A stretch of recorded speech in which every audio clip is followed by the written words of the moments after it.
There once was a ship that put to sea, and the name of that ship was the Billy O.T. The winds blew harder, bow drip down, blow me bully boys blow.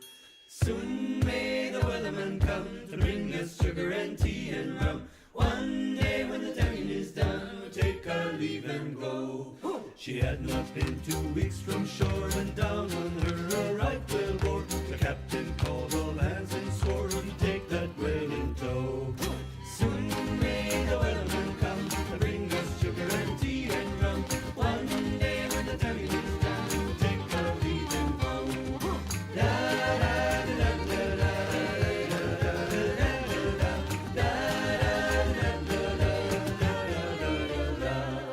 Before the boat had hit the water, the whale's tail came up and caught her. All hands to the side, harpooned and fought her when she dived down low. Soon may the weatherman come to bring us sugar and tea and rum. One day when the tonguing is done, we'll take our leave and go. The line was cut, no whale was freed, and the captain's mind was not on greed, but he belonged to the whales and his greed. She took that ship in tow. Soon may the weatherman come to bring us sugar and tea and rum. One day when the tonguing is done, we'll take our leave and go. Da da da da da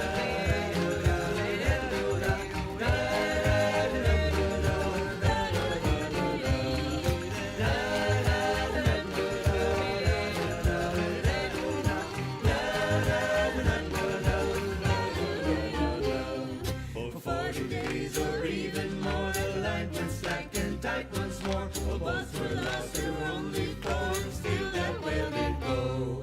Soon may the weatherman come to bring us sugar and tea and rum. One day when the tonguing is done, we'll take our leave and go. As far as I've heard, the fight's still on, the line's not cut and the whale's not gone. The weatherman makes his regular call, turn for the captain, crew and all. Soon may the weatherman come to bring us sugar and tea and rum. One day when the tonguing is done, we'll take our leave and go. Da da da da da da da da da da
Welcome to this stop on the Flesh and Blood World Tour. I'm excited to be here in the great city of Toronto for Canadian National Championships.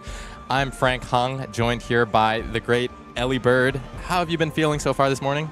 Pretty good, pretty good. I got in super duper late last night, so I'm just kind of like a little bit dead woman walking, but Dead woman walking. That's a Gravy Bones reference, maybe? Maybe.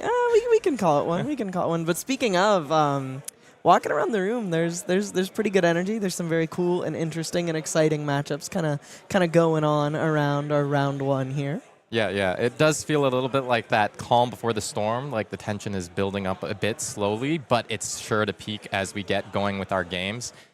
And so before we get started, I just wanted to do a land acknowledgement in the city of Toronto. We're located on the traditional territory of the Anishinaabeg, Mississaugas, and Haudenosaunee First Nations. Thank you for that.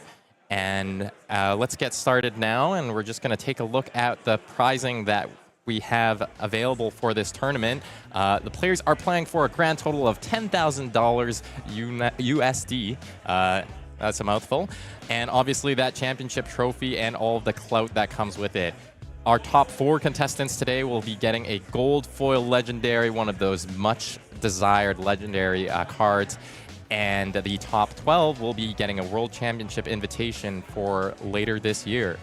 All of those players will also be receiving an exclusive playmat. So there are real stakes on the line here. Taking a look at this, that is that gold foil, that beautiful black Legend Story Studios envelope. Elly, you've got a couple of those yourselves? Just now and then. Only one of the legendary, which is what you get for being in the top 4 here. Yeah, and I think that we've got a pretty stacked roster here as well, and we're gonna see a lot of those players trying to make a repeat appearance in the top cut.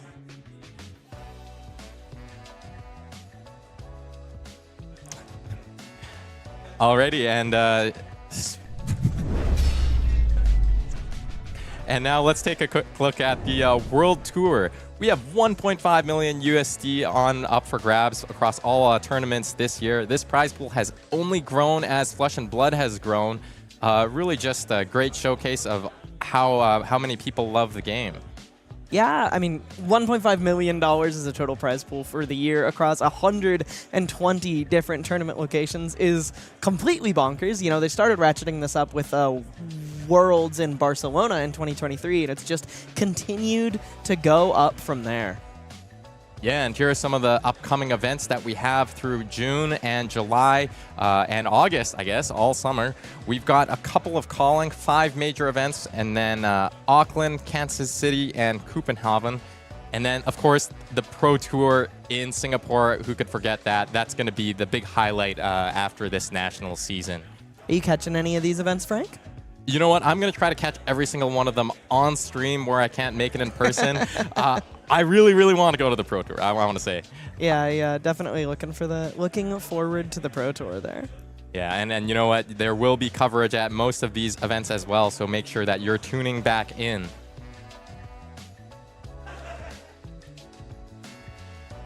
And now we're going to take a quick look at the Living Legend leaderboard. So what are we noticing here up in the 900s, Elly? Well, first we see Dash at 976. She's picked up a few more points than the last time we checked in with her. And speaking of having picked up a few more points since we last checked in with her, Azalea, ace in the hole, none since U.S. Nationals, but has grown steadily to this 931-point high watermark. I suspect she will not survive much into this national season, and there's a few kind of usual suspects lingering towards the top of the board as we go down here. You've got Bravo, Phi, Kano, a lot of these OG heroes, you know, in the first year to year and a half, 2 years of Flesh and Blood that have been slowly working their way through the system. And with that new LL point modifier, we're going to find ourselves saying goodbye to some of these classic and storied heroes and kind of paving the way to a brand new metagame. Yeah, absolutely. And with so many events starting this first official weekend of Nationals, you know, definitely going to see maybe some of those heroes finally make their way over the finish line. Now, the one notable exclusion that we didn't really see there was New, who hit Living Legend last week in Bologna. Yeah, a lot of people were rooting for her to kind of close that last gap at U.S. Nationals, piloted by Bird Cabrera. Lost in top 4, but she did manage to get there at the calling immediately following, which is pretty exciting stuff. Yeah, and this is going to be represent a pretty big shakeup in that metagame. You know, New was a super powerful deck that lots of people loved, and very good into a lot of the metagame that we were seeing previously, and that, you know, you really see it by her tournament performance.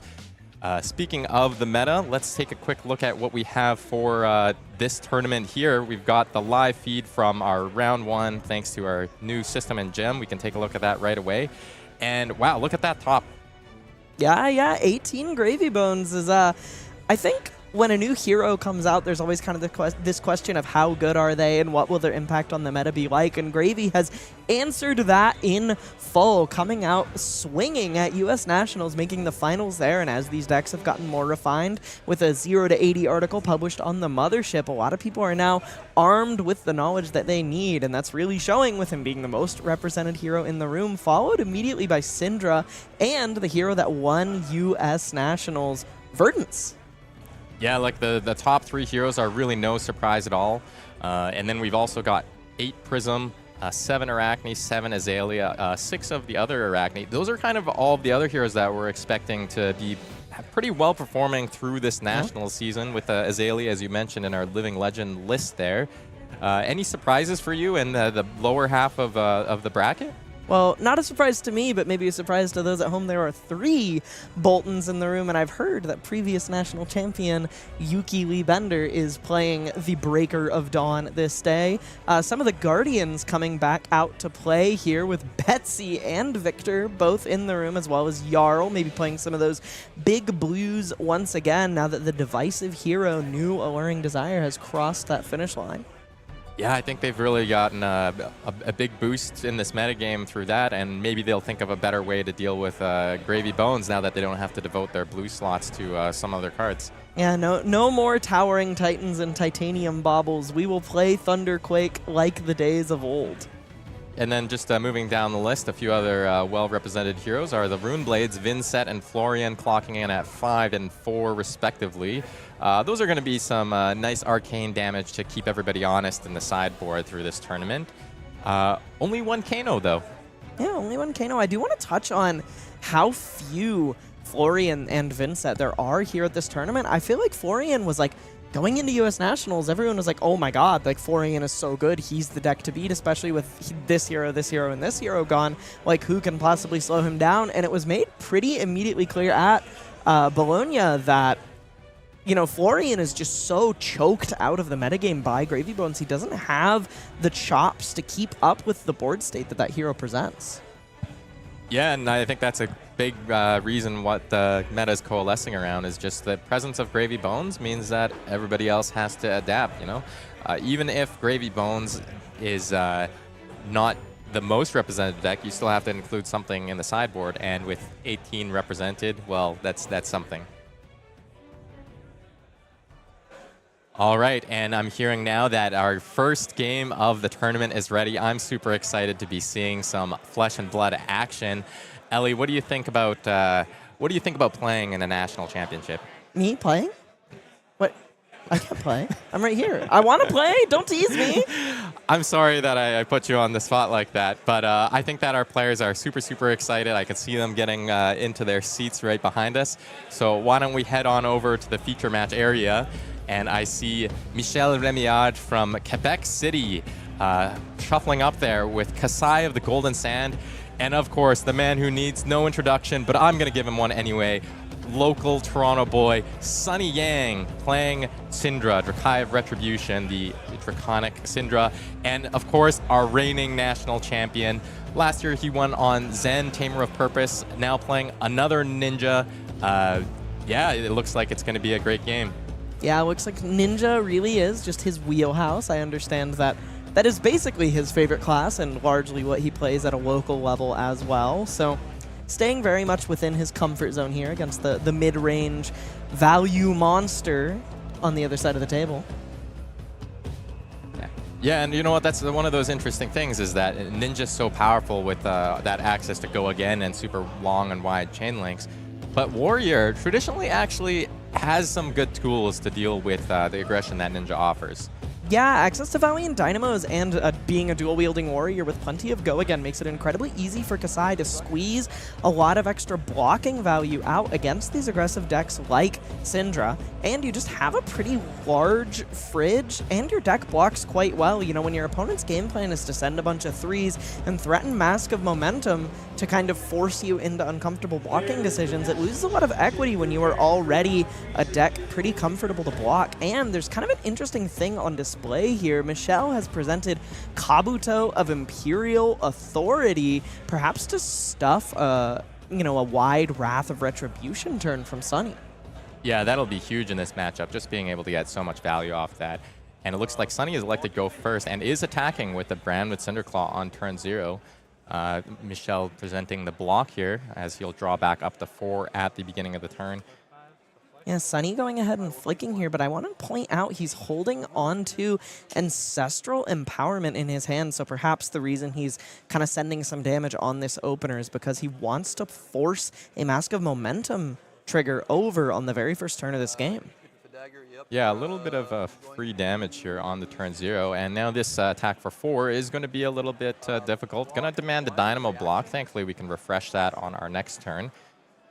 And that's all you got coming out here. We're going to cover 4. And now coming out with the Ancestral Empowerment, Sunny's going to make this attack connect. And coming over by 1, drawing a card before connecting, taking Michel down to 38. Yeah, Michel's still with 2 cards in hand. Might be pretty safe from a Mask of Momentum trigger at this point. But Sunny just debating his options here. Still going to send this Burning Blade Dance for 3 with Go again. Sunny did find a Lava Burst off the top on that Ancestral Empowerment draw, it looks like.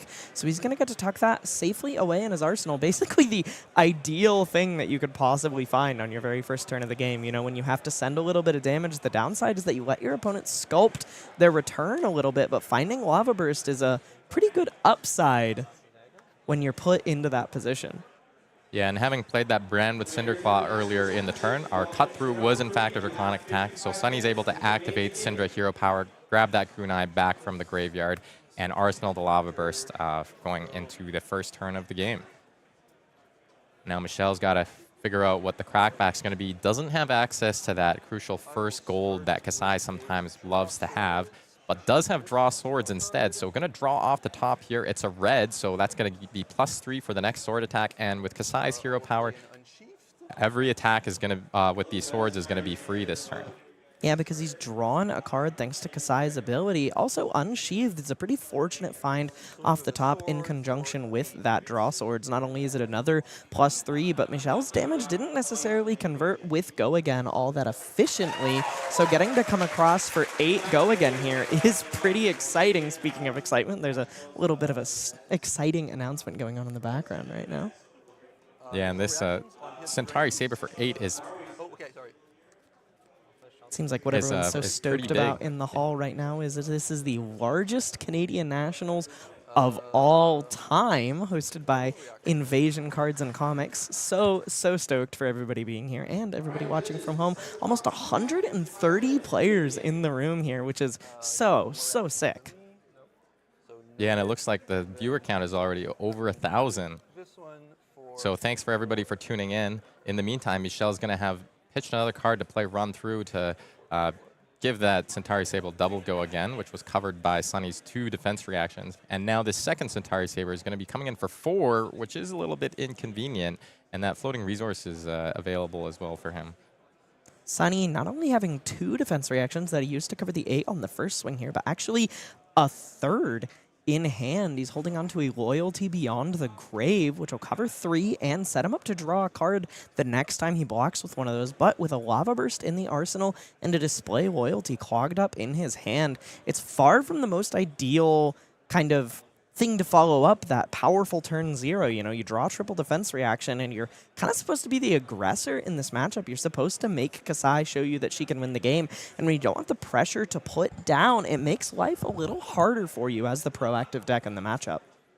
That's right. And one of the interesting things here is that, you know, that's one of the ways I think that Sunny can win the game is by setting up a big Loyalty Beyond the Grave turn. But maybe this isn't the exact spot that he was hoping to find one of those cards. Yeah, he has the opportunity to just cover 5 here, but he will make the Centauri Saber 5 by blocking with that Display Loyalties, functionally only getting 1 block out of that card. But it might just be better than just sending 3 into Kassai and allowing her to convert her hand defensively. And it looks like Sunny's going to go with exactly that line here. Yeah, Michel just ticking that up to 5 with the Centauri Saber text. Says, oh, there it is. And just ends his turn, refreshes the Valiant Dynamo. And can't imagine Sunny's going to be doing too much with his turn here. Just looking through the graveyard and what he's likely to draw. Pass is good. Yeah. Very fortunate for Sunny here that he chose to just pass through the turn here. Michel's hand is a little awkward, drawing up 2 defense reactions himself, as well as not too incredibly many resources to go around. He has Unsheathed to work with and is capable of swinging both swords, but if he wants to pitch into Grains and Brave Forge, it's going to take an entire extra card because he hasn't found a blue. Yeah, now the Unsheathed coming out onto the combat chain, and we've got Michel thinking about here which card he's pitching. It's going to be That's All You've Got. So this Centauri Saber is going to be 5 with Go Again. Sonny now got to consider this crackback that he's going to present. Take 5. And that was a pretty snap take 5 there from Sonny. Looks like he's pretty happy with the hand. So Michel's paying 1 into the Grains of Blood Spill to make a Vigor for next turn, save a resource. And maybe just thinking about the follow-up here, whether he wants to pay into the Brave Forge Bracers or if he's just going to send the second Centauri Saber. Yeah, he did pay into that Grains of Blood Spill, so he's almost certainly committing this card. And prioritizing having a defense reaction in the arsenal. So going to pitch the Blade Runner, which is a yellow. So getting 3 value out of this Centauri Saber, that's pretty good. And Sonny just rushing it down all the way to 32. And let's see what he's working with. Got a pretty sizable hand. And we know about that Lava Burst in the arsenal, but he's going to be leading with 3 Go Again from a Ronin Renegade. That's the Ninja Classic. The Draconic Ninja Classic. That's right. I almost called it a head jab, but not quite what it is. Spoils of War, pretty good card being presented on defense. And Sonny now coming in with Rising Resentment. This is Chain Link 2, so it'll actually discount 1 cost attack if it hits. And Sonny is holding an Art of the Dragon Fire in his hand at this moment. So should this Rising Resentment connect, a lot of the time the on-hit effect doesn't really do anything, but it will be worth an entire extra resource, allowing him to just go through this turn fully pitchless. Yeah. And he sequenced this in such a beautiful way, you know, asking Michel to block the first Chain Link head jab so that he can disrupt that Massacre as much as possible. And so now this Chain Link here being unblocked lets him get full value, getting 1 whole resource out of the deal. Yeah, and the Brand with Cinderclaw lead pretty cleanly into the 0-cost Art of the Dragon Fire. Just 3 cards coming in for 3 each. That's a very easy, simple on-rate 3-card 9, but followed immediately by a 1-card 7, ratcheting that up all the way to a 4-card 16. Those are Aurora numbers. You know, heroes have been Heroes have been notable for less efficient turns. Yeah, and the thing about that, too, is that that's before you get the Mask of Momentum trigger, potentially, on this turn. Michel's going to have to block a couple of Chain Links here if he wants to make that happen, because Sonny hasn't even used the Flick Knives yet. And he has Snapdragon Scalers up, so it looks like he's going to get to follow this Art of the Dragon Fire with them, or with the Lava Burst in his arsenal, if he so desires.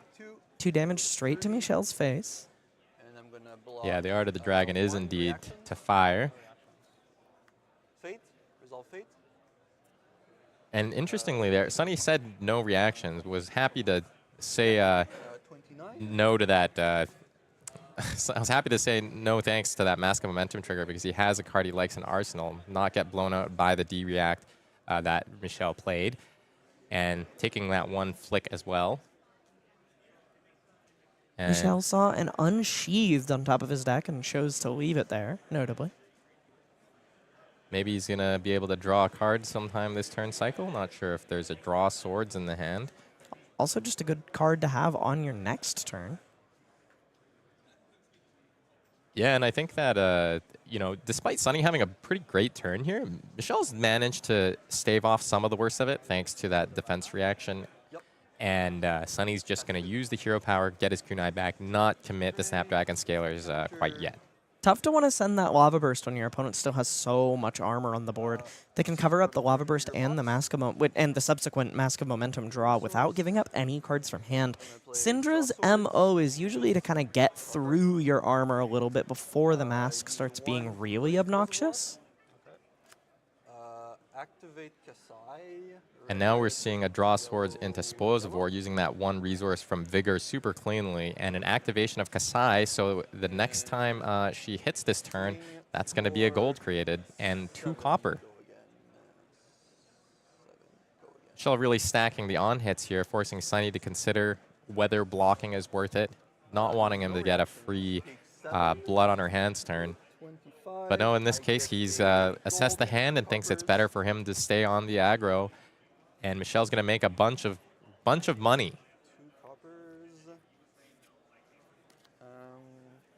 Yeah, that copper matters immensely in these matchups. At Battle Hard in Minneapolis, we saw Andrew Rothermel close this exact matchup out basically by virtue of just finding those copper in the early game. He found a massive blood on her hands turn, which functionally won him the game from an otherwise pretty disadvantaged situation. So it's very easy as the aggressive deck to say, oh, I can't really interact with this. I can't afford to give these cards up. I don't mind them having the copper, but it can really come back to bite you in some pretty serious ways. Yeah, and Sunny's just going to have taken the second sword swing as well for 2. A little bit less threatening, but gives 2 additional copper for Michel to stockpile on his side of the board. Now seeing some pretty powerful cards in Sunny's hand here. We've got this Ignite hitting the combat chain. That's going to be coming in for 2 with Go again and give a discount to the next draconic action that he takes. We're seeing a Lava Burst in the hand as well to go with the Lava Burst and Arsenal. A Sunny, you know, rich on finishers, but kind of the right amount as well. Yeah, having double finisher gives you a lot of agency on how you want to use your boots for an action point as Cindra, letting you set up double Lava Burst, Art of the Dragon Fire into Lava Burst, really whatever you want to do to best threaten both meaningful damage and drawing cards. Yeah, and using that one free resource from the Ignite, we're going to come in with the Kunai, which gets snap blocked with that Valiant Dynamo. That's what it's there for. Yeah, a little bit tough that this just disrupts your Mask of Momentum chain. You know, it's really awesome to get that free swing off of that free resource, 3 damage split up across 2 chain links, but the way that plays out in exactly this matchup kind of does the inverse of the intended effect, where it makes it a little easier to shut down your Mask chain rather than harder. Yeah, and Sunny not flicking on that previous link does flick on this Hot on their heels, which would mark on hit. Michel's blocked that with a Slice and Dice. Definitely going to make it hard to hit that Mask of Momentum trigger now. Hot on their heels, he is indeed. Another one falling here and threatening another mark. And another Slice and Dice. This looks like a little bit of a mirror to me. Yeah, both players just absolutely ripping multiple copies of the same card off of their deck and straight onto the combat chain here. Yeah, the only way this could be more symmetrical is if Michel had 2 Valiant Dynamo, 1 for each foot. And 5 at the end of the combat chain off that turn 0 Arsenal Lava Burst. Holding another one in his hand, too. You know, despite the gold generation and copper generation that Michel had that previous turn, I think Sunny is still in a fairly comfortable spot for now. Gonna try to keep the aggro up. Has taken 3 cards away from Michel here. I actually think this is kind of a tough spot for Sunny. You know, he took a fair bit of damage on the previous turn cycle and gave Michel a fair bit of copper to work with just to send that turn off. And Michel was pretty happy to just fold the hand, stay ahead on life total. And now he's getting smacked back with an Unsheathed, which, along with a blue, is going to threaten a pretty comfortable 2-card 8 here. 1 Saber for 5, 1 for 2, and then his choice of Grains of Bloodspill or Braveforge Bracer should this connect. This is the way you really don't want to see these turns going, especially with the value of Valiant Dynamo looming on the other side of the table. Not only does it get worse for you the longer the game gets dragged out, but when you kind of fail to break that life total parity after keeping a bunch of cards as the aggressive deck, and then they send back just a super efficient turn that keeps walking the life totals down, you're going to find yourself in a tough spot where both heroes have gotten low, and one block's a hell of a lot better than you do. And you know what? Like, as the life totals are walked down, Michel prioritizing that 1 damage from the Braveforge Bracers over the 1 Vigor for next turn. That's a pretty huge turn there, refreshing the Valiant Dynamo. 9 in total off 2 cards. That's good. That's pretty good. Those are Florian numbers. There's a lot of Runeblade references in our in our game today. In our game that contains no Runeblades. Yeah. Sunny now just considering the hand again. We're going to start with a pain in the backside. Trying to make himself a pain in the backside to Michel, but it does look like Michel's pretty happy in this spot, just giving a 3 block. Yeah. I mean, we've seen his approach to this matchup kind of take shape as this game has dragged on a little bit. Not that it's gone very long, turn 4, and Sunny's already at 15, but he's just super happy to fold as much of the hand as he feels is appropriate, even just willing to block the whole thing away. I suspect just to slow Cindra down, if you never let that Mask of Momentum be valuable, it's just going to be Blade Break 2, which is pretty crushing as the aggressive deck because you really need that extra value to kind of make up for the fact that you're not generating a bunch of free passive value income with cards like Valiant Dynamo, Grains of Bloodspill, and Brave Forge Bracers. One player's engine is really humming in this match, and the other one is kind of sputtering and failing to start.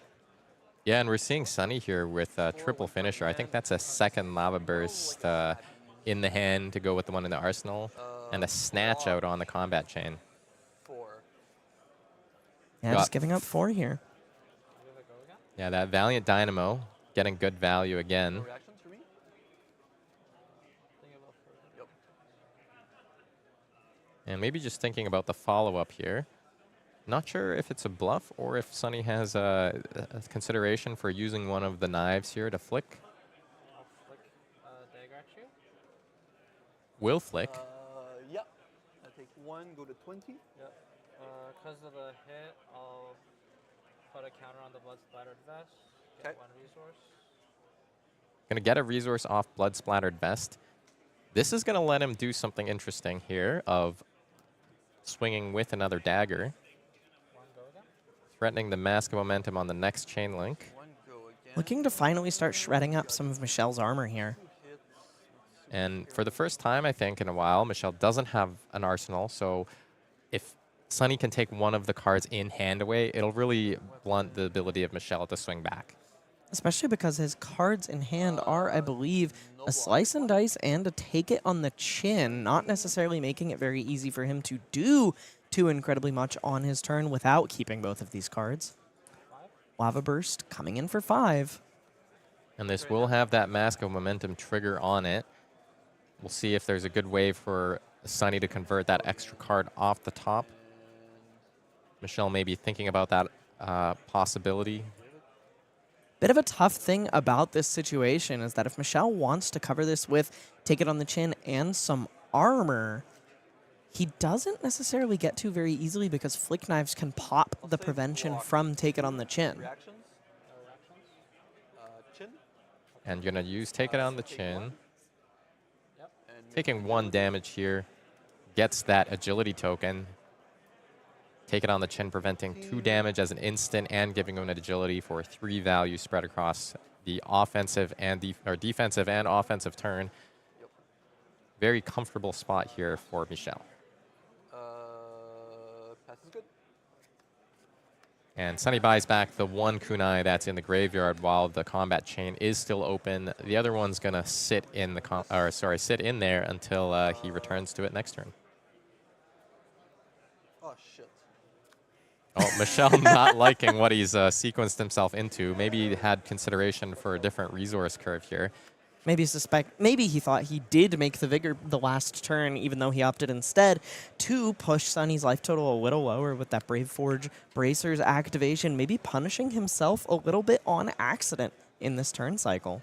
Yeah, I think that's a red Slice and Dice here. Yep. So not going to be able to swing the Centauri Saber unless he pitches it and, you know, a little bit maybe wasting that agility.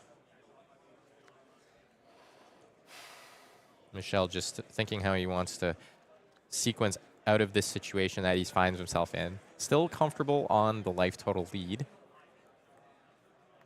Yeah, he definitely wishes he either blocked with the other card from his hand and chose to Arsenal to Take It on the Chin, or just folded both cards in that scenario, because now he has blocked for 2 and wasted the agility that that card is kind of supposed to make up for the fact that it only covers 2 damage with.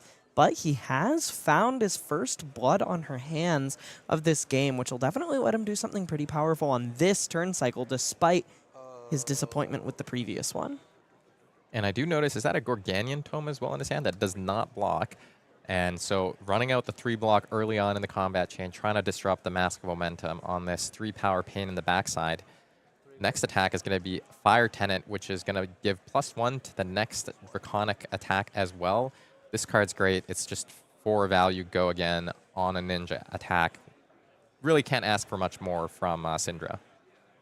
While that Gorganian Tome doesn't block, it does draw a card, which in conjunction with Blood in her hands is a pretty exceptional amount of resources to generate. Not only does it replace itself, but because it turns on Kassai's ability, he won't have to pay for any of those swings that Blood in her hands offers. Yeah, and Sunny really just wants to try to punish Michel here, not make him take a bunch of damage to play the turn out. And looks like we're doing a Lava Burst for 6 here. Thanks to that Fire Tenet strike first. A little bit of an almost Shuko. Yeah, a little bit of a Fi turn. Head jab, Lava Burst for 6. Yeah, Fi's a pretty fun hero, and 6 is not nothing. Michel's got to think about, maybe he gives a piece of armor here, make sure he gets 2 full block out of it, and then access to that 1 block later on against those pesky kunai. Unfortunately, Sunny's snaps are gone, so this Lava Burst is guaranteed to be the end of this combat chain. Maybe not enough punishment. Michel's gotten to keep quite a few cards here, and we know he has a red Slice and Dice in arsenal. With that Blood on her hands on the table, he's going to get to push back pretty hard here. Let's see the rip off the top. Ooh, and it's a provoke. Is maybe not exactly what you're looking for here, but he does have some gold to go fishing if he would like to. He can also just pay this into Grains and Brave Forge activations throughout the course of this turn. But first, we're going to see 4 Blood on her hands modes here, and we're going to listen in on what he's choosing here.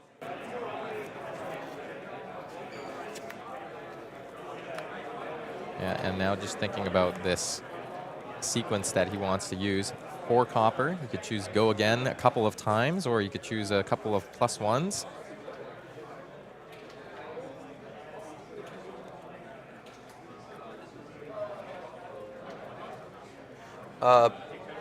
+2, go again, swing twice. Yep, I'm just gonna. Yep.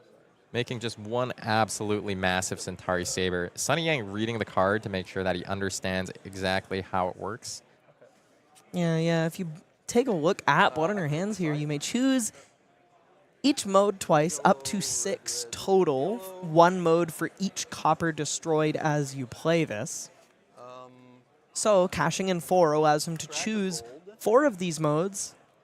Even though there are 3 on the card, any of them can be chosen twice. So he chose +1 both times, targeting the same Centauri Saber, and gave that same Saber Go Again while attacking and attacking twice on this turn. So he's going to get to swing with that Saber twice and the other one once. All of them for free, thanks to that Gorganian Tome. And with a pretty hefty buff on them, thanks to that red Slice and Dice that he arsenaled the previous turn cycle. He didn't seem too incredibly happy with his decisions on that turn cycle, but now, it's kind of paid dividends to have just arsenaled that card and moved on. And it looks like he wanted to see what he could find off the top, cracking a gold and activating the Kassai hero power. Didn't quite like what he found because it's a defensive card, really trying to put Sunny in a blocking position, but it is still going to be a pretty big sequence of attacks here. Yeah, one of the ways that these mid-rangey heroes can win these games is just by sending a whole bunch of damage. Kassai, especially, is very good at pushing a whole bunch of damage, putting you in an awkward situation where you can't or don't want to block any of it.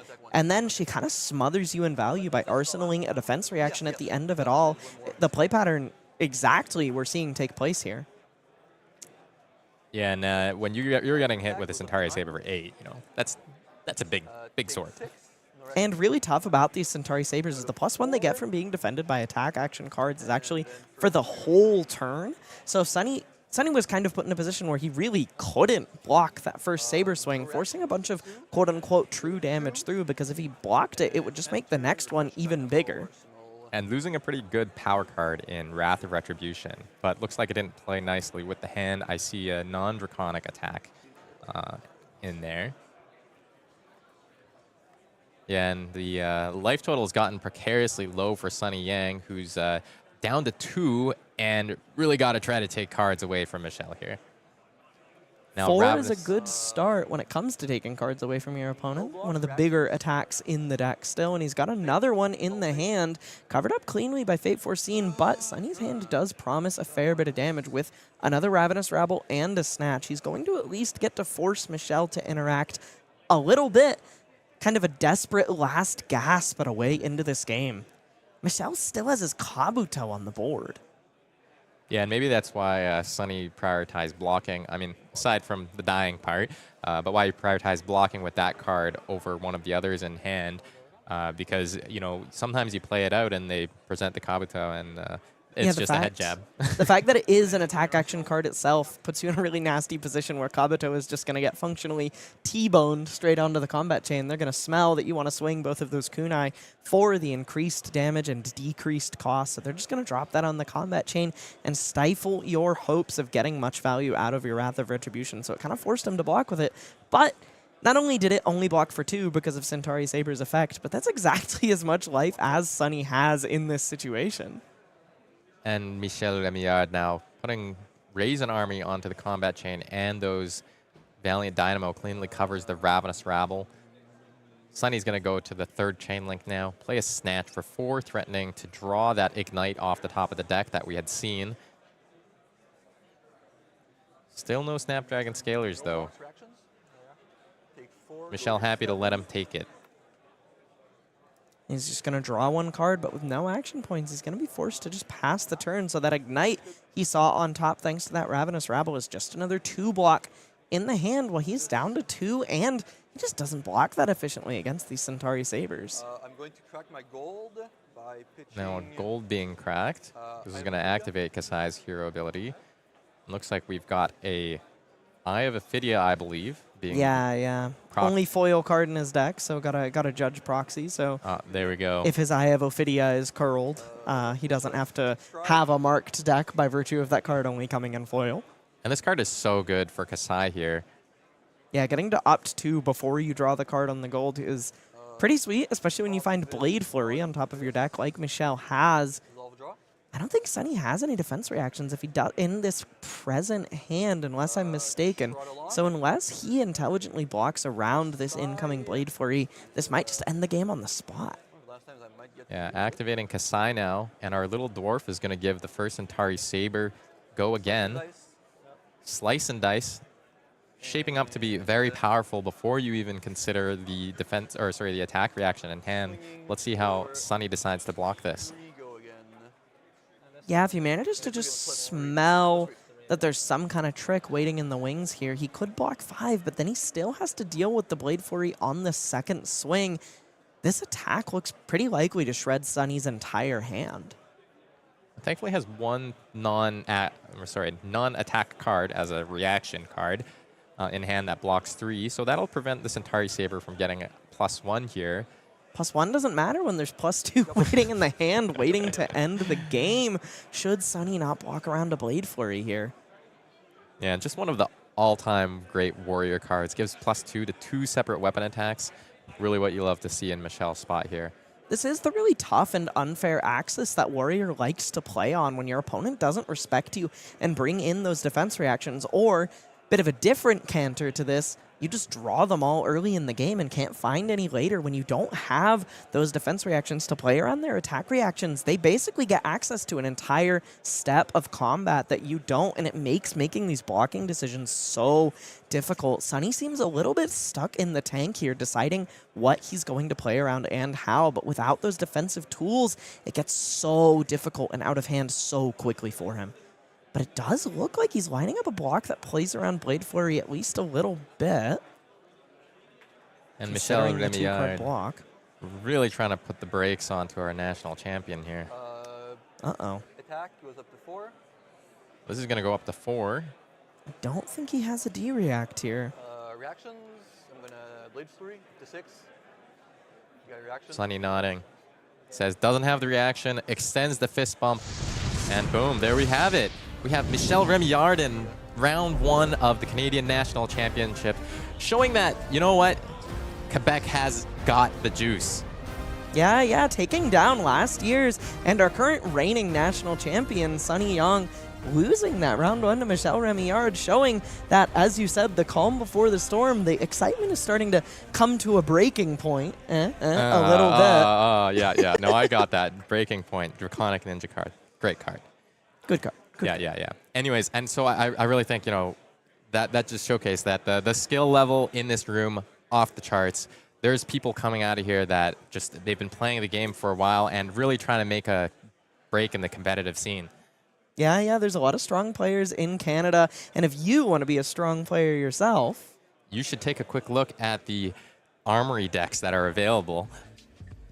Yeah, we've got Armory deck Gravy Bones here, which has some pretty sweet allies exclusive to the Armory deck. And let me tell you, every single Gravy Bones deck in the room is playing 3 Sawbones and likely some amount of Oyston and Ankas from this Armory deck as well.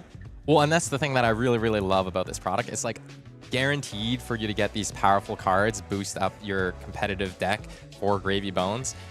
And, you also basically are getting a jump start to your Gravy Bones deck with some other competitive staples like Call to the Grave. Yeah, this deck, including Call to the Grave, is pretty sweet. That's just a really sick kind of lifeblood reprint that we love seeing. Also, a cool thing about these decks is that, as you'll see on the screen here, they have these CC stamped cards. So when you buy the deck and you decide if you want to play Blitz or Classic Constructed, you can actually just really quickly thumb through and pull out all the cards labeled CC, which I think is a pretty neat feature.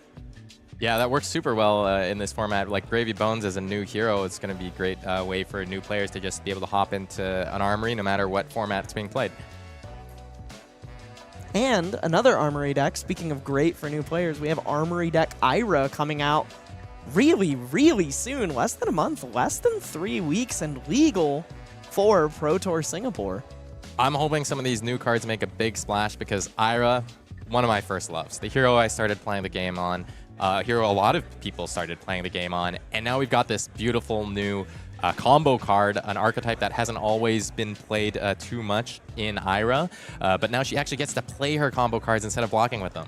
Yeah, and Act Vengeance, gonna be pretty nasty when it comes for 7. As a friend of mine once said, this nation was built on CNC for 7 in those first fledgling days of Flesh and Blood, and Ira is here to show you that that will remain a powerful play pattern for the rest of time. Yeah, I'm really excited to see how all that pans out. But back here in Canada at the National Championship, we're going to be going up to round 2 next. And I think that, maybe, what do you think? Who do you want to see in the game next? How about a Betsy? A Betsy? Yeah, how about a Betsy, Frank? I'd love to see Betsy. Oh, and a Puffin maybe? Yeah, maybe Betsy versus Puffin after the break? Well, you'll have to tune back in like a minute or so to find out. So we'll see you in a bit.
Welcome back to the Flesh and Blood World Tour in Toronto, where we have Canadian National Championships.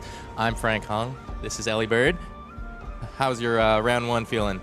Good. That was an exciting and interesting game. It's pretty cool to see the mid-range deck take down the aggro deck. I think a lot of common knowledge would maybe suggest to one that Cindra would be the favored one in that matchup. But between two events now, we've seen Kassai take it down pretty commandingly even. Super convincing. Commanding performance. That's a warrior card. That's true. Yeah, and Sunny Yang, our reigning national champion, being taken down in round one. That just goes to show there's some good players in the room. And speaking of good players, let's take a look at the highlights that we have from each region. In the city that we're in, we've got a huge compliment. I was taking a look at this, and we almost had to cut the list short because there's just so many they wouldn't fit on one page. But we've got 3 previous national champions right at that top of the list. A bunch of folks that have topped callings or topped Pro Tour events, and a lot of dubs on this list, to be honest. Yeah, only 2 players didn't win their first round here. The Toronto players definitely starting this weekend strong, and in a similar area, we've got the Ontario players, I believe. Yeah, looking out to the rest of the province and nearby, also a lot of dubs, including who we're going to be seeing in this next round here in Aidan Barsony on Puffin, but we'll circle back to that later. And taking a look, oh, and also at Yan as well on Acilio. Maybe we'll try to get Acilio on stream. And then next we have Quebec, where my hometown is, and of course Leo Vézinet and Jimmy Niro Demers, all picking up dubs in that round one, having seen some success at the international level as well as Daniel Dreisiger lower down on the list. Honestly, yeah, this is another sweet. Only 2 losses in that round one. Everyone picking up dubs. And last but not least, they might even say West is best. We've got the West Coast, including British Columbia and Alberta, headlined by Yuki Lee Bender, who picked up a round 1 dub on Bolton, your favorite. It's pretty exciting. Yeah, and then Eli Teed here on Ira. A wider hero choice from the West here. Yeah. I think a lot of the BC players, that's where I live. A lot of those players kind of tend to take what they want. You know, there are some people who are excited to be playing Gravy. Mr. Jay Ueda, Yuki's podcast co-host on Victor, because I don't think he would ever enter a tournament if there was not a fatigue deck that he could take. Yeah, well, and speaking of fatigue decks, that is not what we're going to be seeing because we've got something pretty exciting we've mentioned earlier. We're going to be seeing Puffin versus Betsy. So 2 heroes that are really trying to make a name for themselves in the metagame. And here we go over to the players as they shuffle up. I played against you yesterday in the Super Armory. Great guy, great player, and looks like he's decided to register Betsy, skin in the game. That's pretty exciting. Betsy is actually one of my favorite heroes. I really enjoyed her coming off the back of Heavy Hitters. She was the hero I found the most success with in Limited. She's my girl. Big fan of Betsy. Really enjoy her mechanic. I think the pseudo Bravo, but only if you wager, but instead you get +1, but overpowers a little stinkier than Dominate. Actually has a lot going for it. And Aidan, speaking of Bolton, is typically a Bolton player, so I actually saw him this morning and I asked him what he was playing and he said Puffin, and I made sure to look very disappointed in him. You know what? It's hard to be disappointed in this guy because as soon as Puffin was released, he said, I'm locking in Puffin, I'm training, I'm in the lab every day, making this Puffin list work, and I'm really hoping we get to see it pop off on stream right here. And if we don't see Puffin pop off, it means we saw Betsy pop off, so it's really it's a win-win scenario no matter which way you swing it. Yeah, exactly. Yeah, it looks like the players are finished shuffling up, so maybe let's see what the equipment that's being presented is.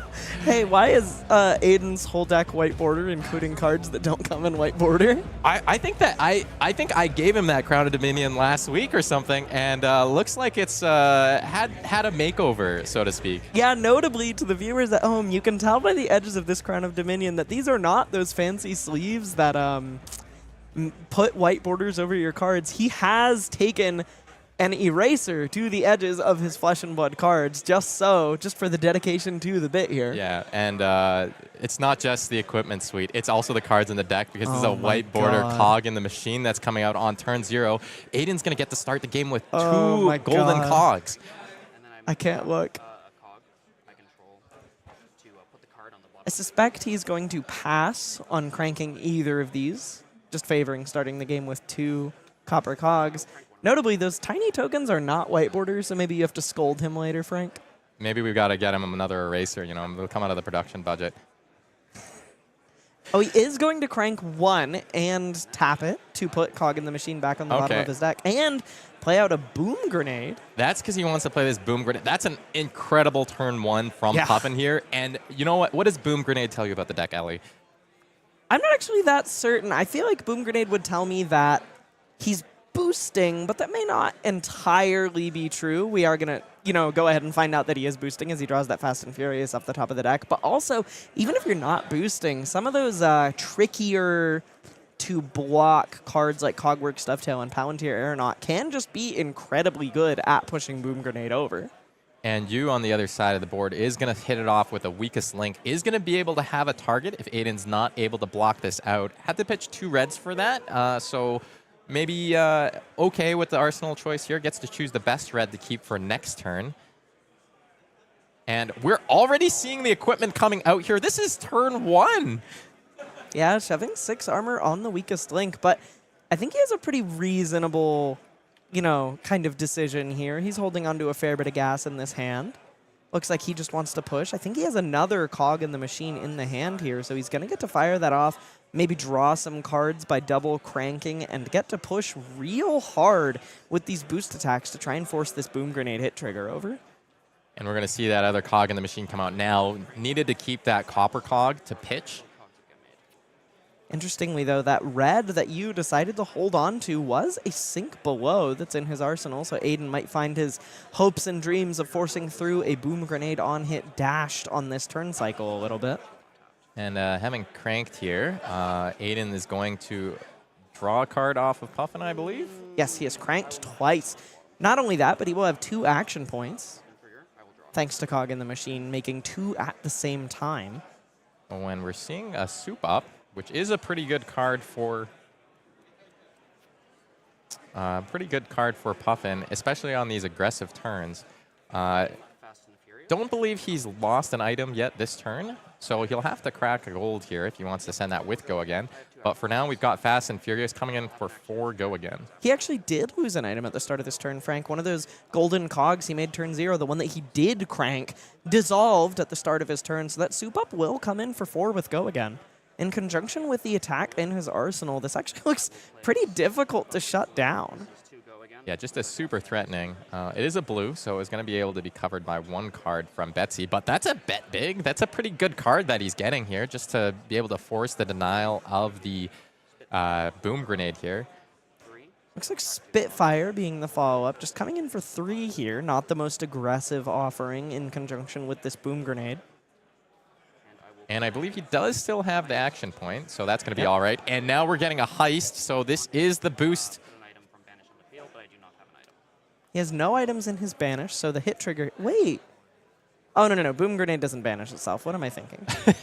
I was like, oh, that's so sick. That would be incredibly broken and amazing. But for now, it's just going to buy 2 attacks here from you. So Aidan, despite having set up a pretty incredible turn 1 or turn 0, going to be defended pretty cleanly by the Guardian, which is, That's what Guardians do. Well, what you expect. They guard. We've actually learned a fair bit about Yu's deck through this turn cycle, though. If you take a look, we're seeing Cartilage Crush, so perhaps his deck is really set up on maximizing those disruptive 3-for-7s, maybe looking to leverage the efficiency that you get out of activating Betsy's hero ability in conjunction with the Good Time Chapeau. Yeah, and actually coming out on the other side here, Aidan playing out all these white border copper cogs. Going to crank 2 of them, draw another card, which I think is another copper cog. So we're truly cogging in here. I just can't imagine taking the time to do this to all your cards. Like his poor hands. And now coming in with a Jolly Bludger, that's not going to be a super large attack, and Betsy doesn't have any items in play right now, but it is still pretty on rate. It's also going to have overpower thanks to tapping a cog Aidan controls, so a little bit of evasive damage here, unless EU wants to give up some armor. Power, but up to 6. It will be 6. And just representing that game state cleanly. Aidan not having the most impactful turn for right now, but will go into the following turn with 2 copper cogs on the board. And that is an enabler for some of his more powerful plays. Civic Steps coming out here. Covered up Civic Steps and Sink Below. Whenever this defense, create a Quicken token under another hero's control. So Aidan's going to get free go again on his attack coming up on the next turn cycle, provided that you let him keep some cards. Yeah, the Civic Steps block into boosting Mechanologists is actually typically pretty free, but kind of an interesting thing with Puffin is that if she just draws a handful of cards like Cogworks Dovetail and or Cogworks Zeppelin, you can just kind of find yourself in a position where that Quicken actually ends up supremely punishing. And it looks like we've got Drink 'em Under the Table, one of Betsy's specializations. Great card that was introduced in the Rosetta expansion slot set. When this attacks, you may wager with them. The winner draws a card, and the other hero discards a card. So if this hits, this is going to disrupt Aidan and give you a free card. Does already have a card in the arsenal, but this is still taking some value away from Aidan. If you use a real sicko, he could rip something like Sigil of Solace off the top here. And Nope. Just Command and Conquer. Looks like Aidan has taken the hit and is just going to ditch one of these cards that he doesn't care for. I mean, unfortunately, he's holding on to 2 items here. The Curse of the White Border coming out in full and finding some awkward hands in Aidan's hand here. Just going to have to discard that Boom Grenade because he just really didn't have the juice to cover that attack up. He could have blocked with Soup Up and Galvanized, but that's just so expensive at this current stage of the game. Copper Cog coming out again from Aidan's side of the board. Seeing a bunch of items here. Now we got a backup protocol red, I believe. Going to trigger Puffin to draw a card as he cranks it. See another Jolly Bludger. Still no items on U's side of the board. I will play Soup Up red. It gets go again from the Quicken. Yeah, and Looks now like Soup Up is going to be attacking with Go again because of that Quicken token. This time we haven't had an item leave, so that Quicken still doing something nice. You Snap taking that, wants to keep the hand or present blocking options for another attack follow-up. And he has another Jolly Bludger in hand, though this time with 3 cogs to back it up. Instead, however, just pitching into this Zipper hit. Boosting, interestingly, so he's going to get to follow this up with Spitfire for 3, but he can also leverage that Tekla Foundry Heart in conjunction with the gold he controls if he so desires to draw a random arsenal. Though I suspect he will use that for a Puffin activation later in the game. Yeah, you could also use that 2 resources on that backup protocol red and grab a red attack from the Soup Up maybe, or sorry, the Soup Up maybe, or that Fast and Furious because he has cranked this turn, or maybe just wants to find a nice target for their arsenal. Finishing a Cogworks Workshop and a Zipper hit. I'm going to crack that backup protocol red, and let's see what he chooses here. The Soup Up will have go again since that backup protocol has now been destroyed this turn. Now coming in for 4, really trying to force you to take damage to make a play. Kind of senses that you wanted to play out a larger hand size, and the life totals are racing down. These players are not holding back at all. This is going to be 3. Aidan now with a sizable 10 life lead. We'll see how Yu navigates this coming back the other way. Yu's hand doesn't look the most oh, never mind. That's a Pummel. This is Command and Conquer and Pummel. I thought that was 2 Command and Conquers. No, Oh, it's going to be another so Drink 'em Under the interesting. Table. Opting instead of firing off Command and Conquer Pummel, since Aidan didn't arsenal, he's firing off Drink 'em Under the Table, holding up a Pummel. And the wager mechanic here is basically you're betting that you can connect on this turn. So he is saying the way wager works is the attacking hero wagers. If the defending hero manages to block the turn out entirely, then the defending hero wins the wager. The attacking hero wins the wager if their attack connects. And what better way to make your Guardian attack action cards connect than the dreaded, the vaunted Pummel, giving this +4, making this 12 on hit. You discard 2 cards and I draw 1. Who said Yeah. Betsy didn't have it? Well, and Aidan maybe was planning to discard one card there and had to rethink his whole turn because now he's discarded 2 cards. And he's losing 2 cogs at the start of his turn, pretty severely limiting the value of that Cogwork Zeppelin in his hand. You drew a card and opted not to arsenal it. Interestingly enough, it looks like he drew one of those blue cards in the Guardian arsenal. Oh, and now we're going to have a clash here. And Clash of Might. Going to give a Might token to you, I believe. That one that off a Debilitate or a Disable blue on top of the deck. That is Debilitate. It will be debilitating when he gets hit in the face next turn. Boo. Aidan electing to just play out a Copper Cog, roll the Cog over to the next turn, and fire up Spitfire for 3 and arsenal the good target. That life lead now evaporated. It's going to be 19 plays 21 as this Spinal Crush comes in for 10, actually, thanks to that Might. Pretty smooth sequence here from you. It's going to demand a few cards if Aidan wants to take more than one action on his turn. Not necessarily, actually. There's kind of an interesting thing about Spinal Crush here is that all it denies is go again, but it does not deny things like Crank giving you action points. So if Aidan's hand is actually just pretty heavy on effects that generate action points via Crank or similar, something Puffin does in spades, he actually doesn't really have to interact very much with this Spinal Crush. Right. Well, we're seeing a block of 6 being presented here, which means the crush would happen. Oh, maybe we're... No, we asked the question, does crush trigger if I block 6, I believe, and now he's rethinking his play because the equipment has gone back into the equipment zone. Yeah, just taking some time to chew on his blocks a little bit here. Spinal Crush is a card that really asks you a pretty nasty question, especially when it's pumped at all. 9 is already something that asks for 2 cards from you, but this is asking for functionally 2 cards and armor or 3 cards just by the addition of 1 power. And this is going to be 8 blocking on the 10, so 2 damage leaking over the top, no crush effect, and that white border Tinker Rings is going to hit the graveyard. Generating a cog as it blocks, though. Maybe giving Aidan a little bit of gas to do something with that Dovetail in his hand. Yeah, Dovetail, just one of the best cards that Puffin has access to. Always lines up well for Puffin that has at least 2 cogs on the board, especially with that Unicycle. Maybe thinking about how he wants to sequence his turn. I will activate Puffin. I believe his arsenal is a Zeppelin. A golden cog, and I'll crank it. But I think first he's going to lead with activating Puffin and then perhaps a Polycranka activation to find another card. And then I will. We're cranking now. Polycranker hitting the board. So now it's a targetable ally. Going to draw a card off of the hero power now.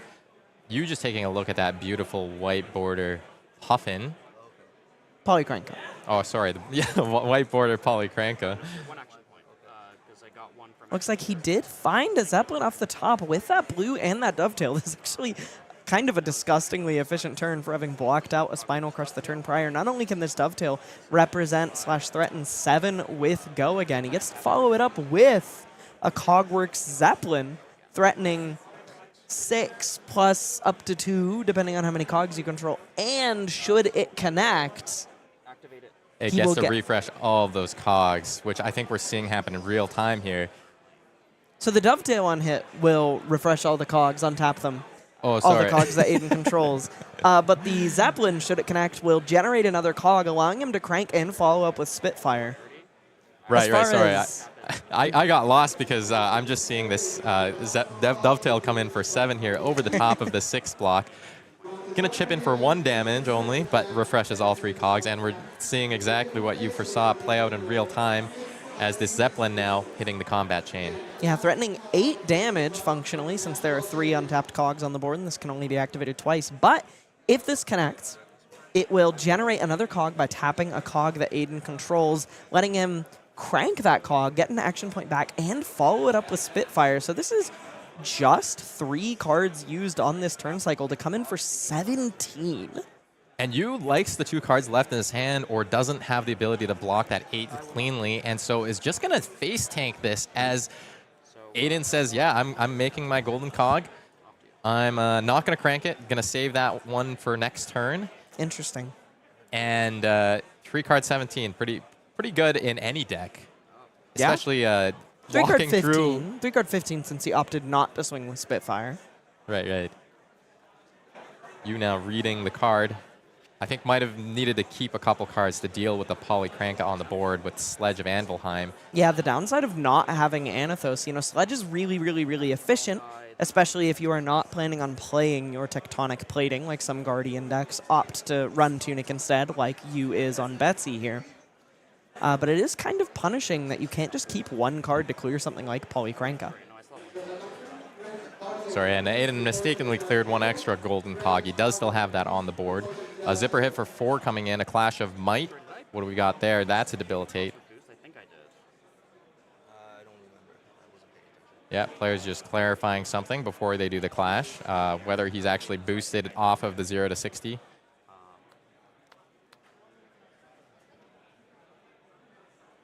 Not sure if I caught that one either. This is a complex game state, lots of stuff going on. Love to see the Puffin. Oh, 5 on 6 again. 5 on 6 again. Aidan, sad he's not getting the free might out of the deal. That's not how your deck is constructed, buddy. And boost Puffin making its appearance. 0 to 60, eating 2 pummels. And I will play. Pretty insane block here, followed up by a Zeppelin. This is not quite as threatening as the Zeppelin on the previous turn cycle, but still definitely something you has to think about blocking. But he only has 1 card in hand, so should he block this out, it's going to ask a little bit of armor of him. Thinking about giving up the gauntlets, 2 cards here. This is covering 4, I believe, or 3 and then -1 to the Zeppelin itself. So will not be able to stop that on hit. And Aidan gets to roll that golden cog into the next turn. Thinking on whether or not he wants to crank it here. Looks like he really does just value having the cogs for the next turn as opposed to cranking them in the immediate to follow up with Spitfire for some extra damage. Well, listen, the man loves his cogs. I think that we've seen, what, like 13 copper cogs in his deck or something like that? That is a crazy number of copper cogs to have in your deck. And you really wanting to get that might value, get the beat down before Aidan can construct another massive turn to kill him. Unfortunately, though, this is just vanilla damage. It is incredibly efficient. This is a 1-card 7, thanks to that Clash of Might, and a Tunic counter supplementing this 1 blue, allowing this Sledge to crack in for 7. But being just vanilla damage gives Aidan 5 cards to work with yet again and push some serious punishment Betsy's way. Yeah, and we're seeing a white bordered card in Betsy's deck, so Aidan's not the only one with the power in this game. But for now, we're seeing a white border boom grenade hit the board, get cranked. Now we're going to play out a Cogworks Workshop. That's going to be able to create a golden cog and then also add steam counters to some of these things. It'll also allow him to crank, which will let him draw thanks to Puffin's hero ability. So he's going to have 2 cogs on the board, an action point, and a free card. Pretty good for a blue. Finding that golden Sky Warden off the top, maybe a little bit awkward. Great at defending and generating gold by galvanizing, but not so good when you want to push lethal damage across in conjunction with a boom grenade. I hate to, you know, play devil's advocate here, but Aidan, I'm not sure how impressive these boom grenades have really been in this game. This one going to be eating the last block on that Civic Steps and the Chapeau. Good Time Chapeau is no more. And we're clashing one more time with Might. Zipper hit up against a bet big. Betsy always wins her wagers, it looks like, and her clashes, actually. Yeah, she doesn't need to rig any matches like that stinky Victor Goldmane. She wins them au natural, finding the might within her heart and on the top of her deck. Yeah, courtesy of having boosted, Teklo Foundry Heart now going to be activated. A couple of Mechanologist cards hit the Banish Zone. We make 2 resources, and Aidan's going to get to send this Jolly Bludger, or no, it's a Cogworks Zeppelin that he parked there a couple of turns ago. This is going to be coming in for 6 and have the Boom Grenade and its own on-hit stapled onto it. Up to 8. And go again from that Quicken. So, wow, this is a tough spot for you to be in. 6 up to 8, and by the way, I might Spitfire you in the face after. Oh, also there's a Boom Grenade. Yeah, that is a really, really massive punish for blocking with Civic Steps. You're usually looking for something a little bit less catastrophic than that. Yeah, the Zeppelin's going to buy the rest of the armor here. I will activate it Looks like he is going to double activate with that Gauntlet of Iron will trigger on the stack. So this will go up to 8 and trigger that boom grenade. I'm sorry for being mean to those boom grenades. This one has gotten forced across here against a Guardian, no less, which is no small feat. And you know what? It's because I just noticed that's a 2-block Scurv or a Scar there. So if it had been a couple of 3 blocks, we would have felt a bit better. But I will not do this actually. Sorry. yeah, and Aidan just wanted to push through his boom grenade, not able to make another golden cog off of the effect of the Cogwork Zeppelin. But really, it's done its job there. Yeah, he considered cashing in his unicycle there to untap a cog with the trigger on the stack, make another cog. But since both of these have counters on them, it's a pretty safe bet to hang on to your cogs. Now the game is down to 4-all, and Aidan drew a couple of non-blocks in these copper cogs, so he's saying, I'm just going to have to win this game the old-fashioned way. Yeah, cranking a backup protocol and a copper cog that's going to trigger Puffin's hero ability, finding another card, and a soup up. But like before, that soup up doesn't have go again quite yet. He can activate the backup protocol exactly like the last time we saw a soup up to give it go again, but makes his turn still a little bit awkward here. And this is going to be a zipper hit. It's coming in for 5 with go again. Soft lethal if you don't block that one out. Pair of weakest links being folded onto the board here. Betsy not always betting big. Tekla Foundry Heart activation here. Likely to fuel that backup protocol, get another soup up, or something to the effect of Zipper Hit or Cogworks Dovetail to push some serious punishment here, and maybe look to just close the game exactly this turn. And Aidan playing the soup up before he gets go again. And then gonna use that instant speed backup protocol red. Thinking about what he wants to get to either have go again or it's got to be the Dovetail. Yeah, there you go. Got to be the Dovetail. Yeah, with 2 cogs up, unicycle up, this is threatening the full brunt of its might. And you doesn't want to see the action. Doesn't want to get some of that steam because this man has steamed out. Aidan putting on a pretty convincing display that there's a pretty aggressive way to build this Puffin deck. Yeah, I think that I'm a firm believer in the boost mechanic. I think that there's very little you can do better than the OG kind of 0 for 4, 1 for 5, 2 for 6 stat lines with go again. It's just incredibly efficient when you combine it in your workshop with those powerful kind of quote-unquote Puffin-only mech cards with those cog synergies that allow you to do so much card drawing and action point gaining. You have a recipe for a pretty powerful Puffin deck. And every single time I saw him draw 2 copper cogs in hand, I was thinking, what are you going to do with these copper cogs? You're going to crank and then you're going to do something? And then he dealt like 20 damage on those turns. Yeah, I mean, they're blues, and if you have 2 of them, they draw a card. And, you know, like having that density of blues and crank cards paying into the backup protocol of red, you know, I'm kind of convinced. That Puffin has the juice. You weren't already a Puffin believer, Frank? I like the hero. I just didn't... I haven't seen a deck that I've liked. Maybe I'll put it that way. You didn't believe in it like Aidan did? Yeah, exactly. Well, and you know what? Aidan believed enough to white border all of those cards. Alrighty, so let's take a quick look at our next segment here, which is going to be what this entire tournament is about. This is the inaugural tournament season of High Seas. We've got Puffin, as we just saw on beautiful display, Polycranka over there, I'm sorry for getting your name wrong, and Marlynn, and of course, Bravey Bones. One key highlight we want to obviously talk about is this treasure pack that's in every single box of High Seas. I played that Super Armor yesterday. I might have done well, I might have won a box, and this is the thing I'm the most excited for. Yeah, you excited to shred some treasure packs? I really, really want to open one of those lost treasures. I mean, first of all, we got the cold you're foils a gambler. here. Sorry, I'm getting ahead of myself. First of all, we got the cold foils here. We got the treasure foil, Conquer the High Seas, up for offer. All of our legendary cold foils, including the gold baited hook or this full art Polycranka, and all the other cold foil commons and so on in the set. But no, I'm with Betsy. I want that lost treasure. Well, those 1 of 100 diamond amulets, or those exclusive James White Alpha Welcome to Wraith foils.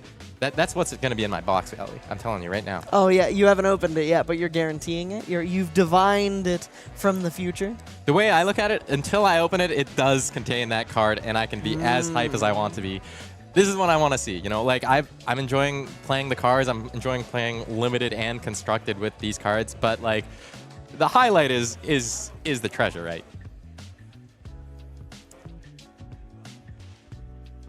And of course, yes, the treasure cards that we're looking at. I'm just noticing in the top right corner here, that's not a card that I think we've seen printed in a regular set.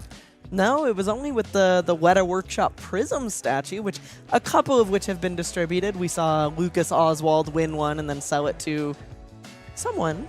I thought it was Pheno Black, but that might not be true. That might not be true. Noted Prism fan, but one of those was distributed at that famous 8-Starvo Battle Hardened, and a couple more have been sold to individuals at tournaments, but not easy to get your hands on. And along with those, there's some cool test print marvels as well as some other completely insane cardboard to open in these treasure packs. Yeah, and speaking of treasure packs, I've just been blessed. You've just been blessed. We get to open one of these on stream. What are you hoping to get? Realistic or unrealistic? Both. Well, either. Realistic, Saltwater Swell, because I still haven't found a playset for my Gravy Bones deck. I don't know, not that high priority. Unrealistic, Tunic, duh. The Cold Foil Tunic. I was going to say that, so I better change mine to like Cold Foil Heart, maybe? Cold Foil Heart? Cold Foil Heart, you ready to shred? I'm ready to shred. Okay. Let's open these, keep them nice and hidden. And then on the, get it into the pack. And then on the count of 3, we're going to move the token. Okay, you ready? Mine's you upside ready? down. Well, that's fine. You can flip it over. You can fix it. All right. 3, 2, 1, go.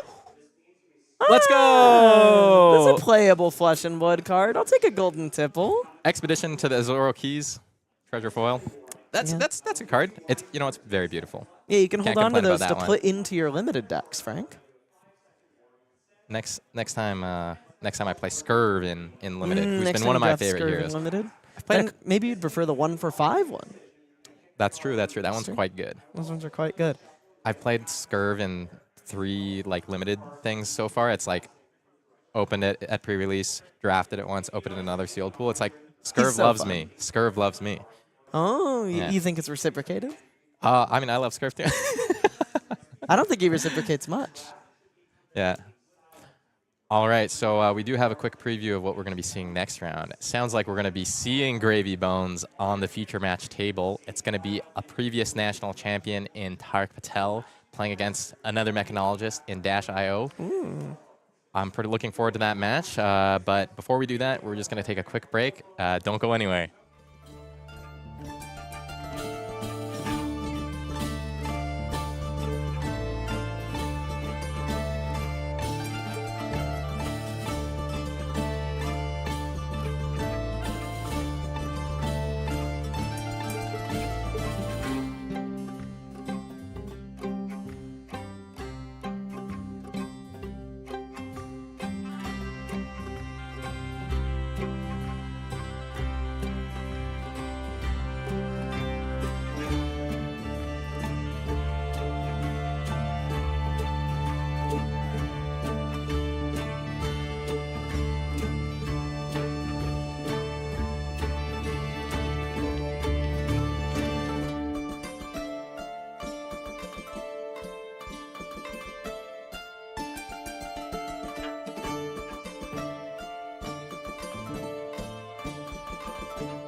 welcome back. We are now heading round 3 of the Flesh and Blood World Tour at Canadian National Championships. We've got a treat here for you today. It is Tariq Patel, one of our former national champions, the King of the North, and his opponent, Chris Borecky, who's playing Dash Inventor Extraordinaire. I did make that mistake earlier, but that's okay. Yeah, I forgive you. Yeah, so Elly, what are you hoping to see out of these Gravy Bones decks? Oh, that's such a good question. I feel like the decks have started to crystallize a little bit following the article on FabTCG that talked a little bit about how you should build your optimal Gravy Bones deck. But I think there are some cards that are still a little bit hotly debated, like Sunken Treasure is a little bit tough to justify because you draw and discard so many random cards, but does such a powerful thing, especially in the mirror. So definitely curious. Maybe not hoping for anything in particular, but definitely curious to see what Tariq's deck looks like. Yeah, that's the awesome thing about these national champions. You get to see, you know, what the top players have cooked up on these completely new lists, and I'm looking forward to see if there's anything revolutionary. Let's go down to the play area, and the players will be shuffling their cards up, Yeah, getting maybe ready. Tariq's playing Knick-Knack Bric-a-Brac.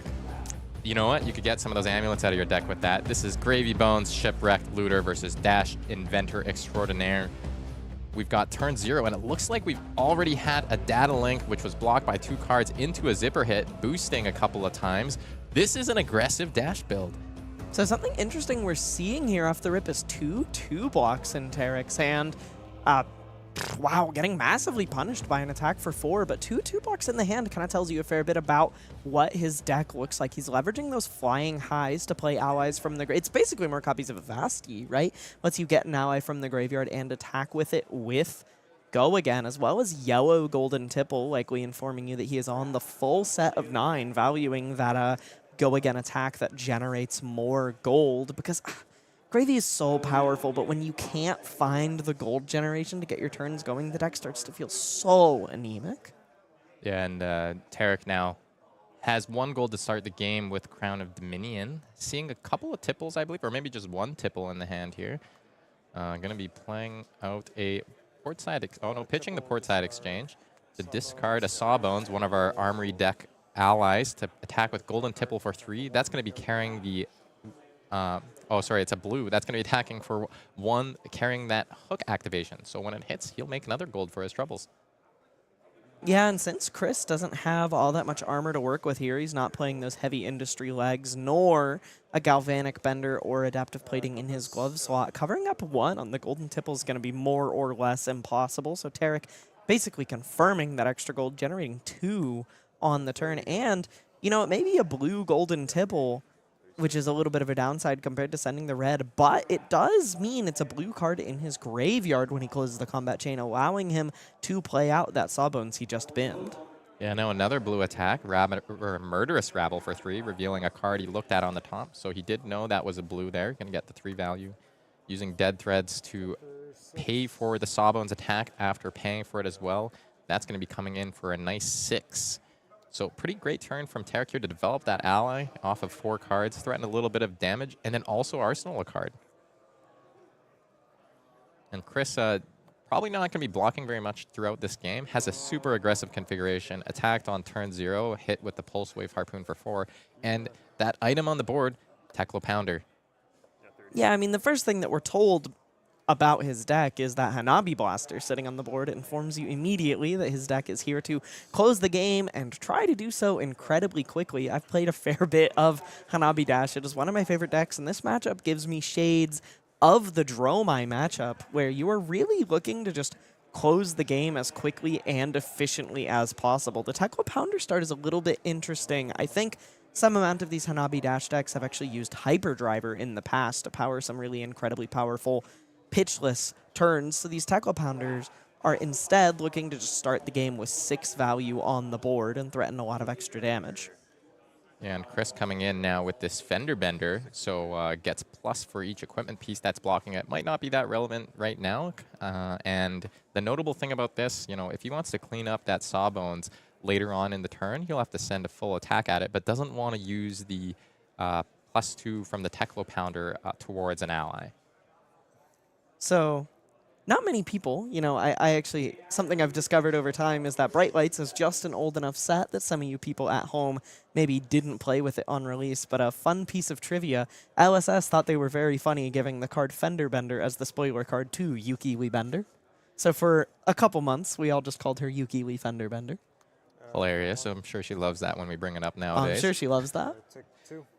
And Tariq going to activate Sawbones, who already got 6 values for swinging, and now going to get 1 damage prevention, which means that Tariq only taking 2 from this attack for 6, and maybe expecting that the follow-up is going to, in fact, clear off the Sawbones here. And second boost attack being a T-Bone that clears up the ally. Now another Pulse Wave Harpoon. This is going to ask to see cards in Tariq's hand and going to force some blocks. Yeah, it's going to look at 3 cards and force him to defend with a action card with defense less than or equal to X, which is only 1 legal target in his hand. So it's just going to shred this blue flying high, stranding Tariq with 2 allies in the hand. That's, you know, more or less exactly what Chris is looking for in these hands. You want to punish those no blocks when you're running an aggressive strategy into Gravy Bones. And having boosted on turn 0, paying dividends for Chris, put that Steam counter on the Hanabi Blaster. Having played 3 boost attacks this turn, puts the second Steam counter on it that lets it fire for free for 5. And Tariq, no blocks available. Really interesting thing about Hanabi Blaster is that you do not have to boost 3 times. Instead, what it asks you is to play 3 cards that boost. So Twin Drive doesn't get you there any faster, but you don't have to boost the 3rd attack if you don't have a plan for the action point, allowing you to save yourself a little bit of that deck damage that these boost decks do to themselves. And Tariq's going to ditch another Sawbones for the to that Gravy Bones hero ability activation. Did rip that tip the Barkeep off the top, makes a rum, chooses not to tip Chris. But that will be a blue that goes into the graveyard, lets him play out the Sawbones, pitches the other ally, and activates Dead Threads to attack in for 6. This is just super clean play from Tariq off those 2 cards. Yeah, he turned a tragic hand with no blocking cards left in it, following that Pulse Wave Harpoon into a pretty efficient 2-card 6 that leaves behind an ally that will not only block 1, but more than likely soak up an attack for 3 or greater.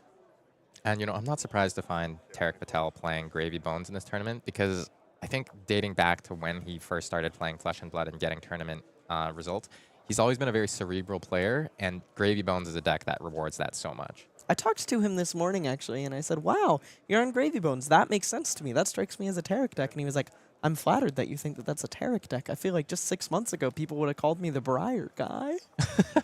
I mean, hey, like, they're both good heroes. Can't be embarrassed about your roots, you know? Yeah, maybe he just plays good decks. That's a good thing to be known for, is picking the dang best deck in the room. Yeah, especially these early formats, identifying that and then piloting it while everyone else is not on your level. That's so important, right? Now we've got a 6 zipper hit coming in. Go again. We did boost off the top with that data link.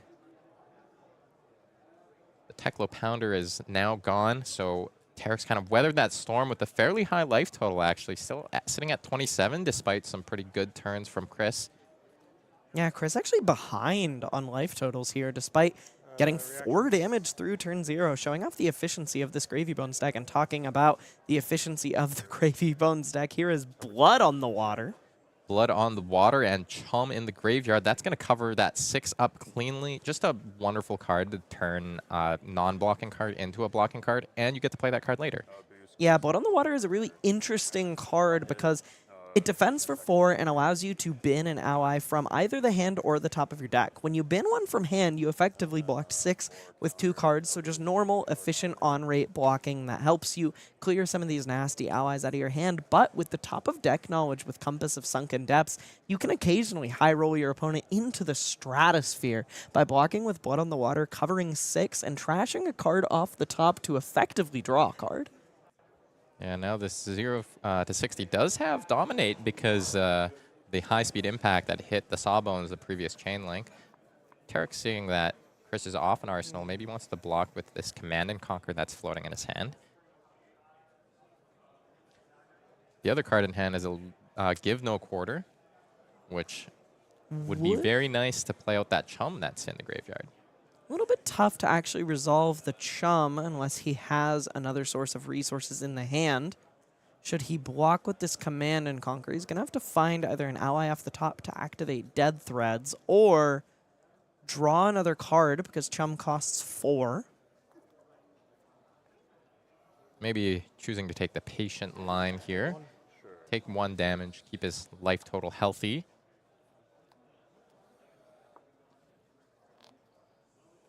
And Chris, happy to play out that 4-card hand, not boost on that last zipper hit to thin the deck out too much, but still get the counter on the Hanabi Blaster, as you mentioned. And now actually pitching the Give No Quarter to a gold to net another card. Maybe likes what he has in his arsenal. I suspect it might be a Conqueror of the High Seas when you see, you know, 1 blue pitch to that gold activation, 1 left over, and he knows what the top of the deck is. It's just going to be a very clean 2-card 8 that would destroy Chris's arsenal if he had anything there. Thankfully for Mr. Borecky on the other side of the table, Tariq has not put a blue in his graveyard on this turn, so there's not going to be any nasty follow-up to make use of the Go Again that Conqueror gains thanks to High Tide. Yeah, no hook activation. Didn't want to risk it for the biscuit there while Chris had a couple of armor blocks available. Now we've got another boost attack coming out here. This one just for 3. It's a Sprocket Rocket. Would you banish the blue or the yellow? Yellow Throttle banished as the players are clarifying. No equipment or item banished. Talking about Tariq being such a strong player, something that I think is really interesting here is that he is taking stock of Chris's Banish Zone, specifically asking what left the deck there. And you can gain a lot of information after seeing what a Mechanologist player ends up binning. And seeing that Yellow Throttle hit the Banish Zone thanks to boosting tells you that Chris might be on 9 copies of Throttle in this matchup. Yeah, that helps you hit some of those larger health total allies as well. And actually, notably, Oh, this is just another Command and Conquer we've drawn off the top of the deck here. Thought I was having deja vu there with the couple of Sprocket Rockets coming out, this time banishing a 0 to 60 off the boost. Tariq's hand looking quite flush with blue block 3s that are going to let him get some allies onto the board, especially that all-powerful Call to the Grave, which, you know, searching your deck for a card and putting it in the graveyard doesn't necessarily do anything until you actually have a use for those cards. But the moment you have these powerful graveyard-centric strategies, that card becomes incredibly powerful because it is just go look through your deck and get anything. Yeah, and in the meantime, Chris has done his best Cindra impression with a couple of head jabs followed by a finisher for 5. No Mask of Momentum trigger on this one, but it is still a pretty big hit off the Hanabi Blaster. Yeah, definitely gives you an idea of how he is 2-0 on Dash Inventor Extraordinaire, largely a hero that people have pretty much written off at this stage of the metagame. Well, and you know what? Maybe he wants to be the one to send her over the finish line. She's so close on those Living Legend points. That would be pretty exciting. Hanabi Dash, taking it down. Yeah, well, I wonder what animal that should be called. How about none of them? All right, and we're going back over to Tariq's turn. He's decided to keep all 3 of those powerful blues. Let's see how he navigates this. Suspect that this Give No Quarter is going to be hitting the board pretty soon. Yeah, he can use this Give No Quarter to go get an ally from the bin, and then that Call to the Grave to allow him to double ally. His hero's untapped. He has not activated Gravy Bones, so that Rum can allow him to do some pretty nasty stuff on this turn cycle. Just an absolute wealth of options, and really just goes to show why players like Tariq really have gravitated towards this Gravy hero. You just have more options than you know what to do with a lot of the time. Looks like it is going to be Called to the Grave, interestingly, after checking the top card of his deck with Compass. Or, yeah, after checking rather than before checking, valuing seeing if there's something on top now rather than after shuffling. Yeah, maybe he was interested in a Gravy activation if there was an ally on top. Right. Or the ally he wanted to fetch on top. Instead, getting the 3rd copy of Sawbones. Chris has seen that one before, knows what it does. We're going to get to attack for 6 if we want to. I suspect it might be a little more than that with that Gold Kiss Rum on the board. And now that that's hit the bin, the Dead Threads is active. Playing out our Give No Quarter. Plays out that Sawbones. That does have Go Again from the Compass. has a 1 indicated because the second ally played will also be getting our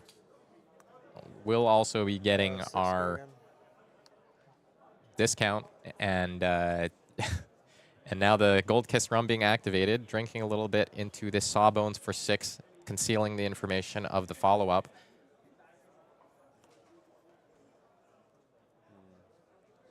Chris now got to consider right. the follow-up of Chum is likely the target to hit the board next. Yeah, he hasn't concealed that much information. When he activates the rum, he makes it immediately apparent to Chris that he is likely going to establish a second ally on this turn. The question is just which one, but in this matchup, you can definitely predict that it'll be Chum.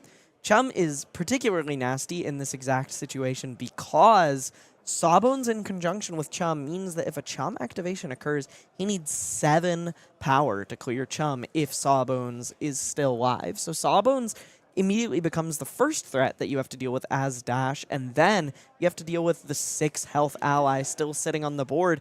I mean, not only is he sending across 6 damage here, he's establishing functionally 10 life gain on this turn cycle. Yeah, just on 3 cards in the hand, putting a 16 value turn together, it seems pretty good. Never mind the possibility that maybe Chris can't deal with both allies on the same turn cycle. That's another swing from either of these allies on the board. The other thing is that, you know, for decks like Dash that are playing a very aggressive strategy, sometimes you just want to go face and ignore the allies, but both Sawbones and Chum are just so powerful. They really demand that you respect them at least a little bit. And, you know, Tariq having seen a couple of Sawbones and still more Chums left in the deck here, that's going to mean a lot. A Mage Master Boots activation hitting the table here. I think we might see a triple ally turn happen here, Frank. Oh, and maybe just an attack here with the free attack with Chum after here, making efficient use of the resources. Yeah, just looking to get some pressure down, pushing Chris's life total lower and lower, maybe hoping to force some of that armor off the board, establishing 10 damage and 10 onboard life for Chris to deal with. Talk about a 3-card 20. And I think Dead Threads has been activated almost every single turn of the game except that Conqueror turn. So Tariq really getting maximum value out of every card he has access to. Yeah, it's a little bit like Blood Splattered Vest, where in those longer games where you can start to run out of ways to activate it, it may not be better than Tunic, but in those shorter games where you get to make use of your Dead Threads the same way you might your Blood Splattered Vest every single turn, the amount of value it can generate in short bursts can just be staggering and so smothering as the aggro deck on the other side of the table. Yeah, and in Chris's hand over on this side, I think we saw a peak of a maximum velocity. Not looking quite so attractive anymore. No, pretty challenging for him to be able to send that at face with this stuff on board. And if he wants to arsenal it for the next turn, that means that there's fewer resources available for him to be able to clear the board right now.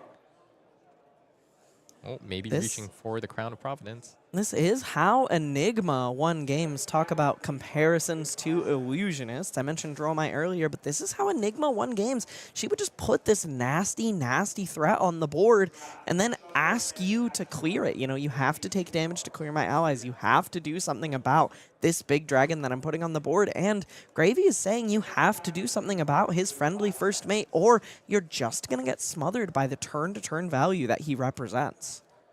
And I just want to say that, you know, the board states being one of the sole archetypes of Flesh and Blood dating back to the first 2 sets. You know, we had Dawnblade Dorinthia, which was in some ways a board state deck. We had Auras coming out from Guardian. But then moving into Arcane Rising, the set we saw Dash Inventor Extraordinaire come out with, historically very strong board state deck, putting items into play, and then Viscerai making Rune Chance. So, you know, turnabout is fair play, I think, with Gravy Bones now showing Dash how it's done. But which one of these decks is a mid-range deck, Frank? I can't answer that on the official feed. I see. Now we've got a Sawbones being cleared here. We are going to use this little dumpster dive. And we did boost off of that, so it's going to be coming in for 5 towards the Sawbones. Not too much Tariq can do about that, except for except the value he's already gotten out of it. eating 5 life on Sawbones is even better than you expected. You know, you're usually looking to get 3 life out of that ally because of the way it is a little bit difficult to clear if you don't have a 3-power attack. But instead, I mean, this Chum is going to stick. His other 2 attacks in hand are 4 powers, so not only did that Sawbones soak up 5 damage on this turn. It looks like it's going to eat 2 boost attacks. Oh my god. Does give Chris the counter on the Hanabi Blaster. But yeah, that was an absolute coup on Chris's side of the board. Yeah, those allies were worth 13 life after attacking for 10 with 3 cards. Tariq generated a staggering 23 value, putting him firmly in the driver's seat in this matchup. And this is no illusion because the beatdown does not stop. We're seeing a Golden Tipple coming in, discarding Limpet, one of those allies that has Go Again innately on her attack. No hook activation here. Compass. Yeah. Now we're going to take a peek at the top of the deck. That Compass leading the way. Tariq holding onto a Murderous Rabble and a Command and Conquer. He can just push to do a bunch of damage, especially since that Limpet costs 0. He can, with just the resources he has on the board, send some amount of damage with this Murderous Rabble. Looks like that number is 3 after attacking with this Golden Tipple. So he's going to put a blue in the yard. He's already attacked for 3 with the Tipple, made a gold, drawn a card, put Limpet in the yard. He's going to come in for 3 again. So he's threatened 6. He's going to put Limpet on the board. He's going to activate Dead Threads and swing with Limpet for another 2, threatening 8. So we're up to 8 on 4 cards, and then end it all on a Command and Conquer, leaving a Limpet on the board for Chris to deal with. Not only is he presenting lethal damage on this turn cycle, he is building up a sticky board state that Chris is going to have to deal with if he doesn't want to get smothered by it. But it's becoming increasingly difficult to keep those cards as Gravy Bones just tries to put you in the bone zone, put you in the graveyard, and keep beating you down. Yeah, it looks like Dash might be the next victim of Gravy Bones to become part of the crew, part of the ship. But right now, this Murderous Rabble doing their very best to manufacture Tariq a gold. He's really having a hard time here. I think that the early game was going quite well on the Dash side of the board until Tariq really managed to grow that incremental advantage with some pretty honestly powerful things. Yeah, I mean, we can even really visibly see where this game kind of pivoted and turned on its head. It was when that Tekla Pounder hit the bin. You know, he stopped getting that 2 free value every single turn. And like you said, Tariq weathered that storm with a fair bit of life left to work with, and it's paid dividends. You know, he's cashed in that life lead he managed to develop in those early turns, blocking out this Tekla Pounders, and said, hey, I know that your offensive value is now a little bit neutered. I'm going to start cashing in on my own stacked up resources and play out these allies from my bin and just ask you some really hard questions. Yeah, and this 2 Go Again is so hard for Chris to reckon with because he'd like to clear the Limpet this turn and not have that stick around on board. But how much life is he willing to give up on this turn cycle, especially if the follow-up is something really powerful as well? And we know it is something powerful. He's going to stick him with a Command and Conquer here. This is lethal damage, so it's going to demand at least 1 card, as Chris has no armor left on the board, and his hand is a little bit trim on resources, so any forced block here could be pretty difficult or present some real difficulties in terms of sending back his hand. And Chris has got to think hard if he wants to dig himself out of this shallow grave before it becomes a deep one. 6 damage is threatening to put him 6 feet under. You know, thankfully for Chris's side, Tariq's drawn into a couple of these Arsenal Disruption cards, and Chris hasn't had an Arsenal because of just how the nature of his hands have played out. He's managed to avoid a little bit of that. But in this case, the damage matters more than anything, right? Yeah. Lethal is being presented with Tariq at 15. He has a pretty staggering lead.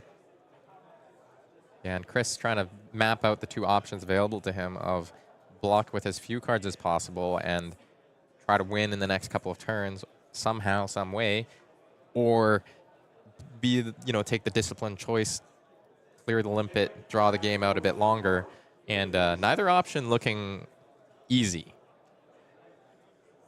Yeah, his paths to victory are pretty quickly closing and narrowing here on this turn cycle. This is pretty nasty. Even if he keeps 3 cards, he's not going to be able to send something even close to lethal, and because he's being forced to give up cards here, he's not going to get to make use of his Hanabi Blaster. He may have already swung it for the last time this game. Yeah, that one sad orphan steam counter on the Hanabi Blaster, that's like the aggro dash nightmare, basically. Yeah, just never getting to fire off that Hanabi Blaster again.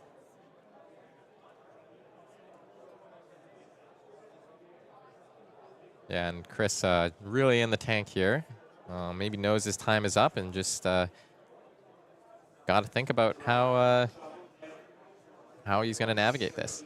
He's really in that emotional situation when you keep opening up the fridge hoping for there to be food and there's no food in there. That's where he is right now with his Command and Conquer on the table. He keeps opening the fridge hoping there isn't lethal damage there, but it is still there, and he does still have to chew on it.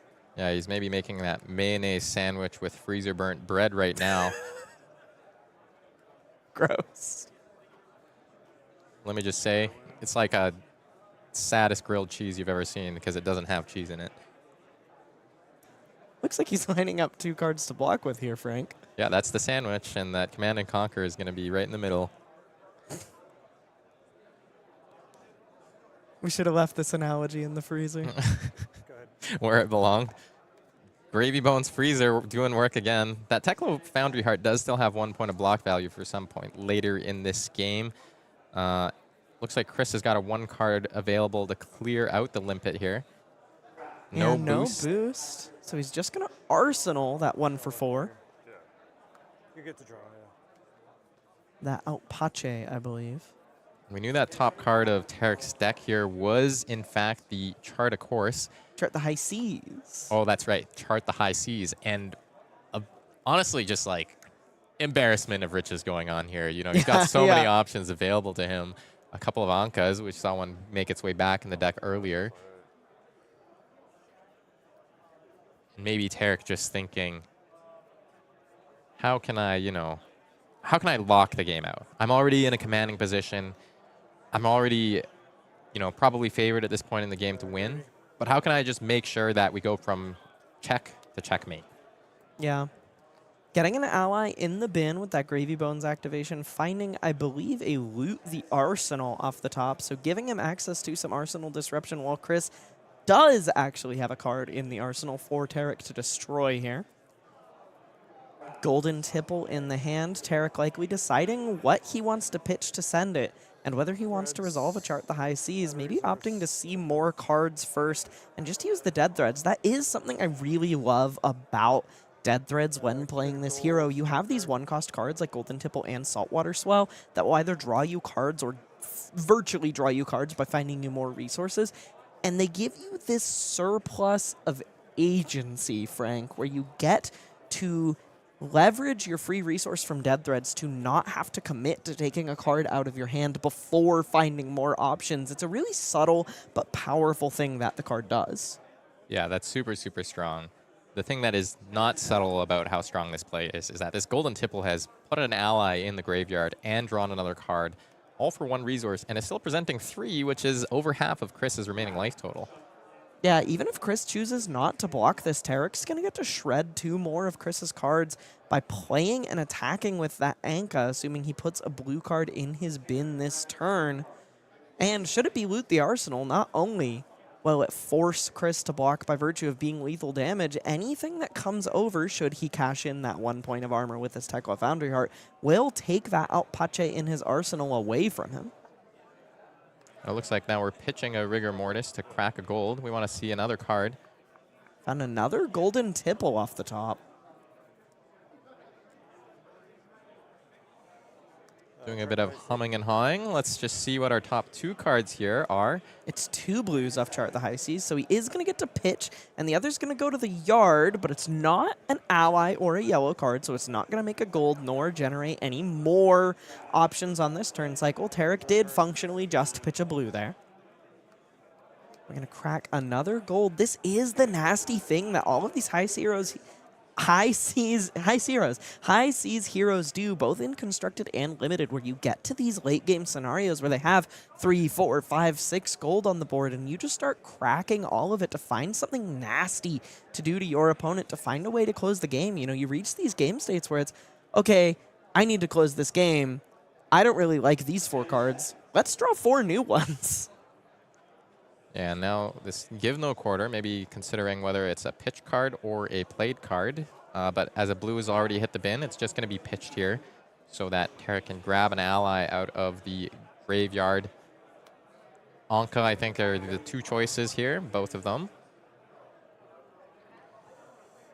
This, talk about, you know, we talked about earlier, we were curious exactly what Tariq's Gravy deck would look like, and Anka is not a card that's been in every Gravy Bones deck. It's definitely not in the one that we talked about, the one that's on the mothership, but he is playing it in conjunction with 9 Golden Tipple, so there's definitely some really interesting and unique stuff going on with Tariq's deck list here. Yeah, and it's just such a good toolbox card in certain matchups. Haven't quite seen it come up quite in this matchup so far because Chris hasn't drawn extra cards. Dash doesn't really do that. Yeah, exactly. Just not a ton of card draw right here. But it is an efficient body that swings for 5. Applies to the first attack. Oh, yeah. Yeah, and now the Golden Tipple for 2 doesn't carry an on-hit. Didn't have another ally to discard or yellow to discard to make another gold out of the deal. But it is still 2 go again. And Chris has pretty good knowledge of the whole rest of the turn. Doesn't quite know about that Loot the Arsenal that's lurking in Tariq's hand. Loot the Arsenal might just not really matter because I think vanilla damage might just end up shredding Chris's hands. So it's possible that we see Tariq just hold on to the card rather than sending the disruption and just keep it to have a blue to put in his yard next turn to develop an ally with. Yeah, gives the last block on Teklo Foundry Heart. Wants to stay a high life total. Loot the Arsenal. Runs He out is to gonna Loot the ship it Arsenal. here, yeah. On hits. Wanting to take 2 cards from Chris here rather than 1. Makes a gold. Yeah. Really forcing the issue here. Chris maybe having to reconsider the plan. Was hoping to play a 3-card hand. Now going to be forced to play 2-card hand. Or At most. Yeah, or get hit by this nice Orca. I love Anka. He's so cool looking. He is by far one of my favorites of the zombie crew. Big old Orca head. Yeah, another highlight from that Armory deck, Gravy Bones. T-Bone into Anka is the entire turn for Chris. He's treading water here. Gravy Bones just trying to pull him back down into the watery deep. We're going to take a look at the top card of the deck. Again, so many options in this Gravy Bones deck. I think I see a defense reaction. That's a Blood in the Water, so not going to be that useful right this second, but could come up later on. Draw a card. Tariq likes what he sees on top, wants to draw it. I believe it was in a Vasti. He already had a Call to the Grave in his hand. So not only does he have that Anka in his yard already, he gets to use this Call to Grave to go get whatever perfect complementary compatriot he chooses out of his deck, put it in the bin, and then he's going to get to resolve both of them thanks to the Go Again that Avasti is going to confer to his first ally attack on this turn.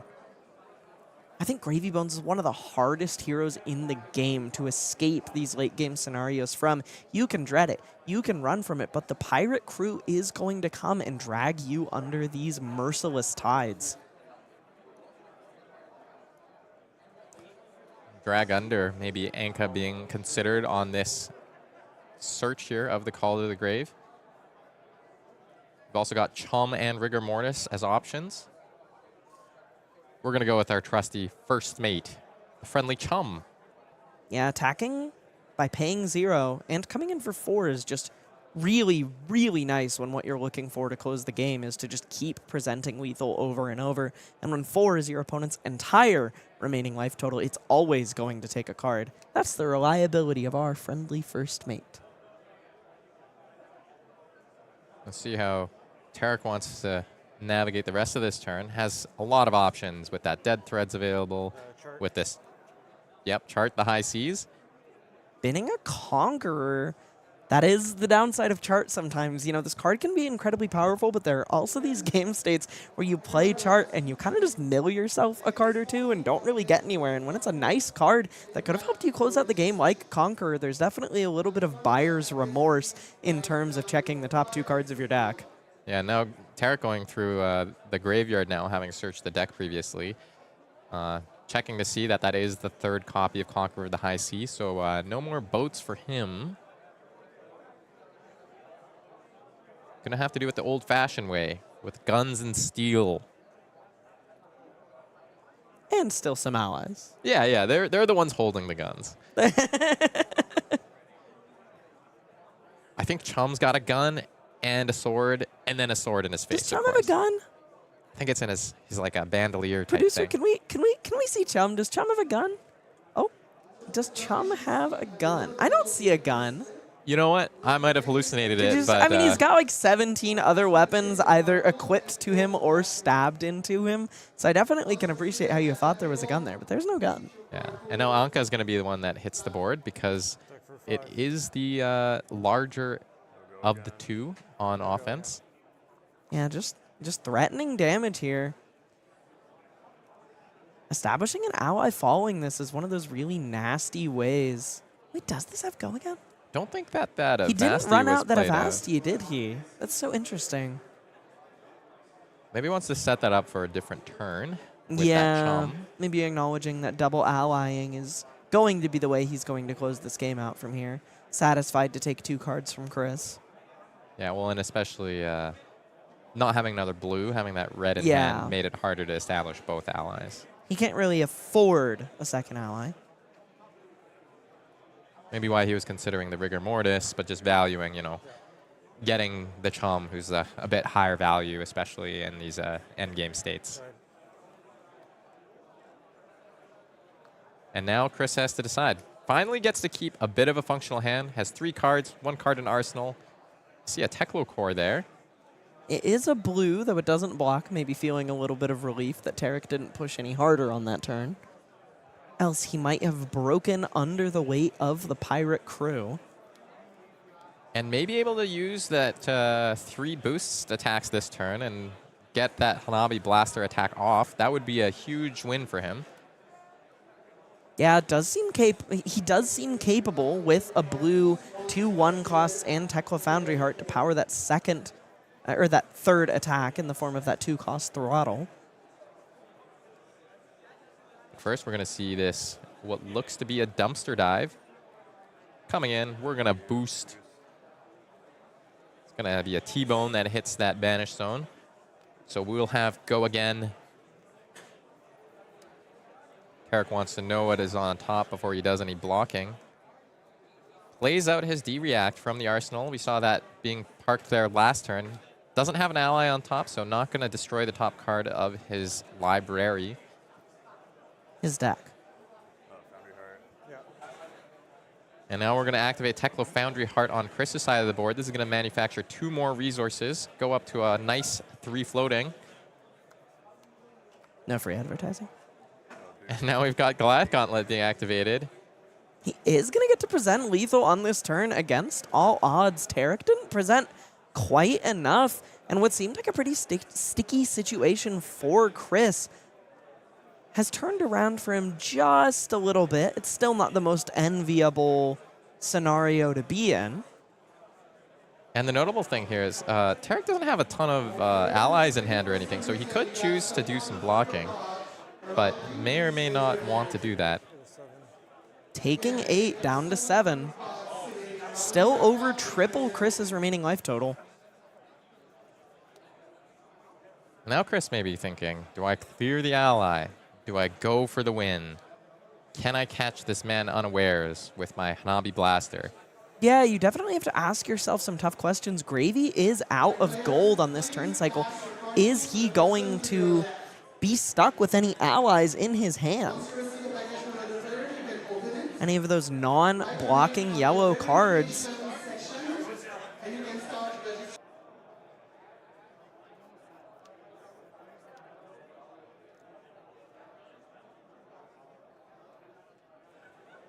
And now Chris really thinking, I think, about whether he wants to clear the Anka.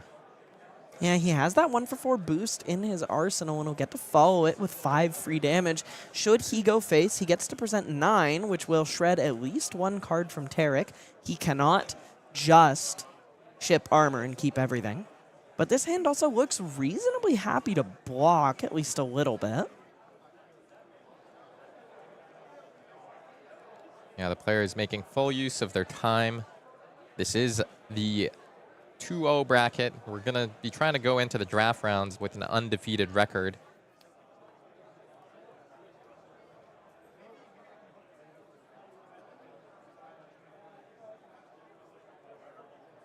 And now we are, I think we're, that Arsenal card been looked at a few times now.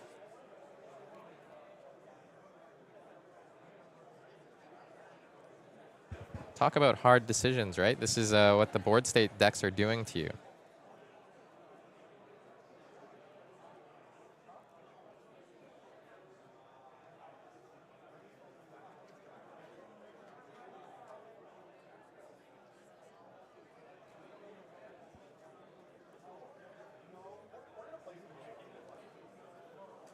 Is this attack going to hit the combat chain? It is.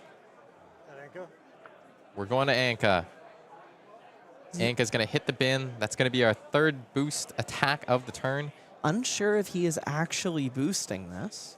Opting instead to just close the combat chain and end the turn. Choosing not to boost. Maybe concerned about fatigue at this point in the game.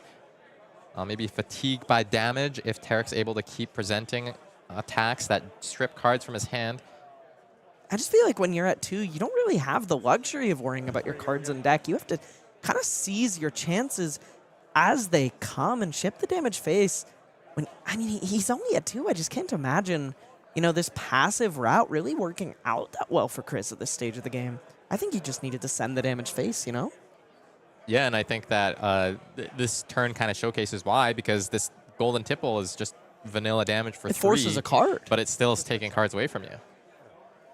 Yeah, it's unlikely that he ever gets to keep a hand that big again. Especially with no blocks in his deck. He could just die before he finds the opportunity to even attack again. Another tipple is going to hit the combat chain. Mercifully, this one is only for 1, but a blue going into the graveyard guarantees an ally hitting the table. So if he does go to 1 here, this chum is going to shred 2 cards from Chris's hand. And because he has that no block, he's going to be stuck with it. This chum is going to, in fact, survive. No way for Chris to clear it with the 1 remaining card in hand. It's coming in for 4. Chum's 6 life means that Hanabi Blaster can't clear it. Chris may be thinking about his life choices.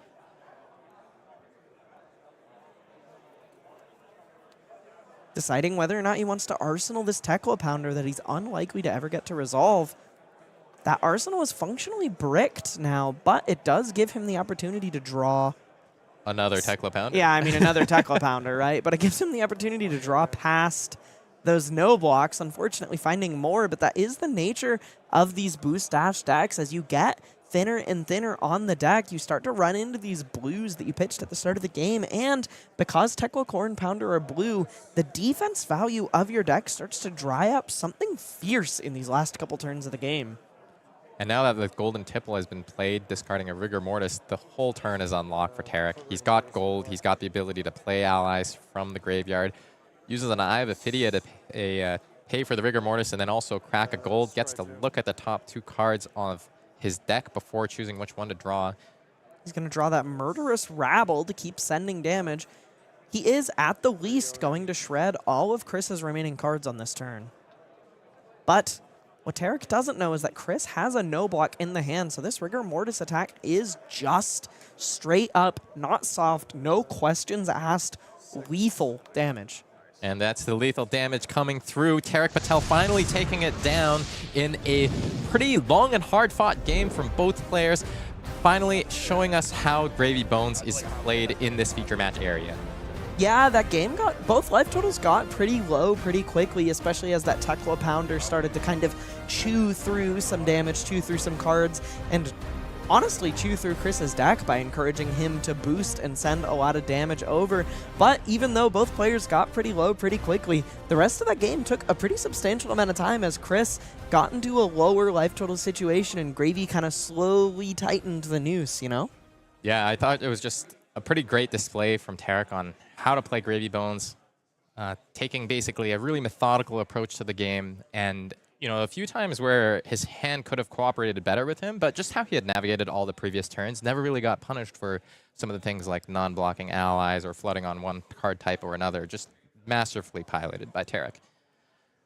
Yeah, I think some of the questions that Gravy Bones asks you as the pilot is, even though the deck can be a little bit clunky sometimes, you have so many ways to look at so many different cards. You can really sculpt your hand towards these problem-solving outs. Yeah, that's right. Speaking of pilots, you're going to need to get on a plane to get to Pro Tour Singapore, which is taking place in about a month or so from now. Obviously, I'm so in love with these promos that they're doing. You can see on the splash art here. We've got Pool Party, Beach Cindra, Beach Victor, and Beach Kassai, who are going to be having a great time at the Pro Tour Singapore. These souvenir packages contain all 3 heroes. You also get 1 hero at random for Pro Tour players, as well as a bunch of sealed events that let you get access to the heroes. Obviously, the associated sealed event that each of these heroes came from. I'm really excited to see these. Yeah, I think these are really, really sweet. These are kind of the first, like, sillier alt art promos we've done. We kind of saw the game's first, like, true alt art hero promos with Worlds Osaka last year, and these are kind of continuing the tradition and taking it in a different direction rather than anime as we went to Japan last year. We're going to the beach in Singapore, where I believe there is a beach party after the Pro Tour. Yeah, there is a beach party after the Pro Tour, and honestly, that's also another thing to be really excited about. I'm a super social person, so, I want to be there. I want to go talk to everybody that's present. And I think I heard from LSS that there's also going to be a horse or something there. Yeah, and as we just kind of thumbed through real quickly here, there's plenty of promos on offer at all sorts of events between the Calling, the Battle Hardened, and some of these sealed deck side events where you can get your hands on these incredible alt art summer promo cards. And of course, for the actual Pro Tour players, as mentioned, they get that beautiful Light of Soul playmat, keeping up the tradition of a Fabled card being on the playmat for the Pro Tour, as well as those Sea Lace Sarong sleeves and one of those hero promos that we mentioned earlier. Yeah, that's something they started doing with Osaka, where they have these multiple available promos for events. If you are in the Pro Tour, you do just get one of them, and then there is also the aforementioned souvenir package that anyone can pick up, kind of aimed at those Pro Tour players who are not really going to get the opportunity to get to those side events since they are playing the main event, and still get their hands on some of those nice goodies from the weekend, some of those beautiful alt art hero promos along with some sleeves. And of course, that beach party that we mentioned, it's going to be on the Sunday after the event is over so that everyone can participate. Entry for 120 Singaporean dollars includes all of the food and the drinks included for the whole night, which will be going super late into the night at this beach resort just down the street from where we're doing the Pro Tour. We're getting a free High Seas treasure pack for participating, a gravekeeping promo card, and I've heard other promos as well. And then, of course, commemorative beach towel. Maybe the first time that we've seen anything like that from a Flesh and Blood Pro Tour event. I want to see if PCG will grade one for me. Grade your beach towel? Yeah, I mean, like, if I get a 10 out of 10, that's got to be worth, like, what? 20 bucks? Gotta be worth, like, a beach towel. Yeah, exactly. It's worth, like, a beach towel amount of money. Yeah, and there will be a LSS presence, so you'll be able to get into their ear and chat them up about what's coming down the pipeline. Maybe somebody will say something really spicy that you can post online for clout. Maybe not. But yeah, no, we're really excited for this whole event and hope to see you all there.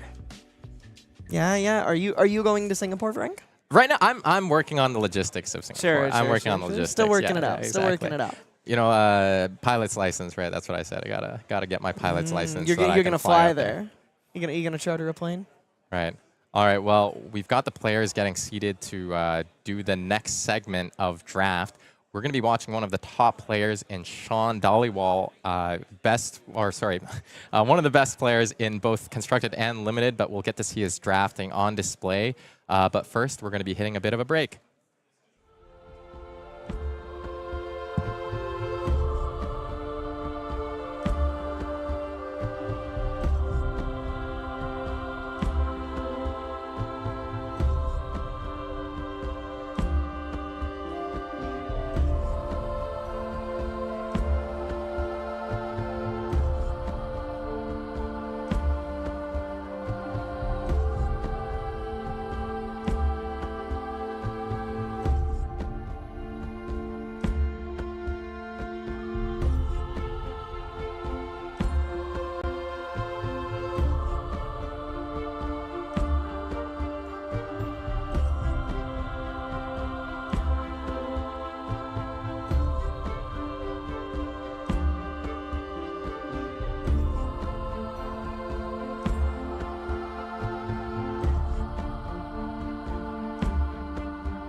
Thanks for joining us back here in the city of Toronto. I'm Frank Hung, joined by Elly Bird, and we are here to bring you to Draft, which is one of the most exciting formats in Flesh and Blood. But first, we're going to check out how some of our best players did on the tournament. So Canada, I would say, is a little bit of an international powerhouse. A lot of these players have seen success both locally and the national level, and then also in some of these larger tournaments for Pro Tour, Worlds, and Callings, and so on. And so most of them in this tournament, our national champions, stacked all at the top there, doing pretty well. Any standouts here to you, hero-wise, player-wise? We've already talked about Yuki on Bolton. Leo, who top-8'd PT London on Prism, also had a positive record in the first CC segment of this tournament on the same hero, probably a somewhat similar deck. Daniel Dreisiger, who top-8'd the Calling in London, also doing well on the same hero, his hero of choice. Arachne slipped through the cracks. Quite a bit of gravy bones here. Him and Cindra tied for most represented hero among the quote-unquote strongest players in the room. Yeah, and I thought I'd just point out, like, Tariq and Isaac, a little bit more of the old guard. Isaac coming back into the competitive scene with force here. But Jimmy, Rising Star, has topped 3 callings now, I think, in the past 10 months or so. That's crazy. Yeah, the man's performance is just, like, Mr. Consistency. I think he's, like, it's past waiting for his breakout. It's like, this is his breakout. This is his party. You know, I wouldn't be surprised to see him float to the top through these draft rounds. I know all of the players on this list have been practicing both formats, constructed and limited. But let's look at the overall standings. All right, so Shawn Dhaliwal, one of our featured players there on the top, but quite a bit of Cindra as well. Matching up well against the Cindra, we had Michel Ramillard, who we saw earlier in round 1, as well as maybe Carl on Bolton, a couple of Warriors making their names known. Yeah, Bolton is here to say that he is done being looked down on with that new support from High Seas. Definitely here cracking in. We have a 3-0 Bolton and a 2-1 Bolton. I believe the other Bolton was hanging in there.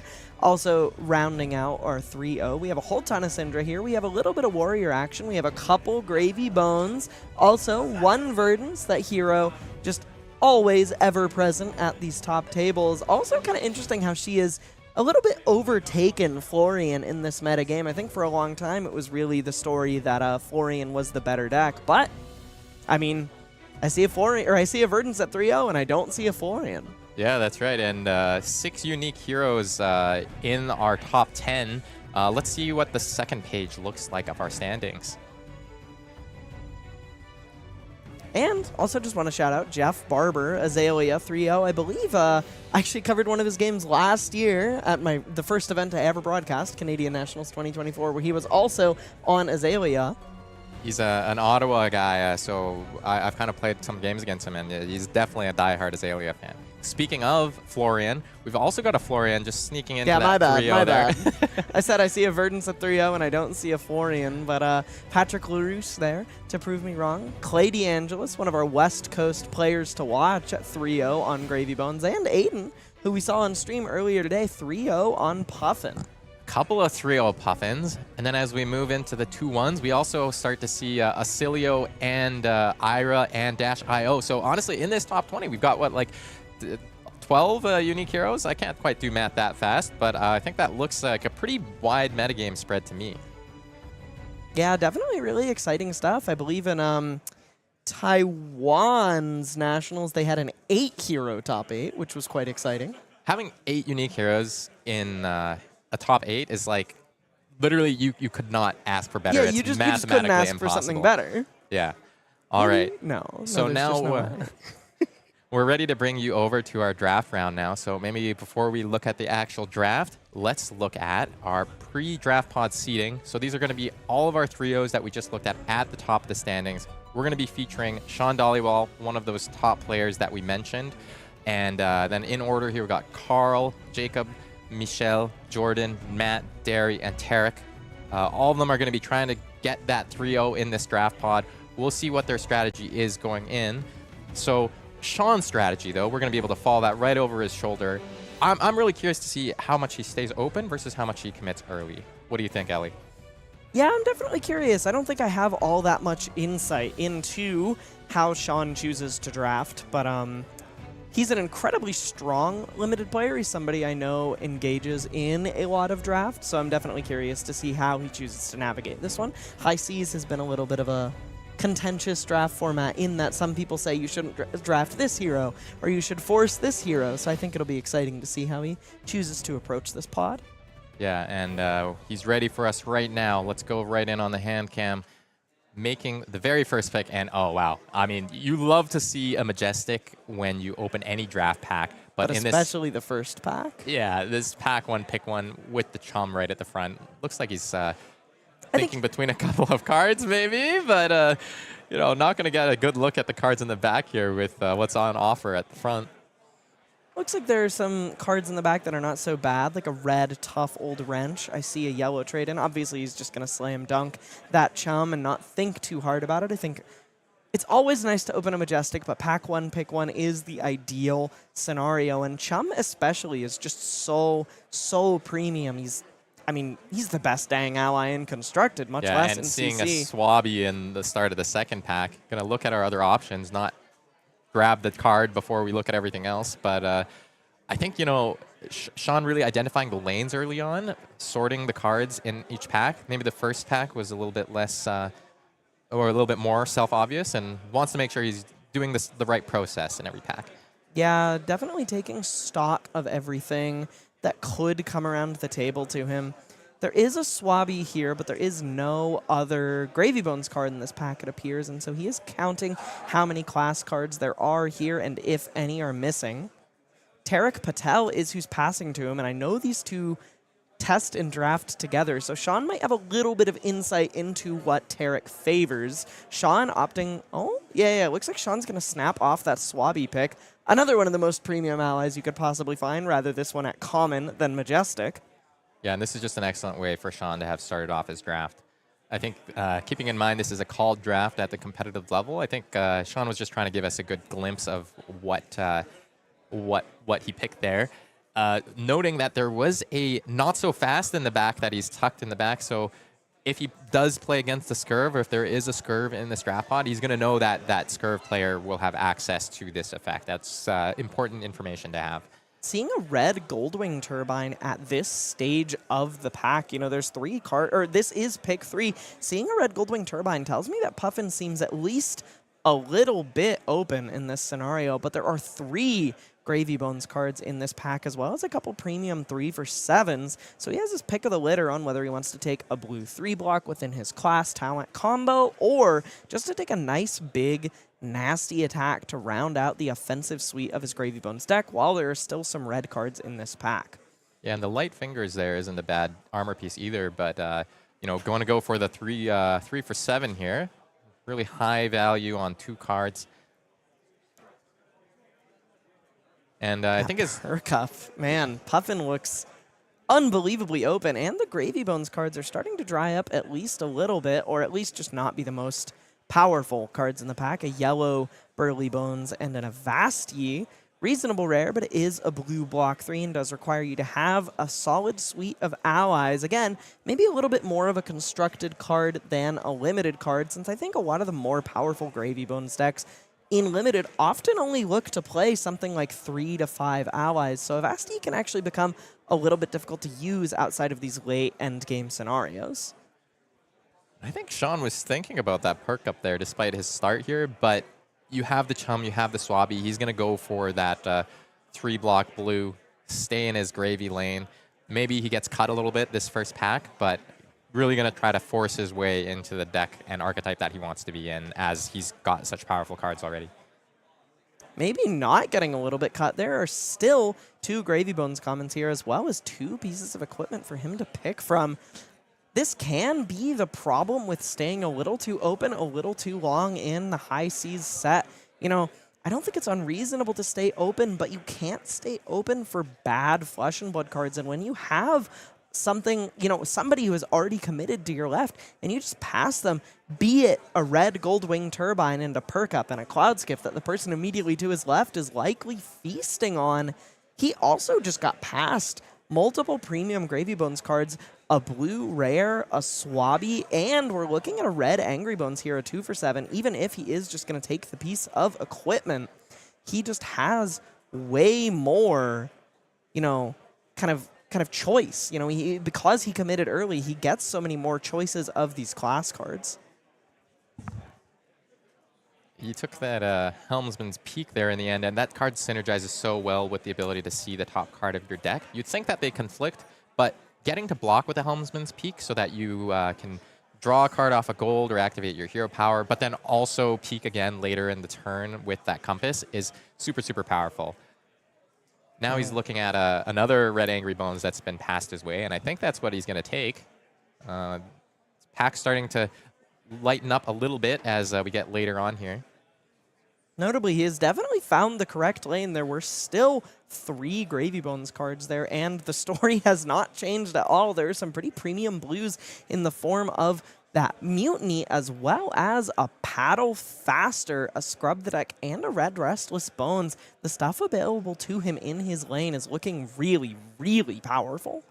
And this Scrub the Deck has like very hidden power in Gravy, because not only does it activate your hero ability and let you play out of the graveyard, basically, but it also can draw you a card. In this case, prioritizing the Mutiny on the Battalion Bark because it's got a stronger effect, gives +2 and steals a gold from your opponent.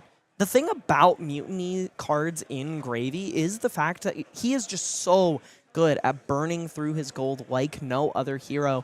So he is both good at playing around the Mutinies and playing towards resolving them, but also we have talked about Puffin being obscenely open in this draft pod and some others. I think the narrative a little bit is that Puffin is just not, you know, she doesn't have the chops, and it's starting to create these pods where you're on pick 8, you're almost at the wheel, and there were 2 incredibly premium Puffin cards there, a blue rare and a 1 for 4 pump in the form of Tighten the Screws, and 2 Puffin cards have wheeled back to Shawn here from his first pick.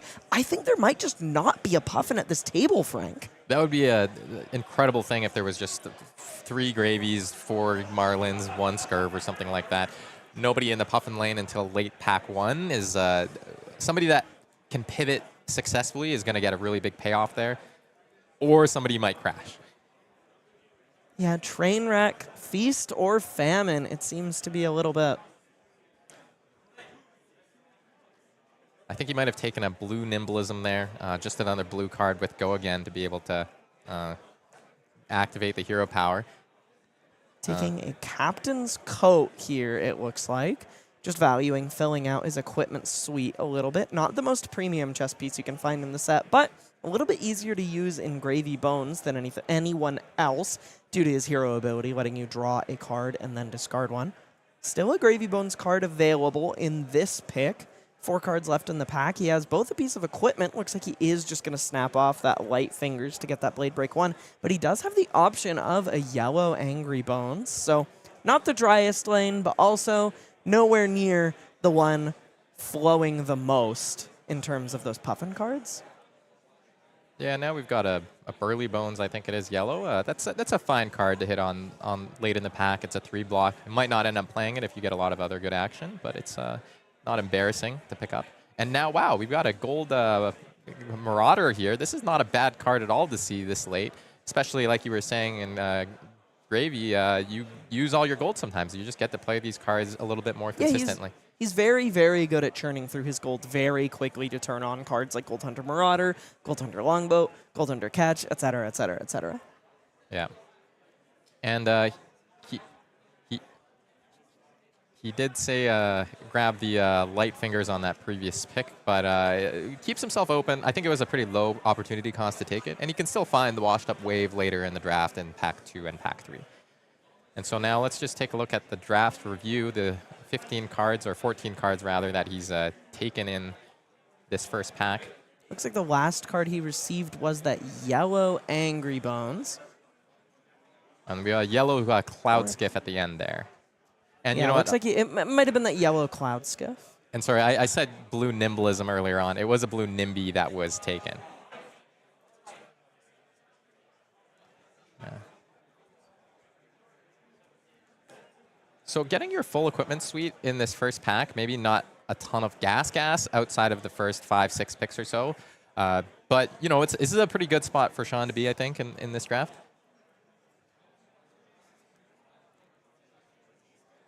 Yeah. And Shawn getting this full time to review, he's going to be able to remember what his pitch count is, how many reds and blues he has access to, and what he wants to prioritize going into the next pack. In pack 2, we're going to be passing to the right. So now Tariq Patel, who is passing to him, is going to be receiving his cards. And I have a pretty good suspicion Tariq's not playing Puffin.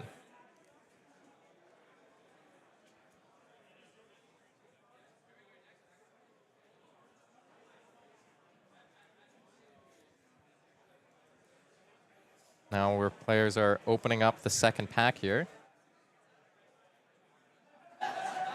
Looks like there's an expansion slot card. Oh, no.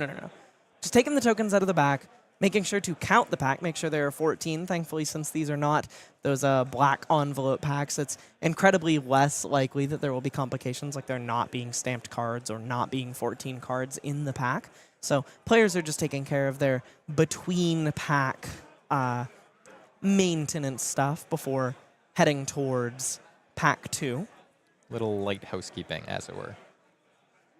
Yeah, Shawn filled out a lot of his equipment suite in that first pack, which can be both good and bad. Taking equipment often does mean that you are passing more premium cards or you are settling for less powerful equipment, especially when you take it early like Shawn did. He settled for Captain's Coat, which is far from the most exciting chess piece, which can also put him in a position where he comes across a piece of equipment in that slot later, making him make a hard decision about maybe lighting a previous pick on fire, since you can never equip two things in the same slot. And I think he started to feel a little bit cut. You know, those yellow block 3 Gravy Bones cards are not super embarrassing to put in your deck, but they are also often pretty far from what you actually want to be seeing. Also, notably, it may have just been the composition of those packs, but once he saw that Chum and Swabby, the actually good allies, started to dry up pretty hard. The only other ally he saw that pack was a Shelly that he ended up passing and not seeing again. So there are not only definitely other Gravy Bones players at the table, but they might also be having more first picks than Shawn in terms of seeing the good cards first, depending on how people are seeded and how people make up that pot. I also just am so curious to see who has this Puffin deck. I mean, we saw Perk Up, Tighten the Screws, Cloud City Steamboat, Goldwing Turbine, Cloud Skiff, and Sky Skimmer all passed through Shawn. If he had made a different decision or not committed so hard to that Chum he found pick 1, he could have had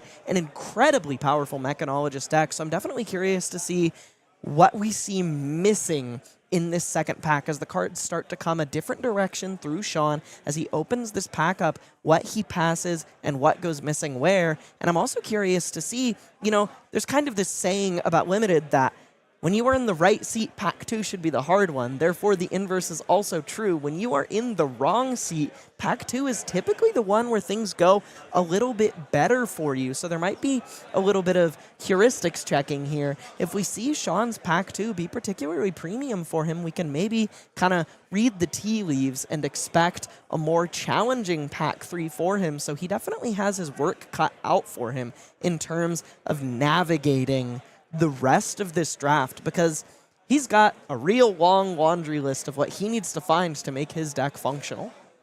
Yeah, so he picked up a couple of blue cards to activate that hero power, but haven't quite seen a ton more since then.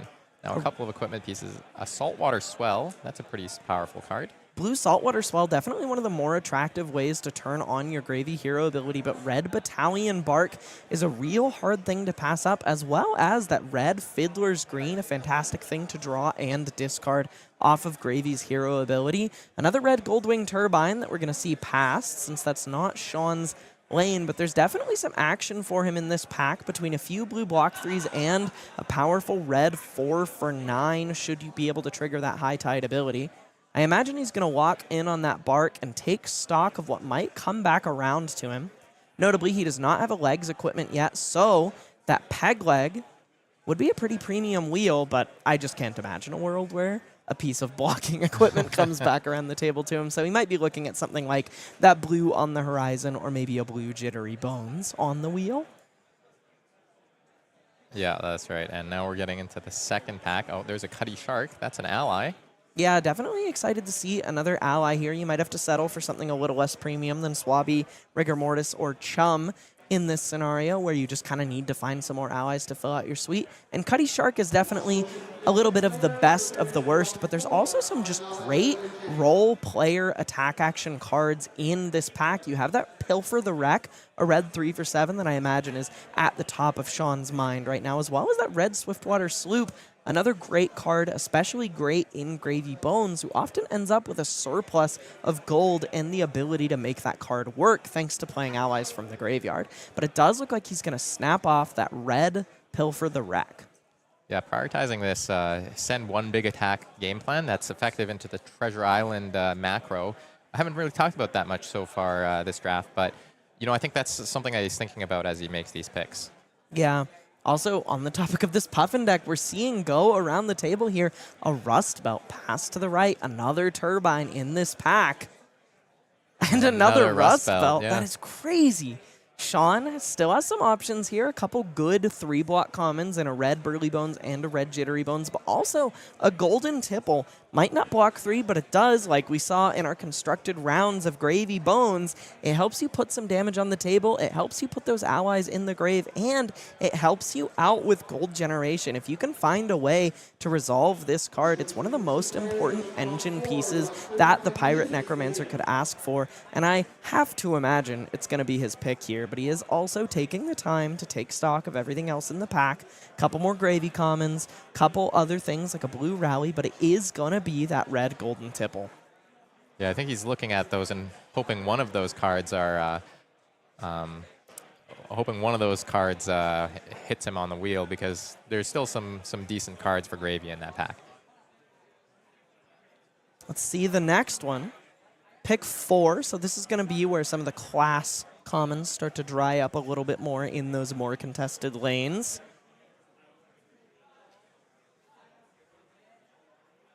Yeah, and we haven't seen a washed up wave yet at all.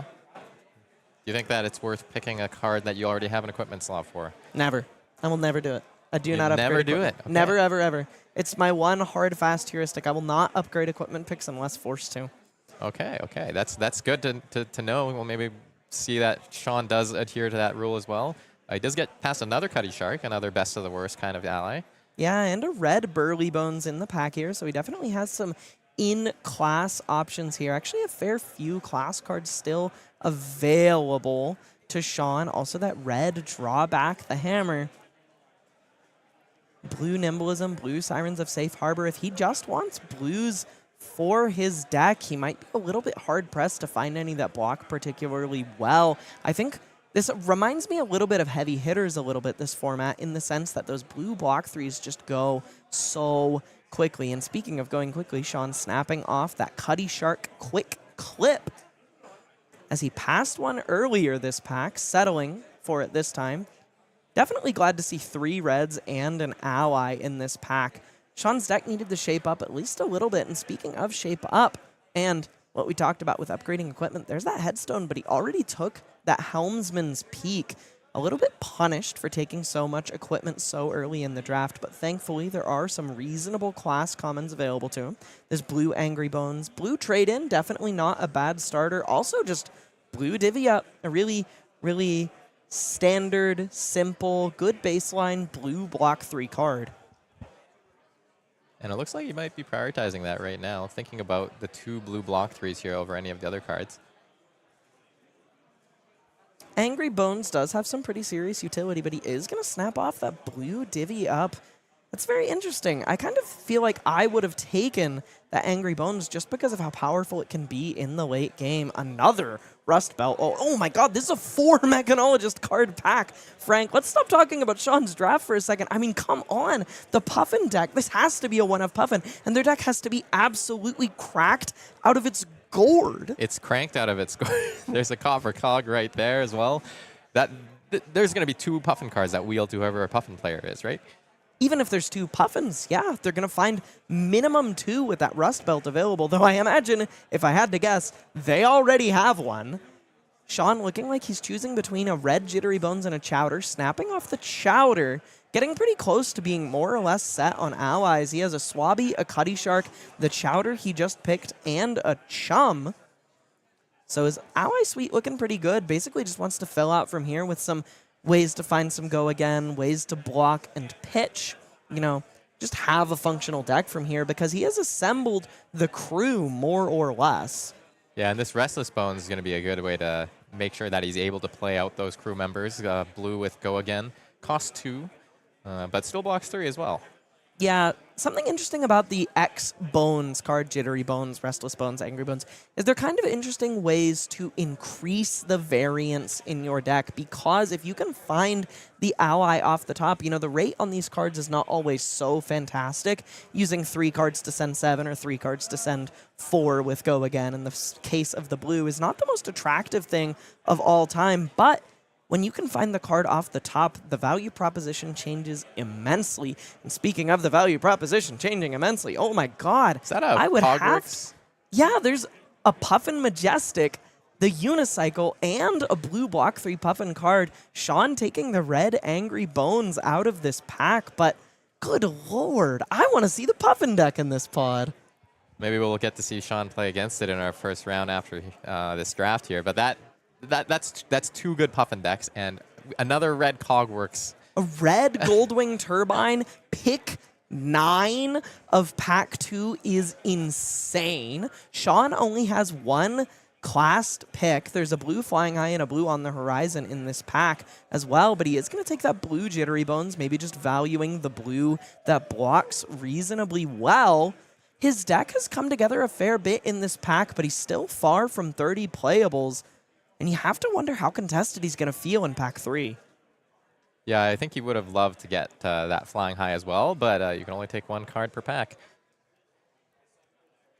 Now we're seeing a couple of more Necromancer cards. There's a Board the Ship, which isn't a bad card to have, as well as this Angry Bones blue that's being taken. Yeah, just valuing the blue block 3. Shawn just wants his deck to be consistent, have a reasonable baseline, and just find a way to close in the late game by having ways to put allies into the yard and on the board. And good lord, this must be a 0 Puffin pod, Frank. 3 mech cards with 2 Rust... I mean, so we've seen 3 Rust Belts go around the table, one of which was in the last pack. One was in Shawn's hand right now, and I think we're going to see one coming up in a second.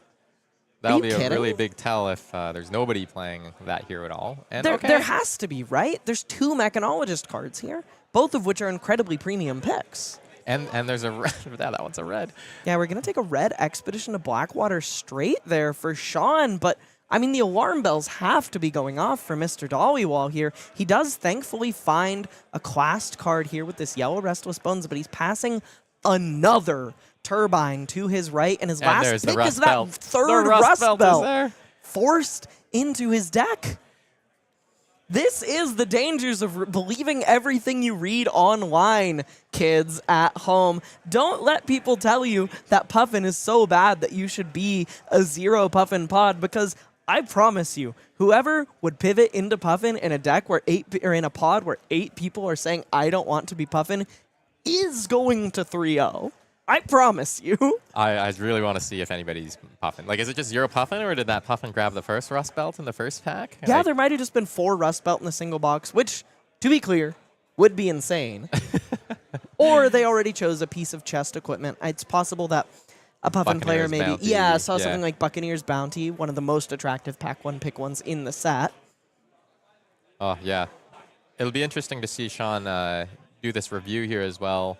I think we got maybe 3 or 4 blues on that first pack, right? And we've got 3 blues here, so trying to flesh that out a bit in pack 3. Yeah, definitely trying to figure out his blue base here. He clearly values the blues that block well over any of the others. We even saw him pass some powerful blues that did block too, like that blue Flying High, specifically to take a blue Jittery Bones. So the 3 block is really paramount to Mr. Dhaliwal here in this draft. But His deck is definitely struggling a little bit on the attack action angle. He's found some solid allies. He's found most of an equipment suite bar the legs, and he's found some blues that block somewhat well, but his attack action suite is kind of just okay. He has a golden tipple, he has a money or your life, he has a battalion bark, and he has an expedition to Horizon's Mantle. But you need a little bit more gas than that in your Gravy Bones deck. If you're going to not be proactive, you're going to get beaten down by decks that are. Yeah, and I think when you come back to that end game, even if you have an ally or two, you need the attacks to really threaten your opponent's life total, so they don't just clear your allies and put you into the vice grips.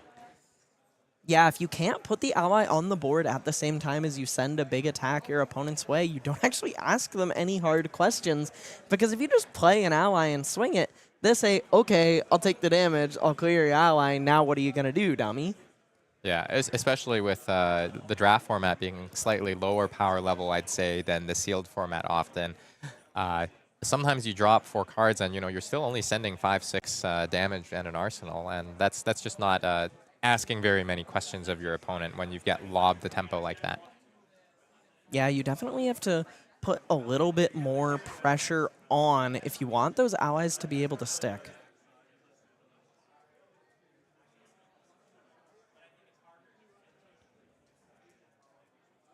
Alrighty, and I think that players have just opened up their third pack and are waiting for the call to be able to pick it up. Shawn's definitely got to be looking for some more blues that block well, maybe some boots to fill out his wardrobe, and just some more reasonable reds in his deck. I feel like he's somewhat happy with the allies he has available, but he has those stinky yellow block 3s that he got the first pack that are not the most attractive cards in the world. And like we said, his attack action suite is just really not entirely there yet. So we're definitely looking to see some more premium reds, couple more blue block 3s, some equipment to fill things out, and then maybe some goodies towards the end. What do you think is what does he want to open in the pack right here? Shawn, what do I want to open? I mean, a red battalion battalion. bar. Oh, this is review. Oh, okay. To be clear, I was like, oh my goodness gracious. I would definitely be looking for something like a red battalion bark. You want some big attacks that block reasonably well. I think he could really benefit from some go again. Cards like Golden Tipple, Ravenous Rabble, Murderous Rabble, Life for a Life, Scar for a Scar, Blow for a Blow. He needs ways to actually make use of 5 cards if he is left with them. And the rate on some of those cards is just insane. You have these 0-for-4s in the format, like Ravenous Rabble, which you just don't have to play until you know there's a red card on top, thanks to Compass. Scar for a Scar, which really helps you punish people for pushing face rather than clearing allies by being a 0-for-4 with Go Again. Just fantastic rate. I think you really just want some more ways to convert some of your bigger hands, stay alive a little longer, maybe some block cards, like some 4 blocks, like Hoist 'em Up, On the Horizon, that sort of thing. Yeah. And looking at the pack review here, I think he has a little bit more blues than I had recalled. And he does also have a Pilfer the Wreck, so the attack suite is getting there. Not quite there, getting close. Yeah, he needs more ways to convert. He might want some blues that block a little better than a blue Nimby. I think you're never really hoping to play a blue Nimby.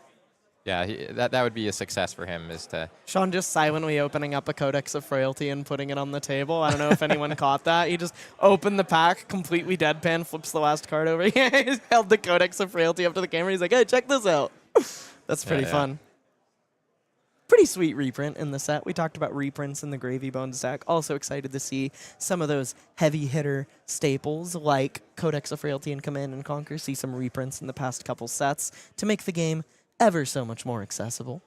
Yeah, and the art on those is actually just very cool to get to see that art in a few different settings, right? Yeah, I love the new Codex art. It's so sweet. Yeah.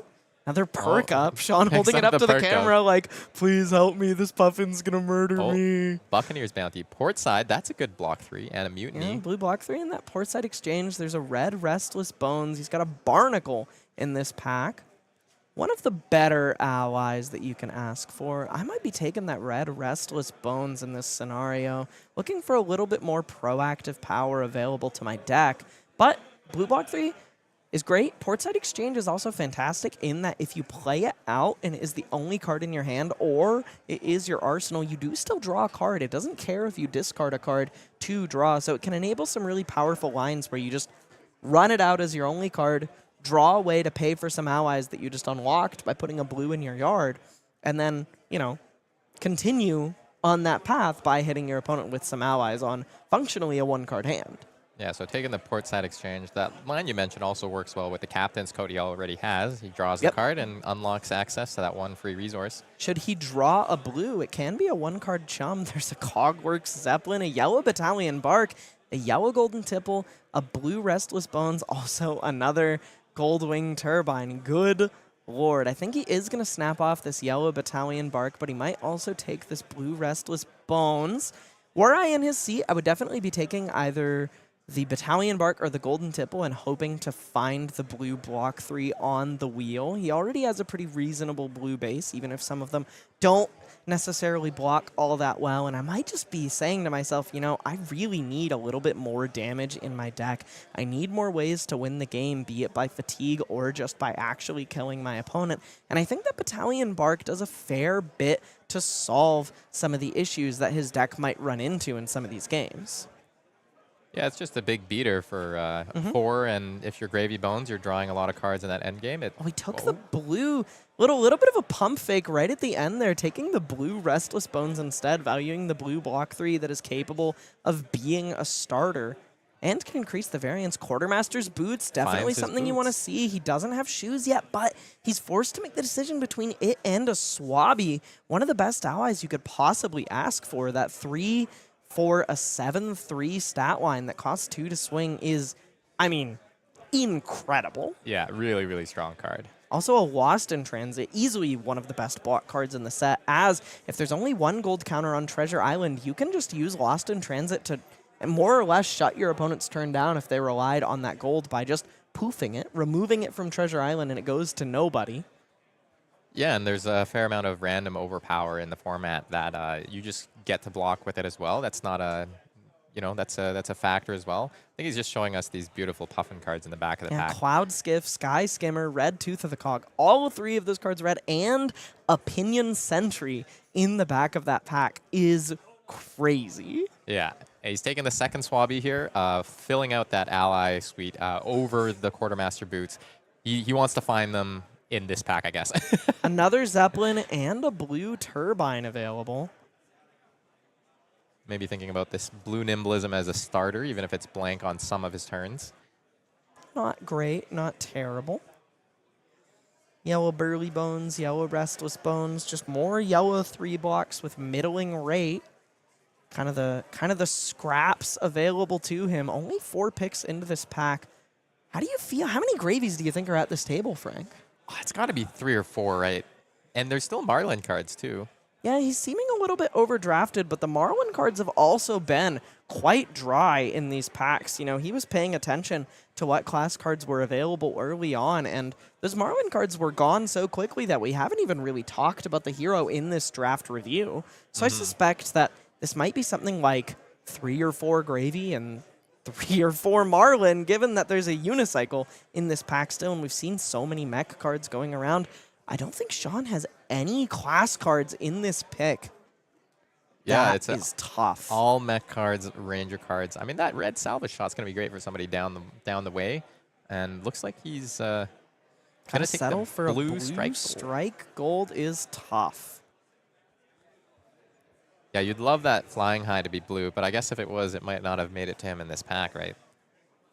I might even take the yellow flying high. Ally Swing with Go Again might be a little bit more attractive than my 20th blue. That's a blue block too. That makes a gold if it hits something. Yeah, I'm curious to see how he approaches deck construction here as well. Like, is he trying to play 15 blues maybe, that high, or 18 blues, that high blue count approach? Another Goldwing Turbine makes its way around the table. I am absolutely flummoxed by the amount of mechanologist cards we have seen table here. Looks like he's valuing that Mutiny on the Skyship or on the Nimbus Sovereign, giving overpower should it actually steal a gold. Think about this red Goldwing Turbine. He might just hate pick this red Goldwing Turbine, it kind of looks like. He's definitely thinking about it. that money or your life isn't terrible. He is going to take the Mutiny on the Nimbus Sovereign. You know, Gaining overpower should he steal a gold by playing it. Also a blue starter. really short. Oh, there's the washed up wave. Along And with 17 mechanologist cards in this pack. short up that blues thing we talked about. Hasn't seen those attacks that you mentioned. Yeah, Saltwater Swell is a good way to put a little bit more damage on the table while still having the resources to pay for some allies. But it looks like he's also considering upgrading an equipment pick with this washed up wave. Though, I'm going to be honest with you. The variance on this card kind of drives me insane. A lot of the time, I think I'd rather just have a one-block Blade Break equipment. Yeah, especially with Treasure Island early in the game, just having access to it whenever you want can be pretty instrumental. Winning that Treasure Island minigame or getting the Treasure Island minigame to a place where you can manage it a bit better. I think the reason he's taking that there is that the rest of the pack is just not that premium. Definitely not great. Pretty far from it. Makes you wonder a little bit what the upstream gravy took. And you know what? We have a blue golden tipple here. Yeah, Blue Golden Tipple is pretty attractive if you have enough allies to discard to it frequently to turn it on. Also, Red Burly Bones, his deck is really starved of these attack actions, and he's still going to take that Blue Golden Tipple. His blue count is kind of unbelievable at this stage of the draft. I'm really, really curious what his deck ends up looking like because I just don't feel like there's very much closing power in it right now. I don't know how his deck is presently winning games, though this Barnacle on the wheel might help with that a little bit, or this yellow Rally the Coast Guard can shore up his defenses at least a little bit. That's a defensive card that isn't, you know, embarrassing to play on offense if you really need to. Especially with how many blues he has, he's always going to be able to play that with 2 cards. I think Elly might just explode in her seat if he takes that blue chart, of course, but no, it's going to be the Barnacle. I might have popped like a grape. Yeah. It's distinctly possible. Swift Strike Bracers, Blue Walk the Plank, and 17 more Mechanologist rares in this pack. That's a red Zeppelin. That's a constructed Puffin deck that's wheeling around right now. If there are 0 Puffins in this pod, I'm going to have to do something drastic, Frank. You're going to have to get in there and play with all the... I'm going to have to do something drastic. Yeah. play with all the chaff that no one's including in their deck. I'm going to have to do something drastic, Frank. There's 0 Puffins. There has to be 0 Puffins. This is 3 red premium Mechanologist cards. This is 3 premium red Mechanologist cards. And the blue Pinion Sentry. And the blue rare Pinion. There has to this just has to be a 0 Puffin card. The internet has driven the narrative so effectively that at the 3-0 pod at Canadian Nationals, one of the strongest regions in the world, there are 0 Puffins in the top pod. I am genuinely at a loss for words. My disappointment is immeasurable and my day is ruined. And it's not even just some of the best players in the world. It's some of the best limited players in the world. I would actually say, like, the caliber of limited players in Canada is so high because, you know, Steel Forges Steel or something like that. You know, you have these groups that play limited and draft together all the time, such as Shawn. And I mean, let's see what that looks like as the players have made their last pick here. It is possible that there is a Puffin.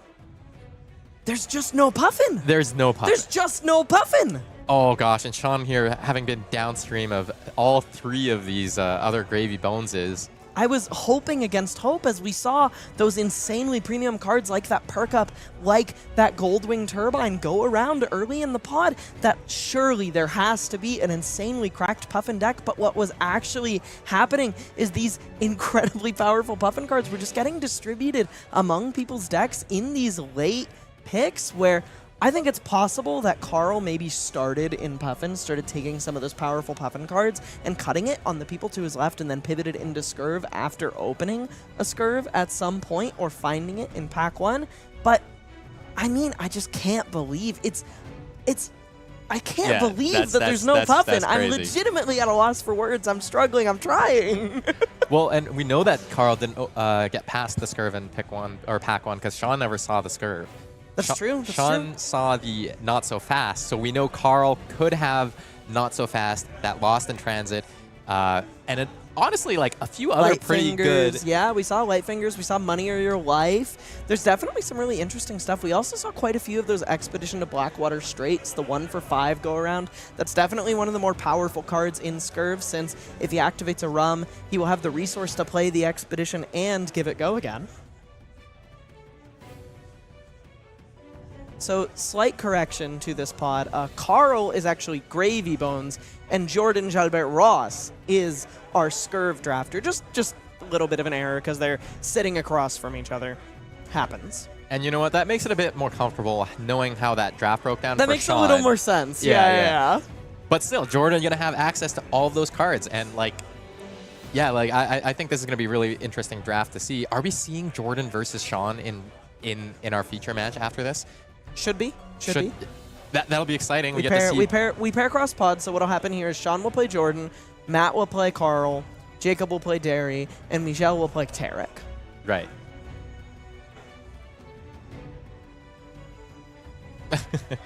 Sorry, just some technical difficulties there. Another update, Carl is actually Marlynn. We're kind of getting the info live as everyone behind us is taking care of deck registration, passing their decks back and forth. Sometimes it can be a little bit hard to catch everything as it comes in. So a little bit of technical difficulties, but the one certainty we can give you, this is 100% correct. It is 4 Marlynn, 3 Gravy Bones, 1 Scurv, and 0 Puffin. 0 Puffin. You know who would be really sad?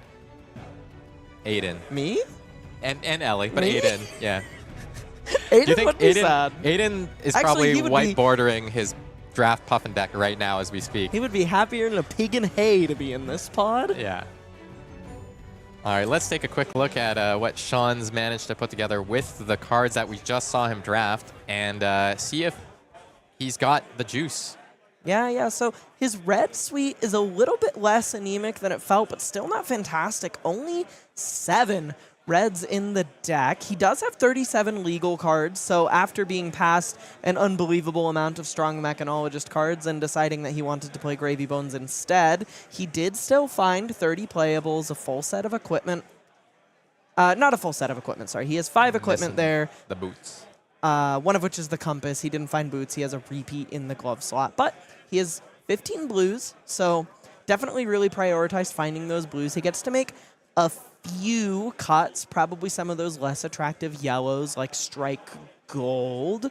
But he also has, I mean, not the greatest amount of reds, but he definitely has some. He has a couple 3 for 7s. He has that Golden Tipple. He has Expedition to Blackwater Strait. His deck is not bad. It's not something I would be super excited to play. You know, I'm not drafting this and going, oh geez, I'm definitely 3-0ing this pod, but I would definitely feel solid about having it. And let's definitely take a look at the allies he ended up with here, Frank.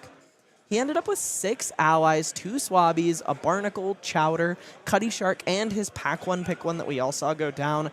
That Chum, you're definitely super stoked. I think this is the best thing about Shawn's deck, is that he has an incredibly premium set of allies. He never found a Rigor Mortis. I believe we saw him pass one, but it's still quite good. Yeah, I really think that, you know, he locked in really hard after seeing that Swabby as his second pick and never really looked back. It's because of the allies that he's playing Gravy Bones. And, you know, it's kind of asking one of those questions of, as you're approaching the draft, do you want to be the Gravy drafter that drafts your allies first and then tries to find your other cards later? Or do you want to maybe pick 1 or 2 allies but prioritize the other enablers in Necromancer first and then the allies later? And maybe he's gone for the former a little bit.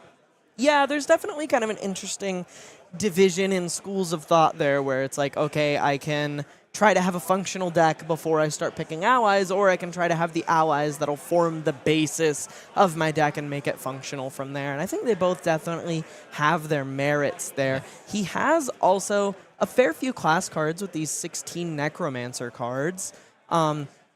Actually ended up with sparingly few generics. He's got those 6 allies we mentioned, as well as 10 other Necromancer cards, 2 reds, the 2 red Angry Bones, and a Vast Yi, which, if you're going to end up in a relatively mediocre Gravy Bones deck with a lot of access to allies, you're definitely pretty glad to have that Avast Yi. It'll give you a little bit more ability to establish double ally, which is really what you want to be doing in the mirror, especially with that 6 life backside on Chum.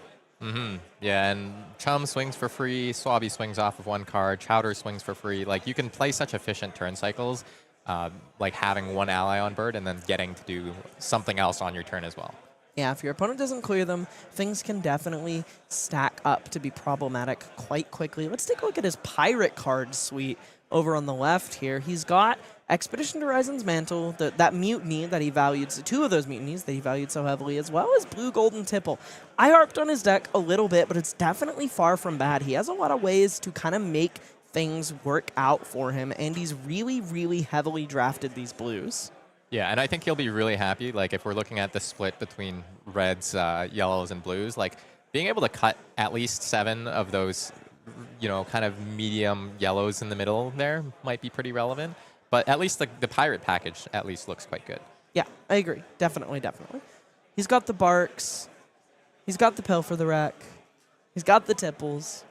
It's pretty good. Honestly, this is like maybe the most attractive part of his deck. And here's what his deck overall looks like. I think, again, he gets to make 3 cuts here. I imagine it'll be something like that yellow strike gold, maybe like yellow money or your life. The blue NIMBY is not so attractive. I'm probably not super excited to play Gold Hunter Marauder, but it definitely has a job if you're behind on the gold race.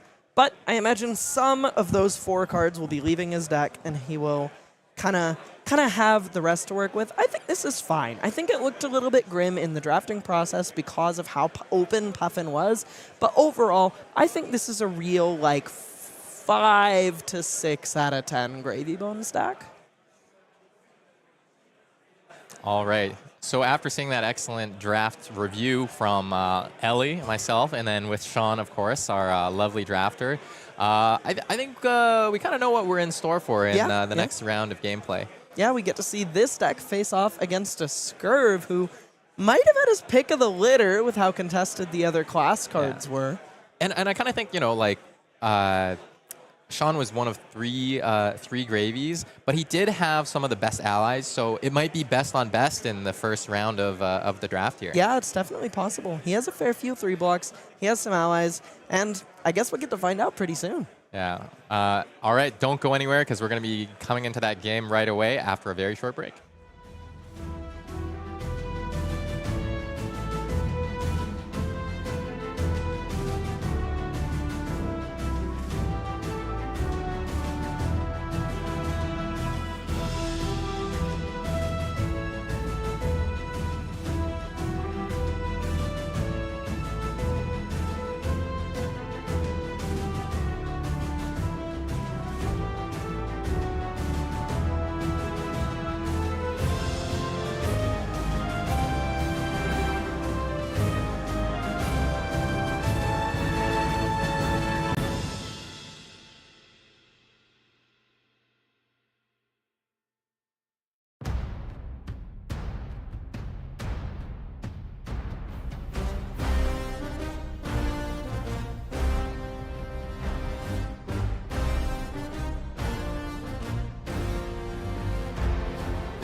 All right, welcome back to Canadian National Championships here in Toronto. We're going to be heading into the draft round shortly, and I'm pretty excited to see some of these games play out. Yeah, I'm definitely excited to see how this pod ends up playing out with a 0 Puffin. I'm kind of mortified and excited to be proven wrong by some great games of Flesh and Blood. Yeah, let's take a quick look at that graphic showing that we do in fact have 0 Puffin in this draft pod. Unbelievable. Just straight up unbelievable. Yeah, and so far all players at 0-0. We're going to be watching that record as we go on through the next 3 rounds. And game 1, we'll be looking at Shawn Dhaliwal, who we just watched draft a pretty good gravy deck, navigate against Jordan Jalbert-Ross playing Scurv Stowaway. And one thing I did want to shout out actually for Jordan, he's from Montreal. He came in second at the Calling Vegas, he came in second at one of the limited draft events for High C. So he actually has a lot of experience in this draft format. Okay, that's quite exciting actually. Yeah, against Shawn, who is a competitive stalwart in Canada. Let's go down to our game area right now. We have Shawn going first against Jordan. How do you feel about that, getting to make that choice and getting to go first in this limited format as Gravy Bones? Do you think Shawn made that choice? I'm not sure, actually. I've played a bit of Gravy in Limited, also with a couple of Swabbies in my deck. I felt pretty good about that. But I feel like putting the allies in the graveyard on turn 0 is more important than playing the allies on turn 0. Yeah, I think if you can stick an ally on that very first turn of the game, going first can definitely have its merits. But if you end up with a hand like Shawn's, it can also be a little bit punishing. This hand can put an ally in the graveyard, but he's not going to get to really swing it and present all that much damage, and it can be tough to put out a Swabby and just kind of let your opponent kill it straight away. Yeah, exactly. So maybe thinking about whether he wants to stash it for later, bank a gold, see what he might draw into off one of these draw discard effects. Interestingly, he chose to go with the washed up wave over the light fingers. Right, so maybe because he is playing all of the allies in his deck, wants to be able to convert one of them into a block 2. On the other side, Jordan has only 2 equipment pieces. Yeah, it's possible that because there were so many heroes kind of being forced to fight over generics that his draft ended up a little bit fraught with issues too. Despite being the really powerful Scurv hero with some really powerful abilities and options available to him, if the generics dry up too fast, your deck can end up still not quite as exciting as you would like it to be. Yeah, and maybe prioritizing some in-deck picks over the equipment pieces and not seeing that light fingers wheel because everyone likes Blade Break 1. That is true. That is true. Yeah. Also, just want to shout out, we have a couple people on the staff who went above and beyond for that that Scurv Stowaway Marvel, which isn't even available yet, and that Sticky Fingers Marvel from the Judge Pack. Both of those look absolutely incredible. I am so stoked about it. And Shawn just ended up playing that Portside Exchange, drew the card, made the gold, but then passed. And so on his turn, Jordan's going to play out the Shifting Tides, maybe get some free pitch value for the next turn, and play out a yellow Sirens of Safe Harbor, which will trigger Treasure Island to put a treasure counter on it. Yeah, the first attack, meaning the first counter on Treasure Island. And we'll have to see if a hit actually comes across here.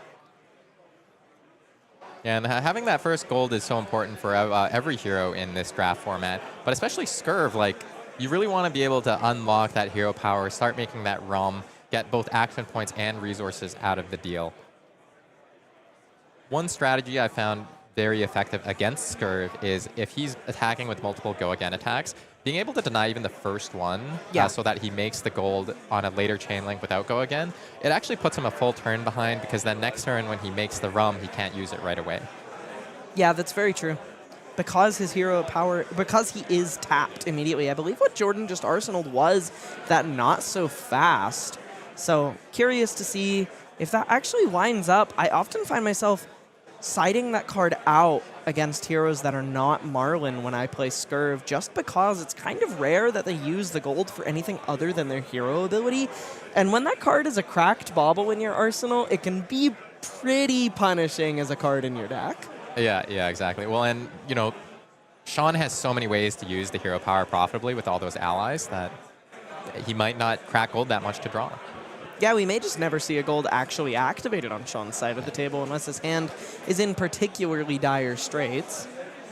And so Jordan gained the life off that Sirens of Safe Harbor, but now Shawn's attacking with an Expedition to Horizon's Mantle, elects not to add an extra gold counter to Treasure Island.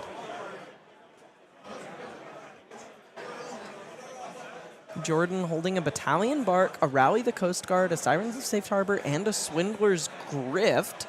Hand's pretty lacking in Go Again, and he also doesn't really have any gold. He can kind of block down and gamble a little bit on this Shifting Tides, but it can be a little bit tough to actually convert this hand super optimally, and it looks like he's just going to use the armor here to deny Shawn the gold that he wants here.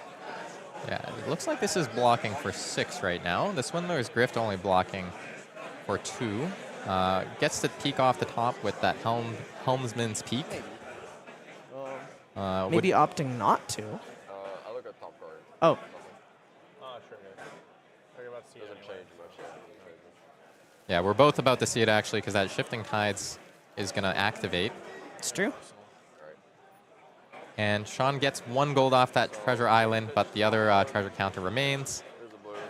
Well, that on the horizon, straight into the pitch zone. Would have been pretty sweet if Jordan had the prescience of mind to go ahead and block with an extra card there. Now gets 3 resources. I always forget that Shifting Tides actually does just go to the bottom of your deck. Yeah, and it's not bad as a blue 3 block that you just stack on the bottom in these limited games that can get pretty grindy. Oh, Peg Leg activation coming in here.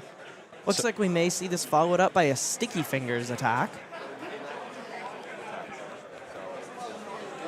And so, yeah, Jordan's going to go with the Sticky Fingers first. That Marvel Sticky Fingers still only steals 1 gold, but honestly, that's It pretty looks good. real nice doing it. Yeah.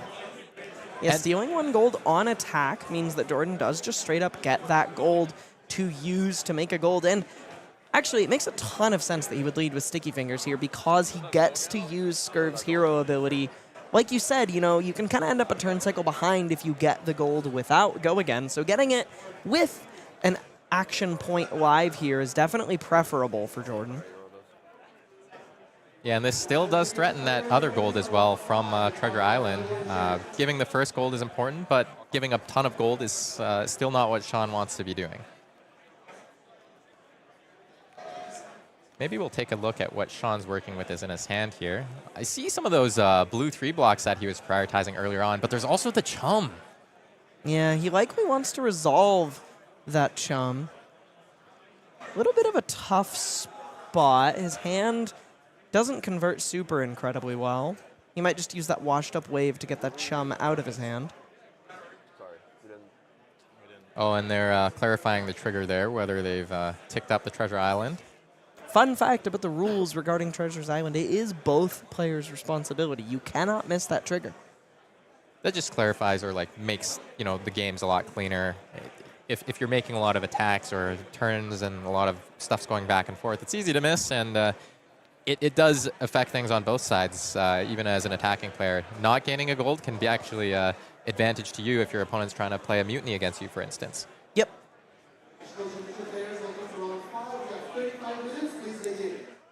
Yeah, and Pretty Shawn... tough blocking decision here for Shawn. The Sticky Fingers, you know, this having Go Again tells Shawn a lot that Jordan has a follow-up for this, and then it's likely a big attack given that he has 3 cards here. So Shawn's definitely going to want to cover this up, but how he does so is going to be a pretty big question. Yeah, and he knows the top card of his deck, so perhaps we can infer some things about whether or not it's an ally, whether or not the washed-up wave can grab it off the top, whether the washed-up wave wants to put this Chum into the graveyard, even if it is an ally on top.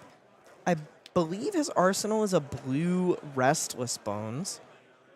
So it would be pretty great for him if there was an ally on top, if he could trash that to gain Go Again. And then I'm going to. He's going to play this Sirens of Safe Harbor. for 6. Playing the Sirens of Safe Harbor out. Notably, no hero power activation on the Scurv side here. Just going for the attack, content to stick on the 1 gold, maybe prioritizing being able to draw a card off of it later instead of needing a lot of go again in his deck configuration.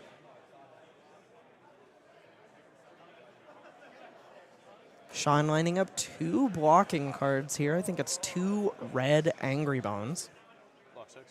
That'll cover the 6 up cleanly, and Jordan's going to gain another point of life off of that trigger. Yeah.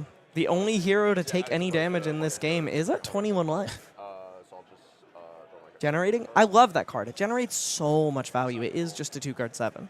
Oh, he's cracking a gold. To draw? Yeah. So you're at 21, right?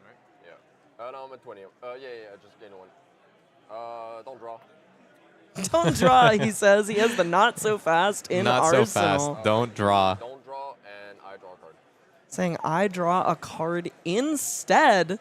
We And- just talked about how punishing that card can be for Jordan, but we didn't talk about how punishing it is for the opponent when it lines up. Jordan gonna deny Shawn a card and have a functional 5-card hand, more than likely completely shutting down Shawn's turn. What a blowout. He kept 1 card specifically to activate a gold, draw a card, and resolve his arsenal, and now Jordan has 5 cards to work with back on his own turn. The advantage on life, Sticky Fingers still on the board, and a Scurv hero activation going to start his turn off here. That is insane, Frank. And I see a golden tipple in his hand as well, so just looking at the text on that Gold Kiss Rum Marvel is our treasure pack card as well. But he has he's got a golden tipple as well, so he's going to be able to get some extra action points here. Looks like both players are presently holding a golden tipple, actually. Pretty interesting stuff. So this not so fast, if he gets to discard a card here, is actually going to functionally be the card he gets to discard here, right? So he ended up with a 5-card hand. He may not get to discard, though. I don't know if I see a yellow in his hand presently. Yeah, no yellow here that he wants to discard. It will tick Treasure Island up 1. It's just 3 go again. Still not nice to be facing down on Shawn's side of the board.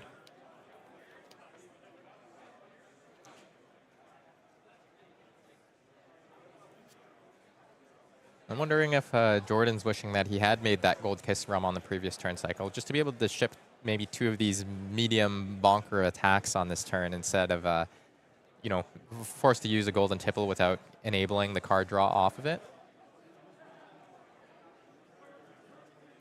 Even still, sending 3 go again when you have 5 cards in hand, and you get to follow it up with something like that, Rally the Coast Guard in his hand, and he has a life for a life. I'm sure he wishes he was a little lower on life at this stage of the game. Maybe a little bit of the downside of fully stealing your opponent's turn like he did is that you don't get to take some damage to enable cards like that. But I think he'll be okay. I think he's still pretty comfortable. Although it is funny that he's gained 2 life this game so far. If he hadn't gained either of those life points, he'd be able to send that life for a life at face. It's true. Against Gravy in this draft format, how important do you think it is to stash some of these go-again attacks in the arsenal for when they do resolve an ally? It can depend a lot on how much go again your deck can actually generate. I imagine Jordan feels pretty comfortable pressuring Shawn in this scenario because his hero power generates action points. So it's a little bit easier for him to clear the board in a pinch thanks to that Gold Kiss Rum, especially with Sticky Fingers still on the board. But I do think that some heroes, like when I'm drafting Puffin, I actually almost always try to pick up 1 copy of Blow for a Blow so that you can really cleanly clear an ally and another 1-health ally, or put the point of damage on another ally to make clearing things up a little easier, and the go again can help clear things out. I do think it's supremely important to draft, find, and have at the ready, but I think exactly Jordan with exactly Jordan's deck might not be so concerned due to his hero power. And Jordan actually has just hit with that Golden Tipple on the first chain link, gets 3 whole gold off of it, has already activated the hero power this turn, so just going to ship that Rally the Coast card for 7. Shawn puts an Angry Bones in front of it, takes 4 damage, and now both players are finally below 20 life. On Shawn's turn, he's going to play his own Golden Tipple. This is a blue one, I believe. Maybe giving us a little bit of... He is discarding Not an ally, but he is going to get to draw a card here, finding that divvy up off the top. Just more blues to work with, which will be fantastic when he does get to resolve that chum in his graveyard.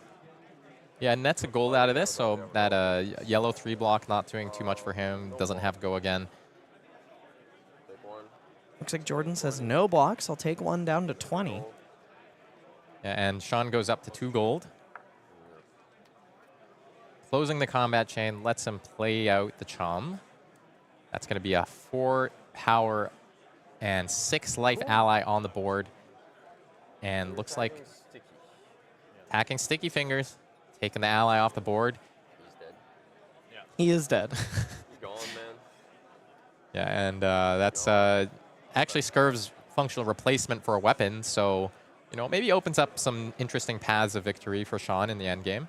Yeah, it becomes increasingly possible with that inevitability off the board that he could just fatigue Jordan, but I think right now he might be a little more concerned about getting fatigued himself. He's discarded a fair few cards this game, which is freely doing deck damage to yourself, especially when he discards that Angry Bones. It's not an ally, so he doesn't get that card back later. He's just filtering, which does thin his deck out and make it easier for him to run out of cards before his opponent. Yeah, and Jordan now has activated the Scurv hero power. He's drank the Gold Kiss Rum, which taps the hero. And due to his hero ability, floats a free resource. Yeah, which is pretty convenient for fixing some of your curve issues, or gets to play those 1-for-5s like you mentioned. Perhaps your Scurv issues. Yeah, your Scurv. Scurv. Your resource Scurv. Let's take a look at Jordan's hand here. He's holding a yellow Walk the Plank, blue Sirens of Safe Harbor, that Expedition to Dreadfall Reach that we mentioned, that 1-for-5, that gains go again thanks to the Gold Kiss Rum. Not looking super likely that he can use the entire hand super efficiently, but he can definitely at least hit Shawn pretty hard. We know he has that life for a life in the arsenal, I believe. Yeah, and I think that he will probably try to clear the chum at some point on this turn cycle. But it looks like the party was with Shawn right there. Wanted to activate the Gravy hero power. Had a couple of allies in hand, so actually had access to the hero power and Chum's ability, which lets you discard a card with Watery Grave, which for the most part is these allies. And so then the next attack that Jordan makes is going to be forced to target the Chum. Yeah, this Gravy activation is going to help him get some of these allies out of the hand. Namely, even if Jordan goes straight for the Chum here, Shawn may still want to activate Chum just to get that Cuddy Shark out of his hand.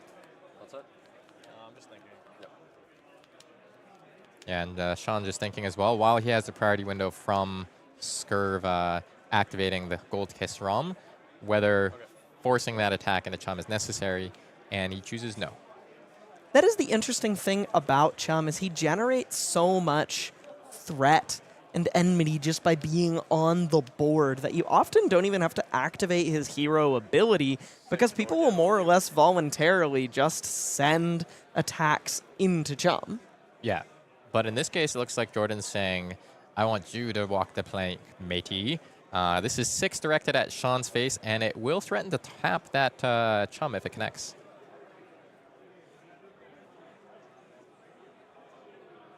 Now, still with that one ally in hand, Shawn's not necessarily going to be able to block out all of the attacks Jordan makes this turn super cleanly.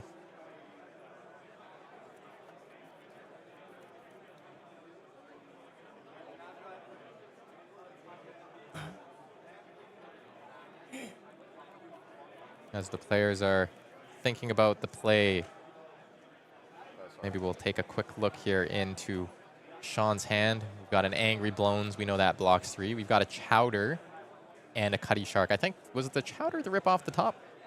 I think so. I think he did the classic activate Gravy Bones to find a blocking card and discard an ally and just draw another ally, especially with only 5 allies in the deck. That is a pretty punishing way to have the cards break.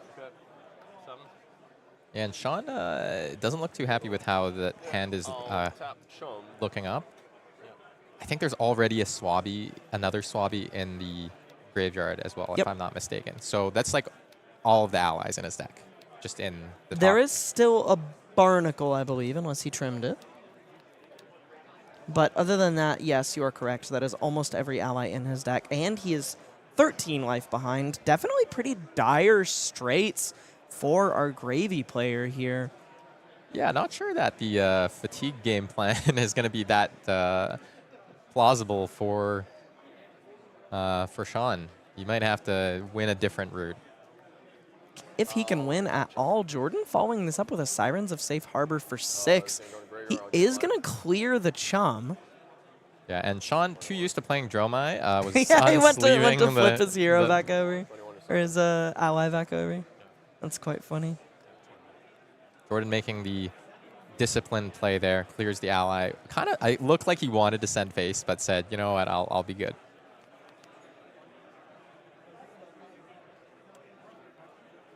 That Life for a Life in his arsenal might not get go again for a minute yet.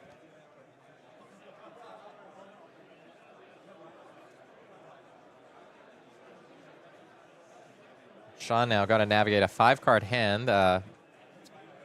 Didn't block at all that turn. Let Jordan get an additional gold off Treasure Island. Did I make the goal of the thing? Oh, Yeah. Oh, maybe you I don't know didn't. if you I gave it to you, though. yeah, you gave it to me. I don't think I made it. Do you know if you got it? I don't think I did. Okay, I then was go a to 3. 4. I don't know. You didn't Yeah. change the number? I didn't change the number. Then you're I was a 3. I didn't use. Okay. Both players clarifying Treasure Island. As previously stated, you cannot miss that trigger. It is both players' responsibility. Yeah, that would let Shawn play out like 3 mutinies if you wanted to. And who said there was an honor among thieves? Now we're going to be playing out this Restless Bones, discarding our good friend Chowder. Remembering the trigger. So we're 4 go again. Oh, and that's a clean block from 4. Clean block for 4 is pretty gnarly. Definitely hoping to leak at least a little bit if you're Shawn on this turn. He does, thanks to that having go again, get to resolve some allies here. Going to be that Chowder hitting the table. I think Chowder is a fantastic call here. Not only does it crack in for 3 like this, he doesn't have to pitch his last card away to attack with it like a Swabby might, but it also kind of represents something Jordan has to clear a little bit, or clear immediately a little bit, which is going to give Shawn a little bit of space, which is something he pretty desperately needs in this game. He's just down so much on life that the fact that Chowder's going to get to gain him a life when attacked to be cleared, and if he doesn't get cleared, he's just going to keep gaining life and threatening damage, makes him a pretty fantastic way to just buy some space for Shawn in this game. Yeah, getting at least even 1 life point here, putting him up to 8, you know, that's just healthier. And with that, Even more life gain in Jordan's deck here. He's gained so much throughout the course of this game. There was multiple copies of Sirens of Safe Harbor and Life for a Life. The generics might have been pretty contested in that pod due to how overdrafted and underdrafted certain heroes were, but it seems like he's still found a pretty premium set of cards for his Scurv deck here. and there's that Lost in Transit that we saw in the draft. Not sure if it's the same one, but powerful card there that'll deny a gold on the Treasure Island to Shawn. Shawn taking a peek at the top before making any decisions. This Compass is just so good, like constructed and limited. Getting to know the top card of your deck at the moment that you need to know and plan your sequencing, especially with so much card draw or looting effects in the deck. Like this is just, there's a reason why Gravy Bones doesn't have another weapon to go along with this. This piece God, of can you equipment. imagine? I feel like early on in the spoilers of the set, the narrative was like, oh my god, why doesn't this guy have a weapon? But now that we've kind of lived under his boot for a little while and everyone started to experience the constructed and limited formats that involve Gravy a little bit more, can you imagine if they had given him a weapon capable of closing fatigue games? I'm here for the chaos. You know, I want to see them. I want to see him do well now without the weapon, and I also think it would be really interesting if one day he gets a weapon and you know, does the walk the plank thing, makes other people feel even more weight under his boot. Shawn just having a look at what is in the graveyard, thinking about a Gravy Bones activation here to draw a card and discard another card. Counting the cards remaining in his deck, too. Yeah, so one of the things that players are able to do at this level is just have a good idea of what's left in the deck and where the pitch stack is starting. So maybe thinking about some of the blues that he pitched on those earliest turns of the game. Cracking a gold. Asks to No see. second, not so fast. Yeah. Even if he does live in fear of it a little bit.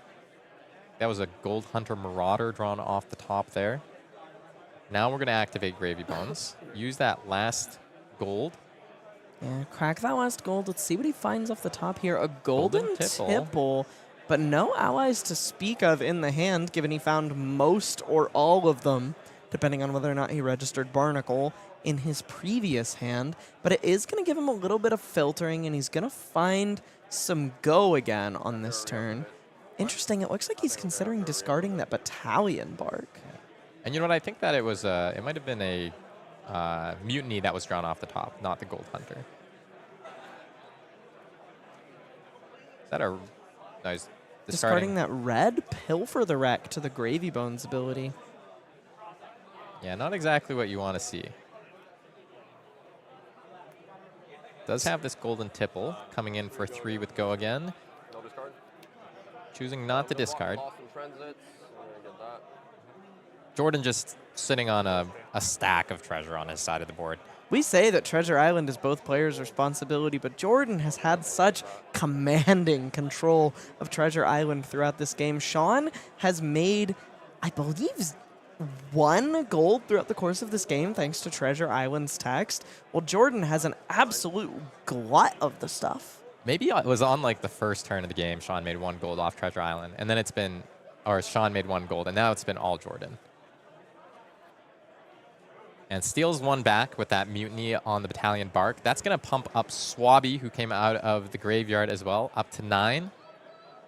Risen from the sunken depths, he is here to claim some gold and claim some damage for Shawn, but 21 life is an immense mountain to climb, even if it buys some cards from Jordan's hand here, even if he takes 5, or blocking 4 on 9, taking 5, I believe he should be at 16 unless he was not at 21 before. Possible there's a little bit of a life total discrepancy there, but I mean,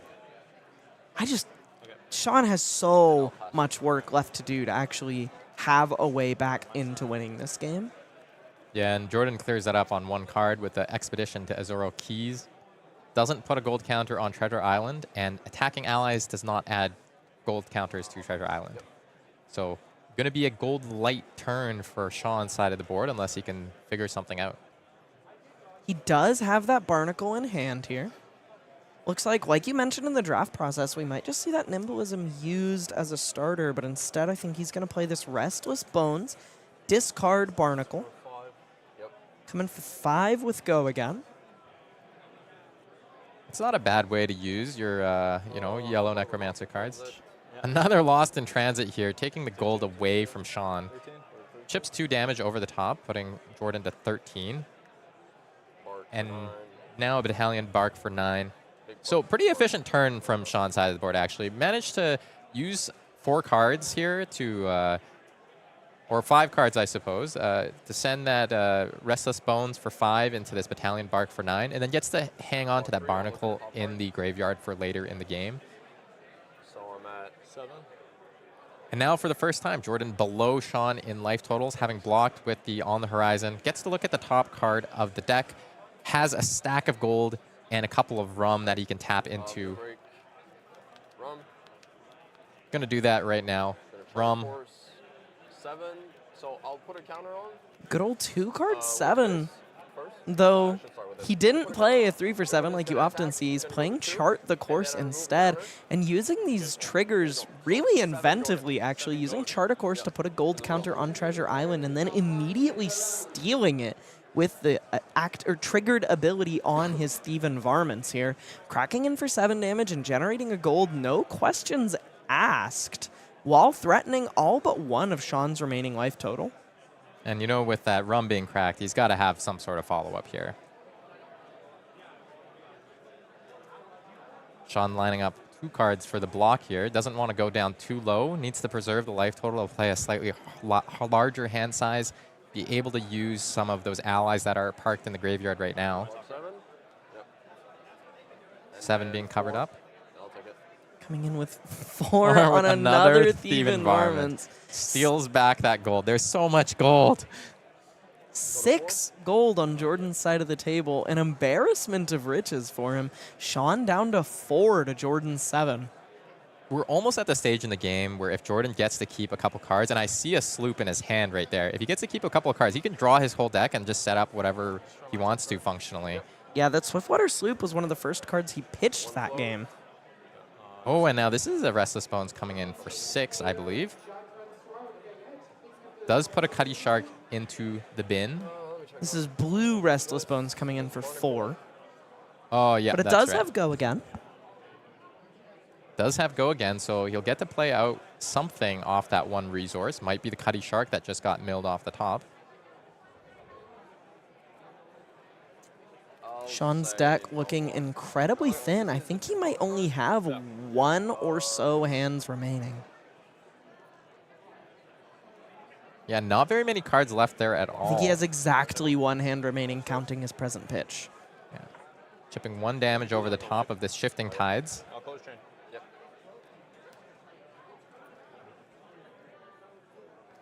And Shawn now thinking, if he activates the Gravy Bones Hero Power, he can activate the Captain's Coat to make a resource and actually swing with a Cuddy Shark.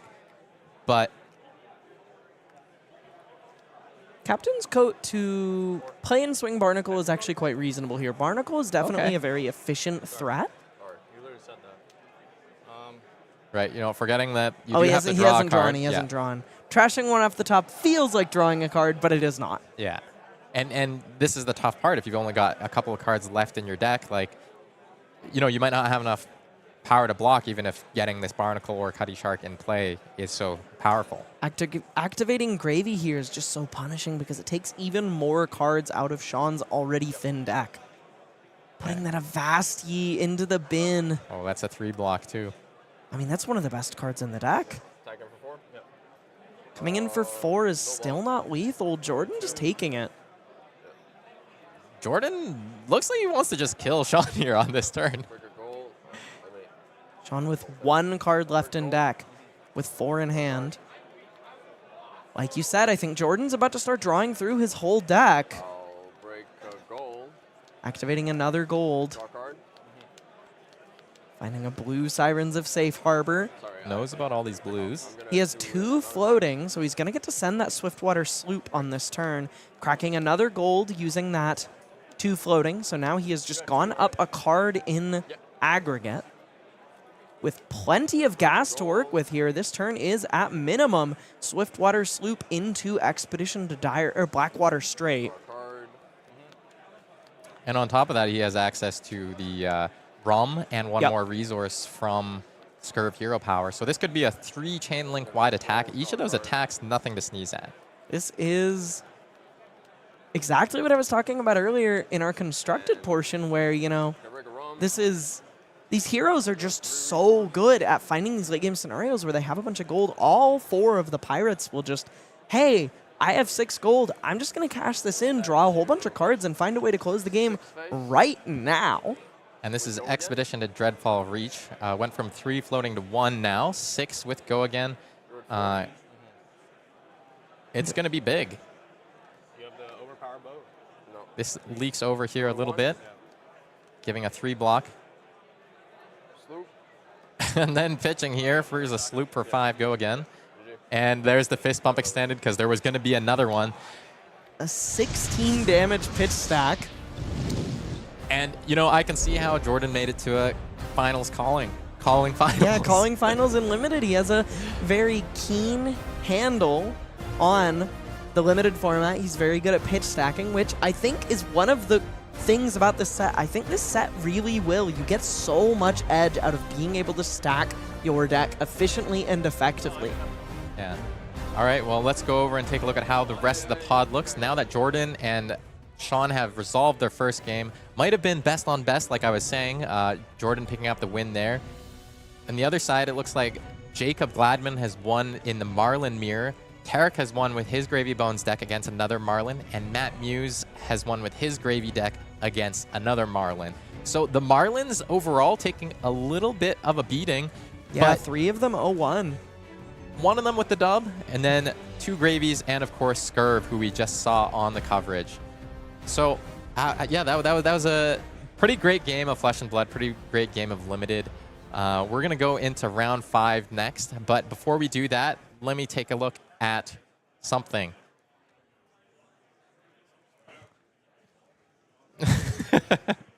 Yeah, we're going to take a quick look at Gem Pack 2 in a second here, which is honestly one of my favorite things about this whole update. Armory events are the lifeblood of Flesh and Blood, and what would an armory be without prizing?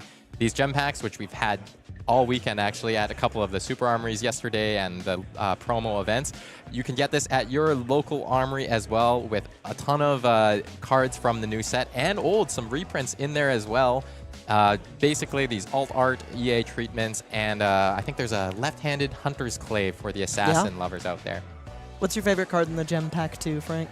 It's got to be the Rusty Harpoon that's full art and And has no no text. text whatsoever. The special ability of Rusty Harpoon is being a harpoon. Mine Yeah. is the alt art Nimbleism. I love the very subtle callback to the original Nimbleism with that like big swoopy art in the background of the guy running with the sword.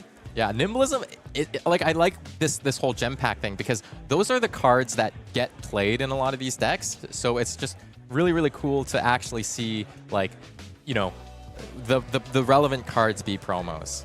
Yeah, and you can find these down at your local game store. All you have to do is show up and play an armory. These are most commonly used just as participation prizes, and you too can open some pretty exciting sunken treasure in your gem pack. Yeah, and the Murray Le Fay extended art that you can see there, so that's not available in the main set because it's in the gem pack, so extended art right there. Cold Foil Claw of Vinserakai, expansion slot pickup, and of course the beautiful Nimbleism that you mentioned I love there. that art. It's so cool.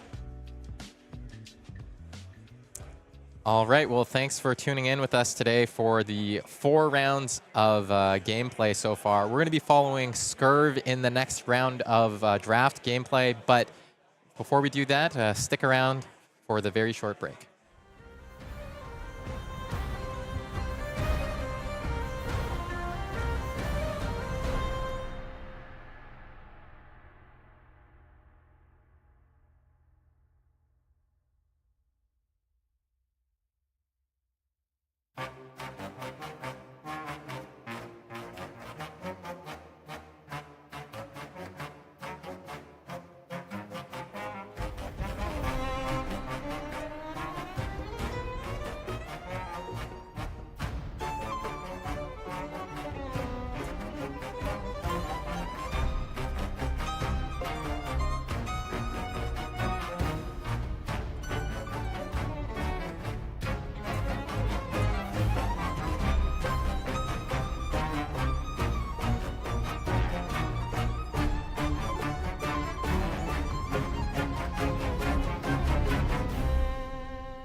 welcome back to the broadcast here in Toronto. We're about to go into round 5, which is going to be draft, and we're going to see Jordan Jalbert-Ross, who we just saw on Scurv, this time playing against Tariq, who we also saw earlier in the day, playing Gravy Bones.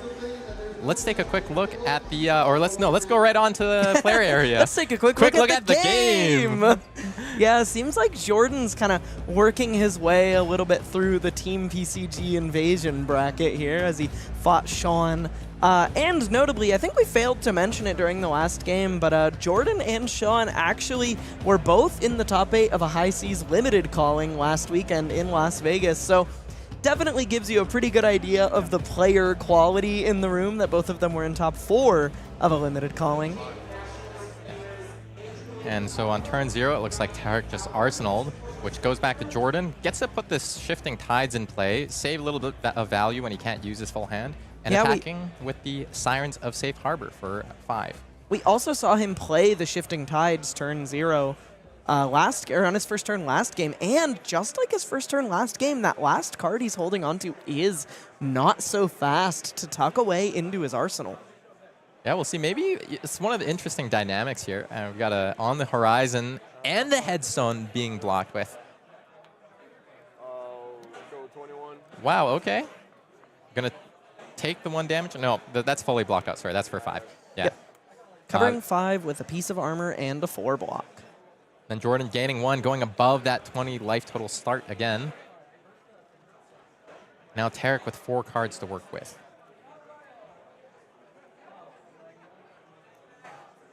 Three in hand, 1 on arsenal, holding a Gold Hunter Catch, a Burly Bones, and another Burly Bones. It actually kind of looks like this hand might have wanted to block a little bit more than he got to, but there's nothing wrong with just sending a Gold Hunter Catch or a Burly Bones. Yeah, and maybe he was hoping to find something off the top that he could do something with that On the Horizon. Not a huge fan of all of these options. Yeah, nothing seems particularly appealing in this moment. No trash on the Burly Bones trigger, so just a 2-card 6. Overpower is a pretty clean way to get some of your early game gold economy rolling. And this is a similar turn to what Jordan did on the last turn cycle as well. So, early game, before you establish that gold on either side of the board, you're kind of just throwing fists at each other, right? It's just old-fashioned slugging. This is going to eat 2 cards from Jordan. Looks like he's blocking 6 here on the Burly Bones. Oh, nope, that's a 2 block in the back there. So Tariq going to get first blood and that first gold off Treasure Island. Now Shifting Tide's going to pitch the top card of the deck. It's a yellow. Still gets pitched. So the Shifting Tides is going to hit the graveyard instead of the bottom of the deck. But Jordan will get the 2 resources out of the deal. Yeah, though his turn looked almost identical, he didn't quite get to hit the Shifting Tides off the top, as insane as that would be 2 games in a row. Yeah, and just going to pitch the other card, send through this nice Rally the Coast Guard for 7. Is going to tick up our Treasure Island. Yeah, looks like he's just not using the resources from Shifting Tides at all. So still kind of just 0 value, just getting the card out of the hand on the first turn. Not going back into the deck, so just milling himself 1 functionally. Representing the pummel here as Tariq debates the blocks. Has looked at the top card of the deck with the compass. He's got a Rally the Coast Guard, a Jittery Bones, a Restless Bones, and a Gold Hunter Catch. I bet if you asked Tariq if he had Jittery or Restless Bones, he would tell you yes. Well, maybe we're seeing where all of those cards that Shawn was trying to draft was going, with Tariq seated 1 upstream from him. Lining up for 1 card block here. Doesn't want to give 2. He may give a second, but his hand is a little bit clunky. And he did IP that a Gold Hunter on the previous turn cycle. Maybe that's just going to be a straight-up attack here.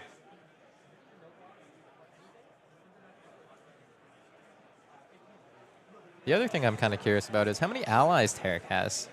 Yeah, we don't have quite as much insight into Tariq's deck as we do as Shawn's, but we do know that he passed him a Barnacle as well as a Swabby early in the first pack, and I think late in the third pack as well.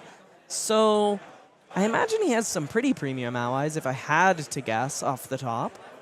Oh, wow, and we're going to be thinking about an armor block here to deny some gold generation for Scurv, perhaps. Yeah, take one. Also, maybe not, since he has that Gold Hunter catch. If he just takes some damage, he does just get to send 7. Yeah. Yeah, and now both players sitting on 1 gold. Tariq can do some action with that gold on his side of the board and then send the catch for 7. Oh, no. Is he going to activate a gold, Frank? Oh, no. This is the exact line that... No, no, Oh, no. no, don't draw.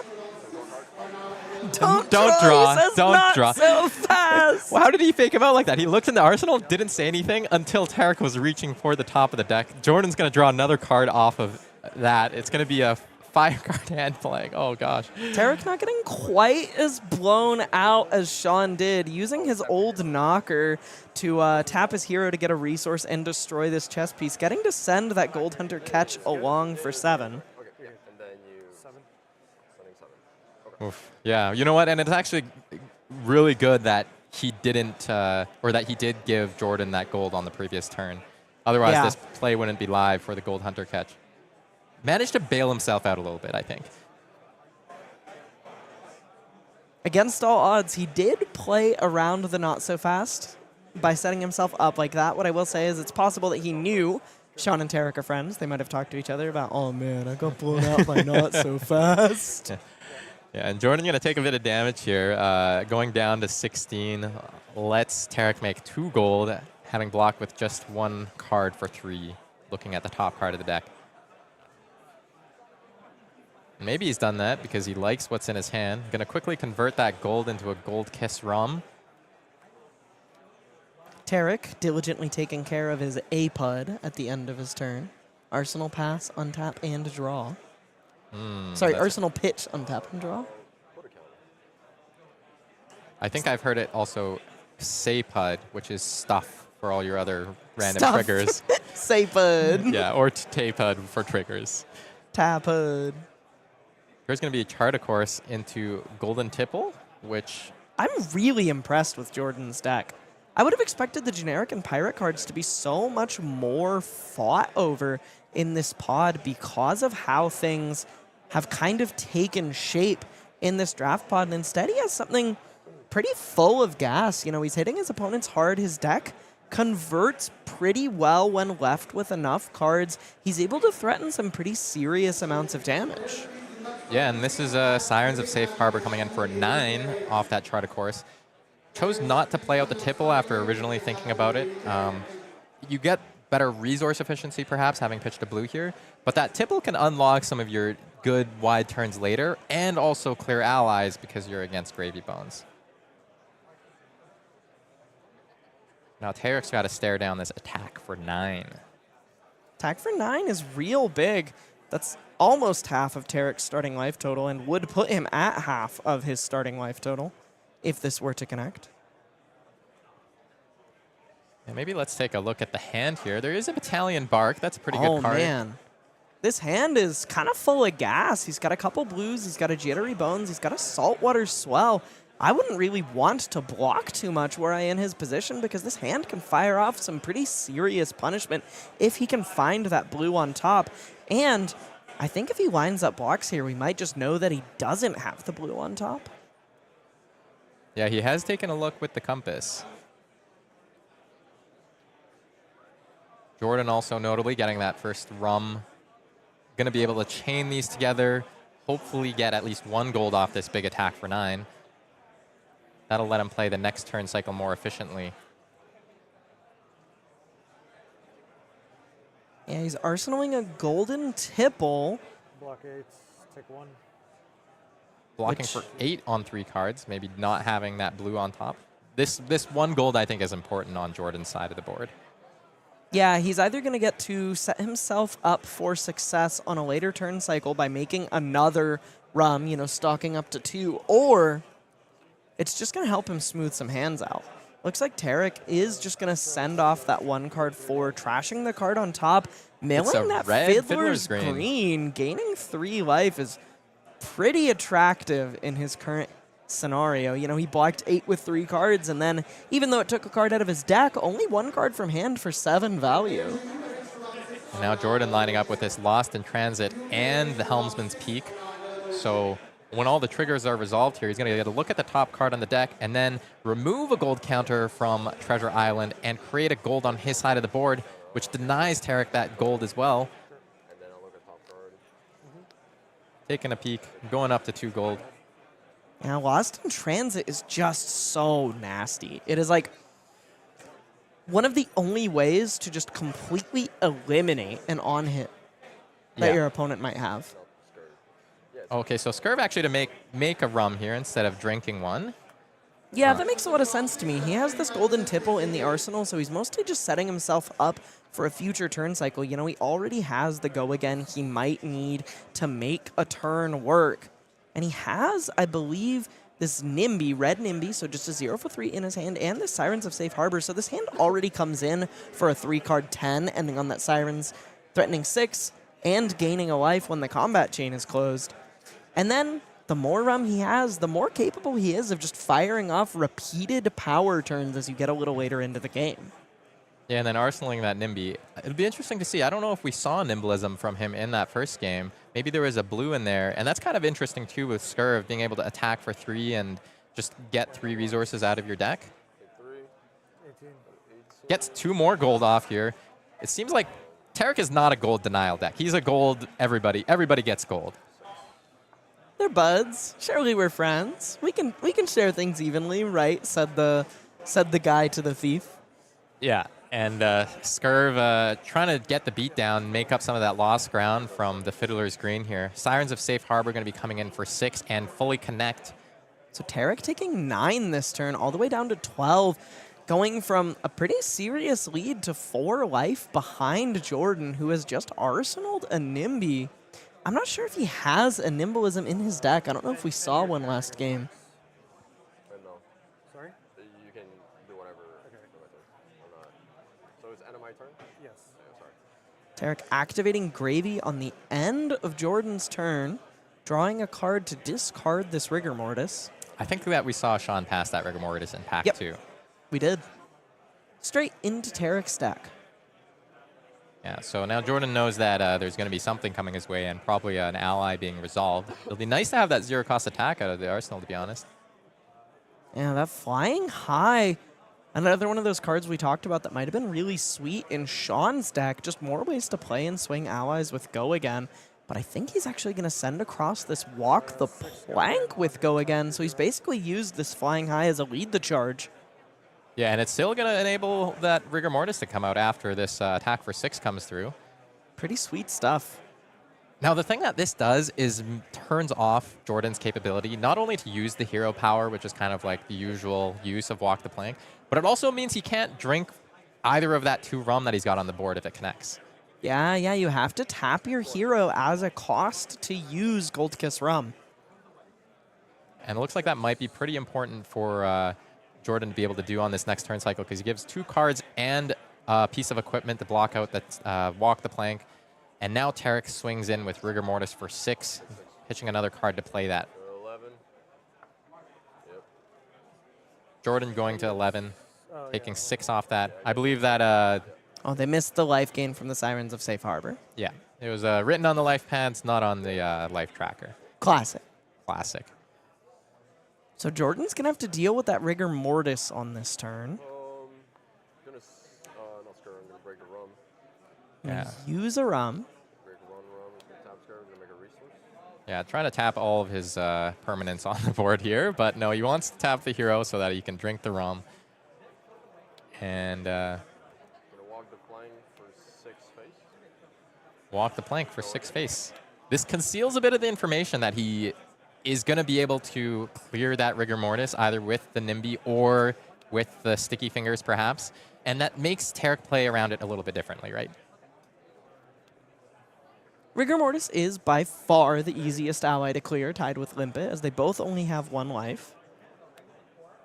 Yeah, and I think Tariq's just drawn into another ally here as he debates that Gravy Bones discard. There's a Chowder and I think a Shelly as well. And a Cuddy Shark in this hand. Just like Shawn found himself last game, he's kind of flush with allies in this current game state. Definitely more than he wants in this hand. Yeah, the one thing that the Walk the Plank can do here is it can tap an ally as well. So maybe Jordan doesn't need to rush to clear that Rigor Mortis right away. If he holds on to that holds on to that Nimby in the arsenal, he could choose to attack with Sticky Fingers at face instead, get the last gold off of Tariq. Or he can take the discipline play. Honestly, both are pretty good options. And on Tariq's side of the board, you're just looking at a pretty big attack coming in when you're at 12. Half your life total with a reasonable on-hit, though. Since his hero is tapped, this would likely just end up tapping Rigor Mortis. Which is, I mean, if you just get to tap the creature down, puts you in a pretty good position to not have to worry about clearing it on that same turn. Mm-hmm. And then he just gets to send the Nimby face and threaten even more damage. And we get to find out if he's got an Embolism in the deck. Looks like just blocking with the washed up wave here while he's got all the allies in hand, getting 2 block out of it, putting Cuddy Shark into the graveyard. That's going to go ahead and tap the Rigor Mortis. And now Sticky Fingers is going to kill Rigor Mortis anyways. That's the discipline play, I think, on his part. Get the kill and also put Sticky Fingers on the board, which is like a little bit hard for Tariq to deal with potentially in some hands.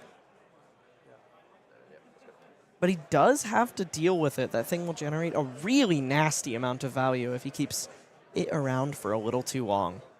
And the other thing too is like you want Go Again in the deck to deal with other gravies, but like you also just want it always, I guess. Yeah, you do just always want Go Again. Yeah. Tariq, no fear, cracking a gold.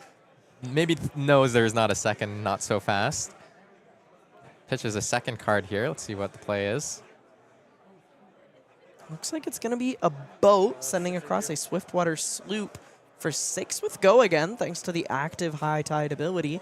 Gold is incredible at activating High Tide, which is a very fun little pirate theme there. And I also think that Gravy Bones in particular is very, very good at activating High Tide, maybe more so than any other hero because of the flexibility he has with how he puts cards into his pitch zone, thanks to the allies in the deck.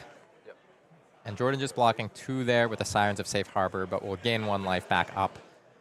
Tariq looking at the text on Sticky Fingers, seeing it takes 2 to kill that. Makes the gold off of Treasure Island, just making sure we resolve all our triggers. Has he put a blue in the yard this turn? I don't think he has. He's got to think of something, whether it's going to be cracking that gold or playing out what's in the arsenal to be able to play out an ally from the graveyard. Otherwise, might be tricky here. He's found a Jittery Bones, but it's red. And I guess sending a red Jittery Bones into Sticky Fingers isn't a great value proposition, but it is still 6 damage, right? Oh, he's got a Mutiny. Gonna That take makes the a little Mutiny. more sense.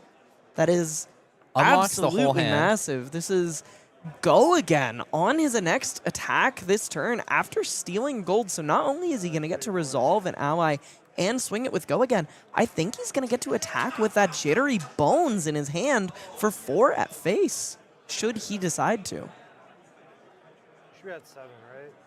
I did 1 life. Yeah, you were at 6 then, right? I was at 11? Yeah, would you take 5? I took 2. 2, 4, down to 7? Oh, yeah, The you're right. players just clarifying life totals here, making sure we're all squared up before we threaten some more damage. The Sirens of Safe Harbor putting in work. Jordan has like 4 or 5 of them in his deck, and not only do they functionally block 3, they're also just incredible on offense, generating an extra point of value and being pretty above rate, all things considered. Especially when you're a Scurv and you can just like play that attack into something else that's threatening. Looks like he's thinking about lining up this on the horizon block here. I'm very curious why he didn't block with the on the horizon on the sloop for 6 with Go Again. Maybe he just wanted the blue for his turn. 6. Yeah. Taking a couple of points of damage here. That's Down a to blue. 6. Now all his life effects are enabled. Not sure how many remain in the deck. We're going to be activating a rum here, tapping the hero to get go again to my next attack. Oh, this turn is nasty. Absolutely. This is our Azora keys, right? Azuro keys. Yeah, Expedition to Azuro Keys. This is going to be 4 go again. Putting a counter on Treasure Island by virtue of attacking, but maybe not resolving the trigger on Expedition to Azuro Keys. He has 1 floating from Scurv's hero ability, thanks to destroying a rum on this turn. That's going to cleanly clean up the Cutty Shark, which lets him send the Life for a Life. When this hits gain 1, we love to see it. 4 go again. Yeah, just to be clear, Jordan is actually at 6 to Tariq's 8. The life tracker just didn't get updated. Jordan took 2 at the end of last turn after Tariq attacked for 4, and Jordan blocked for 2 with a blue on the horizon. So this life for life's go again is live, and he's going to get to end this turn with the 0 for 3 waiting in his arsenal. We get to finally find out if he has a Nimblism in the deck. Yeah, no blah. No blocks. Tariq just going to go to 4. Gain a life. Jordan gain 1 more life. This life gain, it's His doing deck work. has so much of it. 4 gold. Makes 1 more gold, that last gold counter on Treasure Island. And we're sending Nimby. This is just vanilla. He's not even reaching for the deck. There is no search. Still just a 0 for 3. Good old head jab action. Maybe also just doesn't want to ruin his pitch stack by shuffling. He knows about the sloop that went in the pitch stack the first turn of the game, and he's going to be able to get around to it pretty quick. Let's see what Tariq's working with in the hand here. He's got Angry Bones, Thieving Varmints, Expedition to Dreadfall Reach, and another blue. I think there might have been a mutiny in there. I think it was a mutiny. He might not be all that interested in blocking. If he can go to 1, it can just be valuable if he can close the game from here, or at least start taking a bunch of cards out of Jordan's hand. Yeah, it's a little hard to see who's ahead in this game state because the game is just so tight. And of course, Jordan has that big stash of gold, but with things like the mutinies and even just the need sometimes to crack that gold to have a functional turn, he doesn't have a massive on-board lead, despite the life lead right now.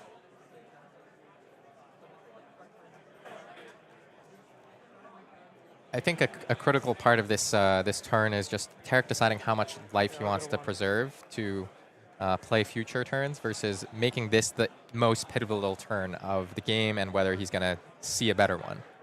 Yeah, he does go to 1. Looks like Jordan found that red block card in his hand. Red block card in his hand, and I think that sloop might have been the first card he pitched, or maybe it was the other sloop that he had in the deck. He does have 2 yellow sloop, so I think it's just the second one, but he is definitely near the end of the first cycle of his deck. Yeah. Right in the ghost stack, as they call it. The go stack, I like that. Tariq just running through some lines in his head, deciding which ally he wants to play out from the graveyard. We know there's a couple of options. He has another mutiny on the Swiftwater. That card's just so good. I would love one of your golds. I would love to have go again on my next attack.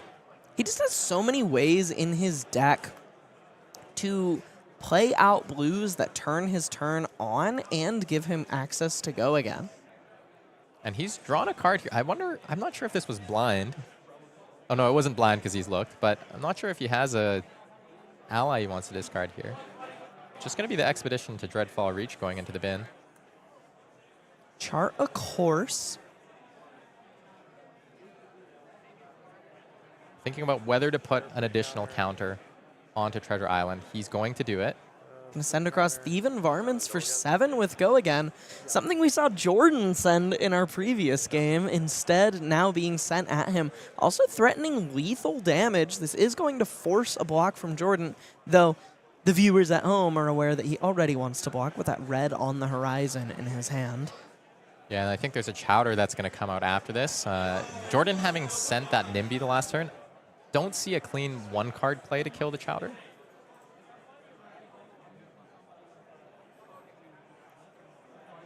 now put back into a tight spot himself, despite the opponent being at just 1 life. Knows there's going to be a follow-up of some sort.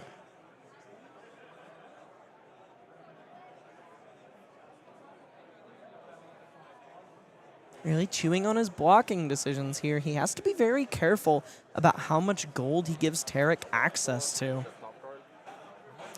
Might be all of it. I think the top card is that sloop that was the first thing he pitched. Tariq goes up to 3 gold. Yeah, he's going to pitch that blue Angry Bones. And just running out the chowder, I suppose. Does he have... Oh, yeah, there's the chowder. There's the chowder. I couldn't find it either. Yeah. And so this is not lethal because Jordan's at 4, but would put him to 1 as well. Knows the top card of his deck. Has a sloop in hand. Might be able to chain a couple of those awkward attacks together.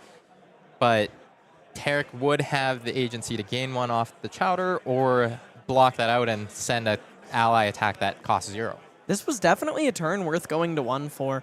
I think Jordan's hand is also a little bit trim on go again and blues, so it's not only not very easy for him to turn on High Tide for these Swiftwater sloops, it's also just a little bit tough for him to get this chowder off the board while still sending any damage at face. I mean, Tariq is one of the best freaking Flesh and Blood players in the world. He did just sit there and consider all options and say, yeah, okay, my turn's sick. I'll go to 1 because I think I'm going to be in the driver's seat for the rest of this game. Yeah, absolutely. And, you know, as Scurv, especially with the hero power, the way it works, right? Like, you just know the value of an action point is quite high. It makes sense that he sent that NIMBY on the previous turn, but having a yellow NIMBY now in hand that doesn't cleanly clear the chowder on 1 card, that's definitely tough. Yeah, that's a tough spot for him to be in. Go ahead. Goes down to 1. Both players at 1. I'm curious to see what Tariq draws up here. He's found a bunch of blues that block pretty well, a Swindler's Grift, and a Burly Bones. If there are still any allies in his deck, he could find a lethal source of overpower. He is going to cash some gold in here, but I don't know if he found what he was looking for, and he might just not really have the gold he needs to keep powering through here. Oh, he finds doesn't another have 2 yellow. blues. Not going to be able to get High Tide off of You this. did 3 gold at the start or 4? I did. I started with 3, and I did 3 times. So you have There's no no more gold. No more gold. Okay, Yeah, Tariq there's no just more gold clarifying on the that. board. I feel like this is like a classic Dromai player thing that they would do with the Ash, where some players would be like, there's no dice on the Ash, means I have no Ash. Sometimes the Ash means 1 Ash, and then I'm going to like put dice on it if I have multiple. He has 0 gold. Yeah, and Jordan taking a bit of this gambit to, you know, take damage, keep an extra card in hand, and now might not be able to convert on every single one of those cards. Curious where this damage is going. This is Expedition to Dreadfall Reach. Or Chowder. Tariq gets a whole lot of space here if this goes at face. Then I will actually put 1 on. 2? Let's take a peek at the top card before we do our blocking decisions. Jordan probably has full knowledge now of what's coming up in the pitch stack. Surely he's not letting Tariq keep Chowder around. I mean, if you have 1 ally at the end of the game that you can keep around, that's probably a really good one. Especially on one that Bravy's side of costs the board. 0 to swing. Yeah, buying a full card, sometimes 2 cards from your opponent at this point of the game, that's pretty critical. Notably, he does put the counter on Treasure Island, and I suspect that that is going to be because he wants to put that Lost in Transit on the top of his pitch stack and draw it, because there are only 3 cards presently in his deck, so he does get to pick one of these cards to go into his next hand.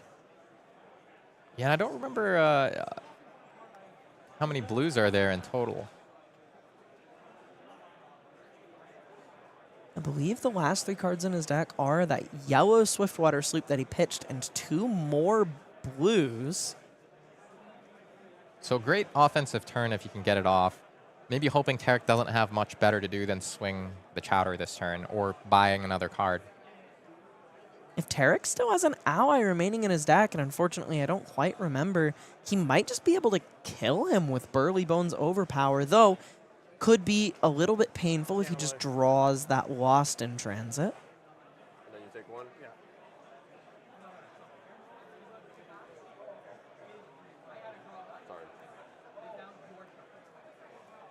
I think there's a Shelly left in the deck. Oh, yeah, I think you're right. I think there's a Shelly left in his deck. If he can get to it, that could be big.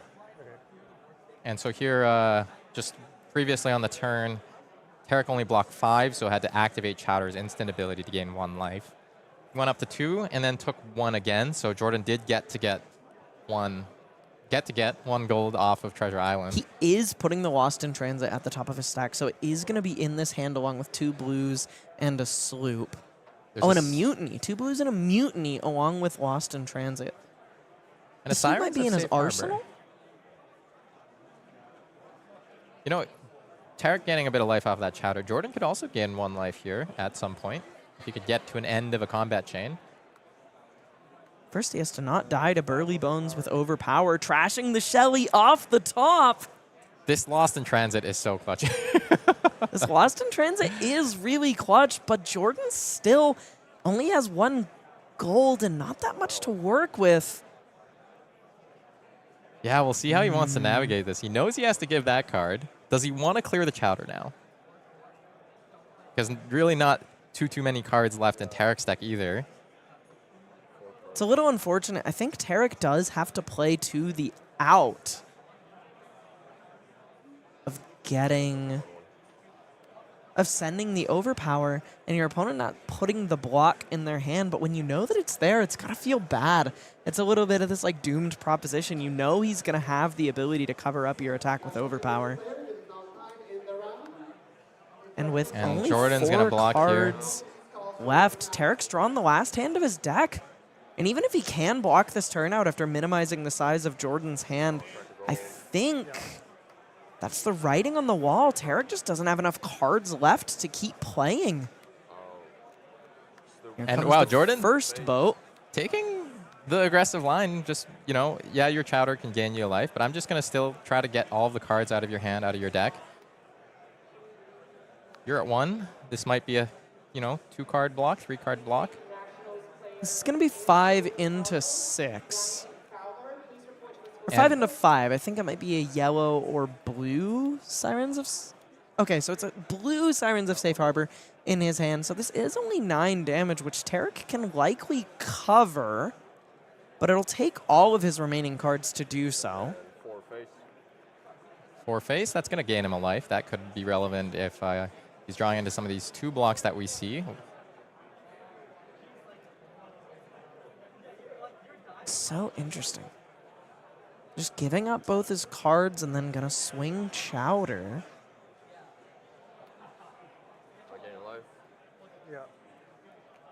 And it looks like it's Jordan's game to lose here as he puts the last 2 pitched cards in the deck and draws up his hand of 4. Chowder's on the board. Block 3. Blocks 3. It's just gonna send lethal damage across. He never bothered to clear the Chowder on literally the last second. The full time in the game being used by both players. Both players navigating it so well. I feel like I kind of got quiet near the end there because I was just so intense. I was so locked in. Yeah, like both of those players navigating that game so great. Jordan picking up the 2-0 in this draft pod so far. Let's look at how the rest of that has cracked out. Beating 2 Gravy Boneses, 2 of the 3. And it looks like the other 2-0 is Matt Muus on another Gravy Bones. Our Marlynn players still not quite having too much success here. Our 1-0 Marlynn hit the 1-1, and all of the other Marlyns look like they aren't too happy there. Shawn got a dub in his game 2, and yeah, that's it. Yeah, 2 2-0s. I guess it would kind of have to be either Gravy or Marlynn since there was somehow 0 Puffin in that pod. In the 0 Puffin pod, and, I think Tariq's deck was pretty good, actually. It was solid. It was for the definitely 3 Gravy. solid. Yeah. Yeah, but he's 1-1, Shawn's 1-1, and our other Gravy players 2-0, so maybe that's the good Gravy deck, the best Gravy deck, Maybe upstream there's of everybody. the best Gravy deck. And we'll see if Jordan can get through all of that. But first, we're going to take a quick look at some Armory decks. Not what we saw earlier. These are the Living Legends Armory decks for Viserai and Prism. This will be featured at San Diego Comic-Con, as well as other conventions all throughout this year. Gen Con listed at the bottom as well. And, Fab is really getting that recognition that's well-deserved. It's at an event like Comic-Con that fans of all sorts of games, other media are involved in. And so, yeah, really excited.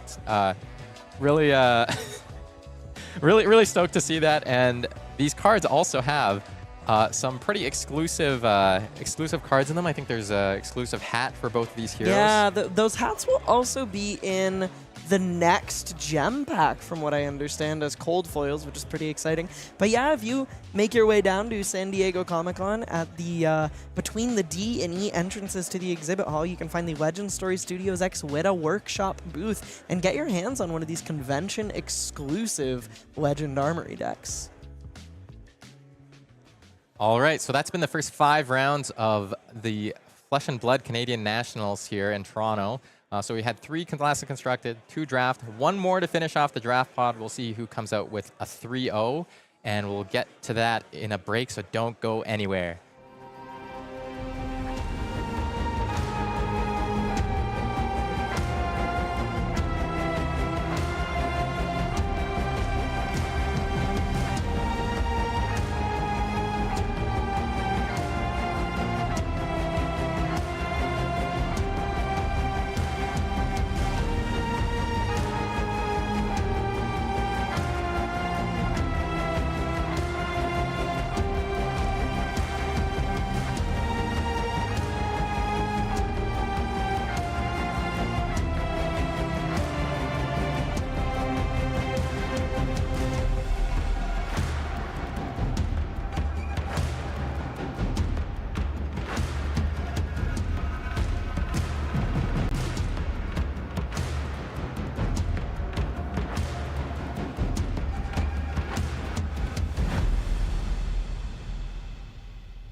All right, welcome back. We're about to hit round 6 of Flesh and Blood at Canadian Nationals here in Toronto. I'm Frank Hong. This is Elly Bird. Who are we about to see? Who? Scurv. Scurv, the man of the hour. We've been following him. Yeah, I'm pretty excited. Let's. Well, yeah, let's go right down to the players' table because we've got Scurv squaring off against Gravy Bones yet again because these are the 2-0s in the pod. We've got Jordan Jalbert-Ross, who we are very familiar with at this point, and Matt Muus, another competitor in Gravy Bones. And I think that, yeah, I think Jordan must be pretty comfortable in his deck right now. Not sure about Matt, but he's 2-0. He is 2-0 as Gravy Bones in a little bit of a cursed draft pod, just a touch. Matt is going to, now that we've seen the pod breakdown, I do believe Matt is going to be the Gravy Bones that had the most first picks, as there were 3 Marlyns and a Scurv passing to him. So it would make a lot of sense if he has the best Gravy deck, assuming he got in early and navigated his draft well. Also, we've seen Jordan's deck. It is kind of ridiculous. He seemed a little bit uncontested on a lot of the generics that go happily into Scurv. Yeah, and like, you know, both these players are 2-0, and I just want to see how this game plays out as they go in to round 6. Here's the players drawing up. Matt Muus, also only 2 equipment pieces, both players with a peg leg and a hat of choice. Was 3 the most equipment we've seen on stream today? Yeah, the equipment seemed pretty contested. I think it was Shawn with 3 pieces of equipment. Well, of course the equipment was contested. Nobody drafted Puffin. Oh, and here's a... Thieving Varmints, put a counter on Treasure Island, then steal that gold immediately. Yeah, so going to buy a card from Matt Muus, but actually because it's a Rally the Coast card, he's going to be able to discard and put a Barnacle into the graveyard. Pretty sick. So good for Jordan to be able to make a gold on turn 0, but also good for Matt to be able to get that ally in there. Pretty clean turn 0 for both players. Let's see what Matt draws up. Yeah, wants to be able to find a way to play that Barnacle out, perhaps. Oh, I think that's a Mutiny. Yeah, he has Mutiny on the Nimbus Sovereign. That's the one that gives overpower. So he is going to be able to steal that gold away from Jordan immediately and put a Barnacle on the board if he so desires. Not sure if this... Yeah, that's fine. They say like to have at least one person not using, so I'll do it. yeah, and they're talking about marking down life totals on paper. Always a good idea at competitive level of play.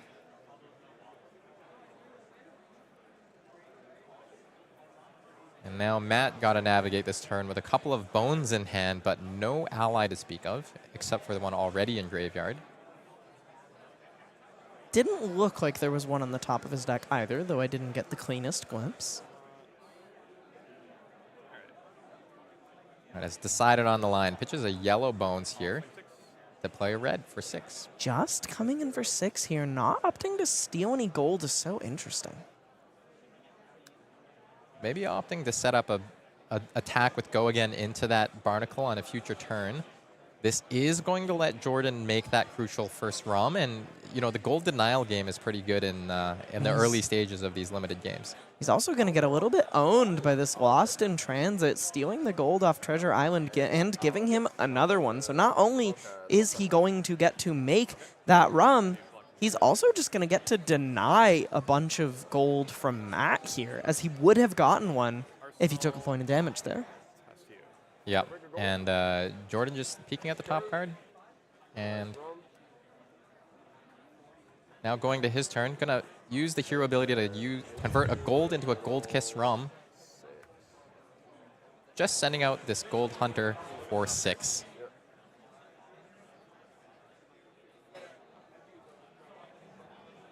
Matt thinking on the blocks here, gonna use that compass to peek at what's coming up next. Maybe we'll see what he's working with in the hand. I see a Hoist him up. Hoist him up, Swiftwater Sloop, Gold Hunter Marauder, just like the one attacking him, and a Restless Bones. Not bad for sure. Hoist him up, definitely one of the more premium Gravy Bones rares that you can find. Yeah, but no ally on board right now. So not going to be super extra efficient, but still a nice card all around. Looks like that's what's being lined up on the block. This Gold Hunter Marauder, just a vanilla 6 power. I definitely always prefer Gold Hunter Catch, but I definitely hadn't considered the power of Gold Hunter Marauder for being a little bit more flexible, you know? You can still play it in those smaller hands even if its text isn't live. It's just not very efficient. We will block. Yeah, and, you know, the overpower wouldn't have mattered anyways, right? Because my opponent's blocking with the block card. But Jordan does get the hit for 2 over top of Hoist Them Up and a gold for his troubles.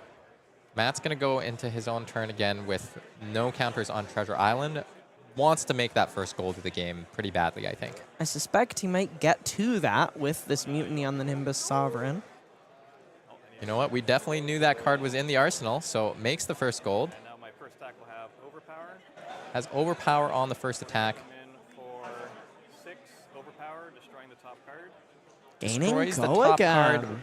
Gets Go Again. Gets a Cutty Shark into the graveyard. And because he's played that Mutiny, you can play out one of these allies or both of these allies from the graveyard after this chain link resolves.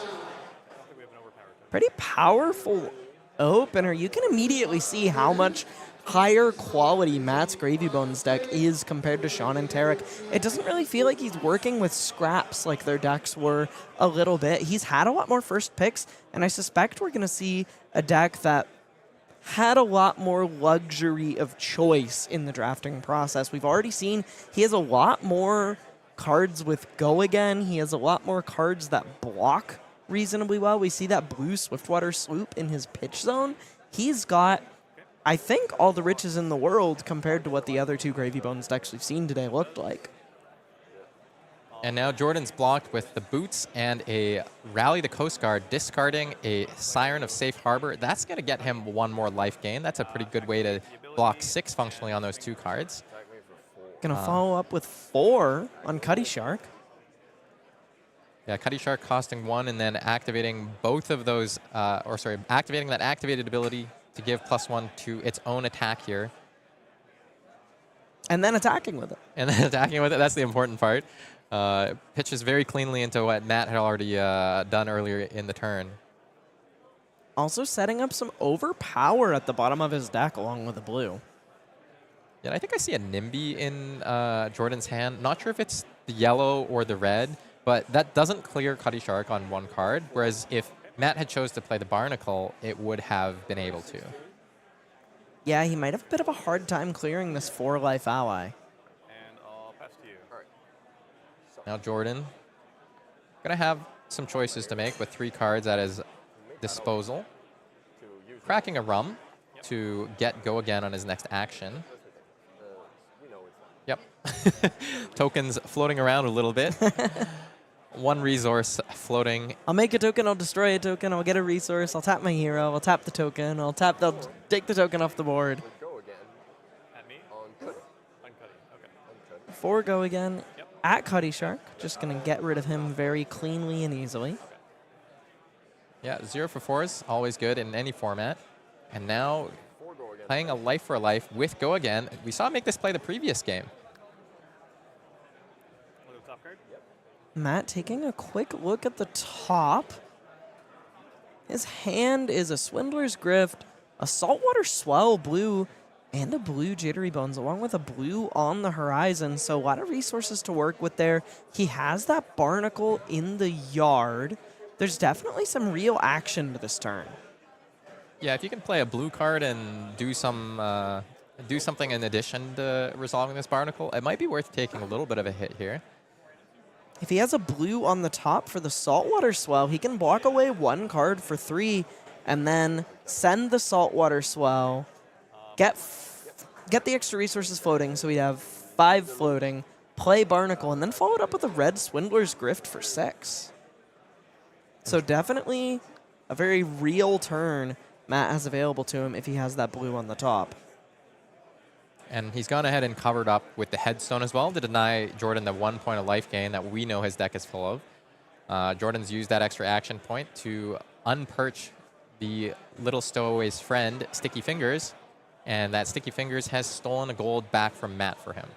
So the player's stealing gold back and forth a little bit between these Mutinies and the Sticky Fingers. Such is the life of the pirate.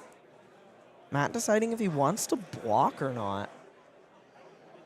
I think he would have loved that on the horizon in hand to have been the red on the horizon. Kind of clean blocks the life for a life, gives you a little bit more optionality, modality, and Assuming his later deck part has of the one. That's true. That's true. Maybe Jordan has taken them all from him. Well, he definitely has at least one. Jordan, that is. So Yeah. No block. looks like he is going to take 2 down to 16 all. And now Jordan's the one that's flush with gold, going all the way up to 3. I forgot. Did I forget to gain a No, life? I gained block 4. Oh, you blocked 4, of course. You're right. Yeah, of course. Blocked 4. We're all good flesh and blood players here. We can Jordan. all do math after 6 rounds of Flesh and Blood, right? 1 at you. It's not gonna. Oh, there is Oh, a there's red a on red the on- horizon. In Not his going deck. to trigger, unfortunately. On top of it, even. So, yeah, let me go. I got a 1. Interesting that he chose to not block and just keep these cards if he knew that Saltwater Swell wasn't live. Break the chain. Maybe just wants to put the Barnacle in play here. Sticky fingers.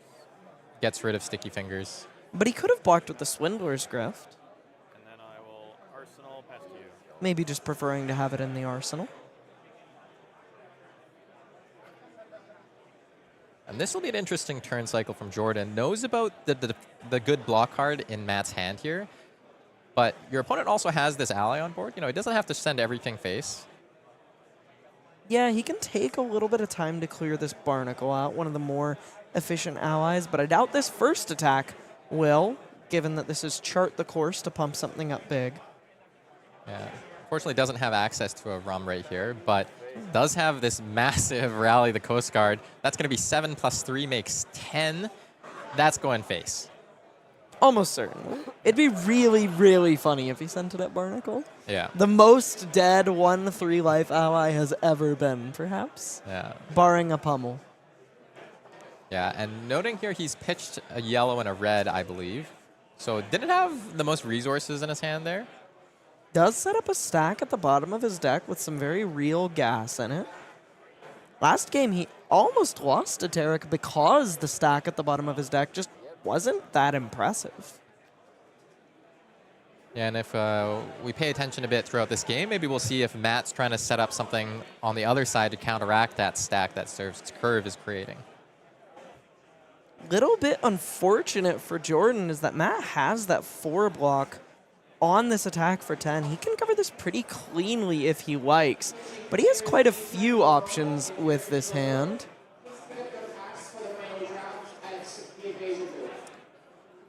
Yeah, noting that Jordan did also activate Scurv's hero ability this turn. Turned one of those extra gold he had into a gold kiss rum. That'll unlock some of his power on the next turn cycle where he can play this Nimby maybe to clear the Barnacle and then do something else as well.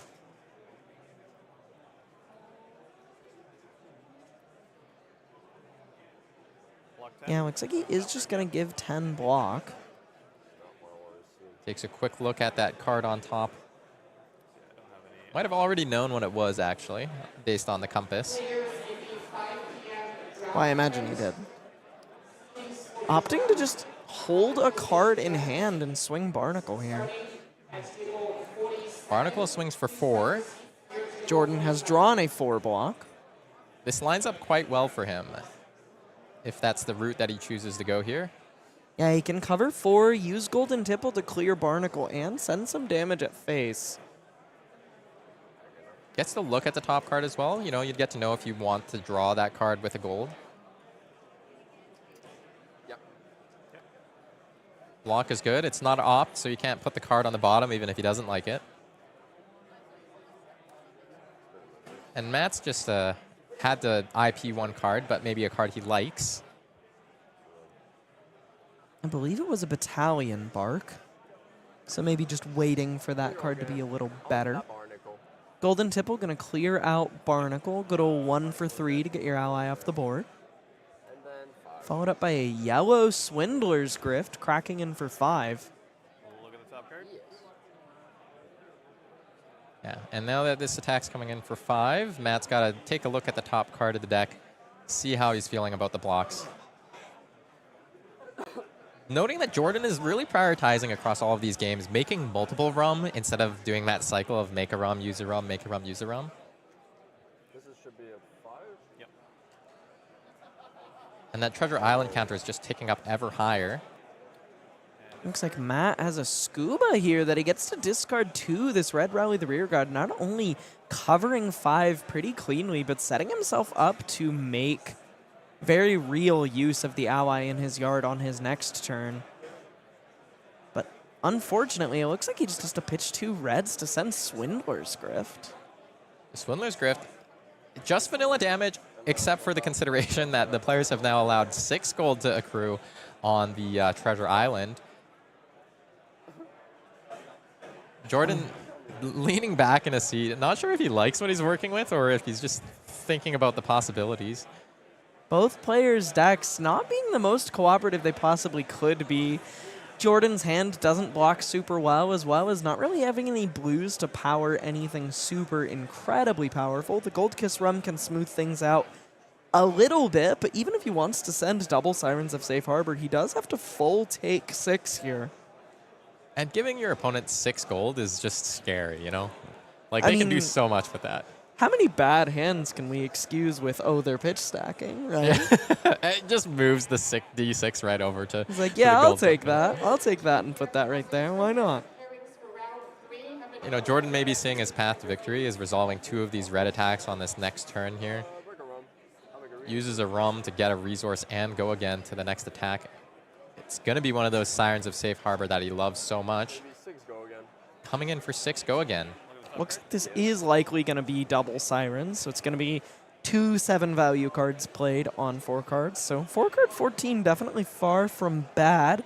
Let's take a look at what Matt's working with over here. He's got a Gold Hunter Catch, a Thieving Varmints, a Limpet, and a Golden Tipple. This hand is actually pretty sweet. The big problem he has here is that Gold Hunter Catch may never be playable for 2 ever again in this game, given that he has 7 gold in play.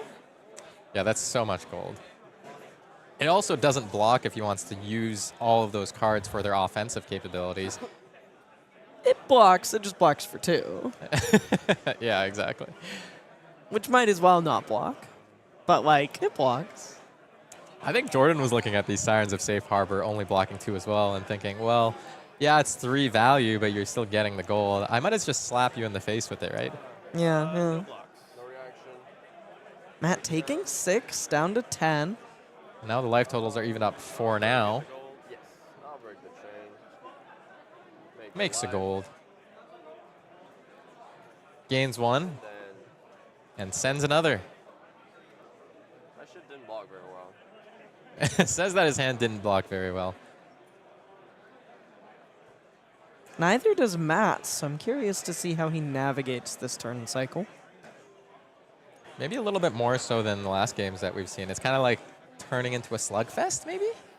Yeah, I think both players have kind of seen that their decks are not being the most cooperative and the cards they are drawing just don't block that well. I think early on they started out kind of shutting down everything the opponents did and playing for position. But then I think we kind of reached a stage of the game where a strange thing has happened and both players have drawn hands that are just so stinky it has forced them into action by virtue of needing to take damage to get anything done. Yeah, absolutely. And now Matt's giving 1 3 block, the one that was in his hand. I'm also noting Jordan's pitched like 3, maybe even 4 yellows in a row. That might not be that pleasant for him to draw into at the end of the game. Yeah, talk about cracking gold and whiffing. Attack with a Golden Tipple. Golden Tipple, discard a Limpet. Unfortunately, he has not put a blue in the yard this turn. Hoping to draw into it, but he does know the top card. And this is one of those cases where the yellow tipple might actually be worse than the blue one because you can't activate your hero ability, right? The second lost in transit, denying gold. Wow, and now putting a Rigor Mortis off Gravy Bones hero power into the yard. But not finding a blue to make it all sing. Maybe thinking about his line there. If it's a blue in hand, he could have discarded that instead. Hasn't chose to go for that line. got to figure out I what. believe the card in his hand is a yellow Jittery Bones. Right, I see. So maybe thinking about the blind gold draw off the top.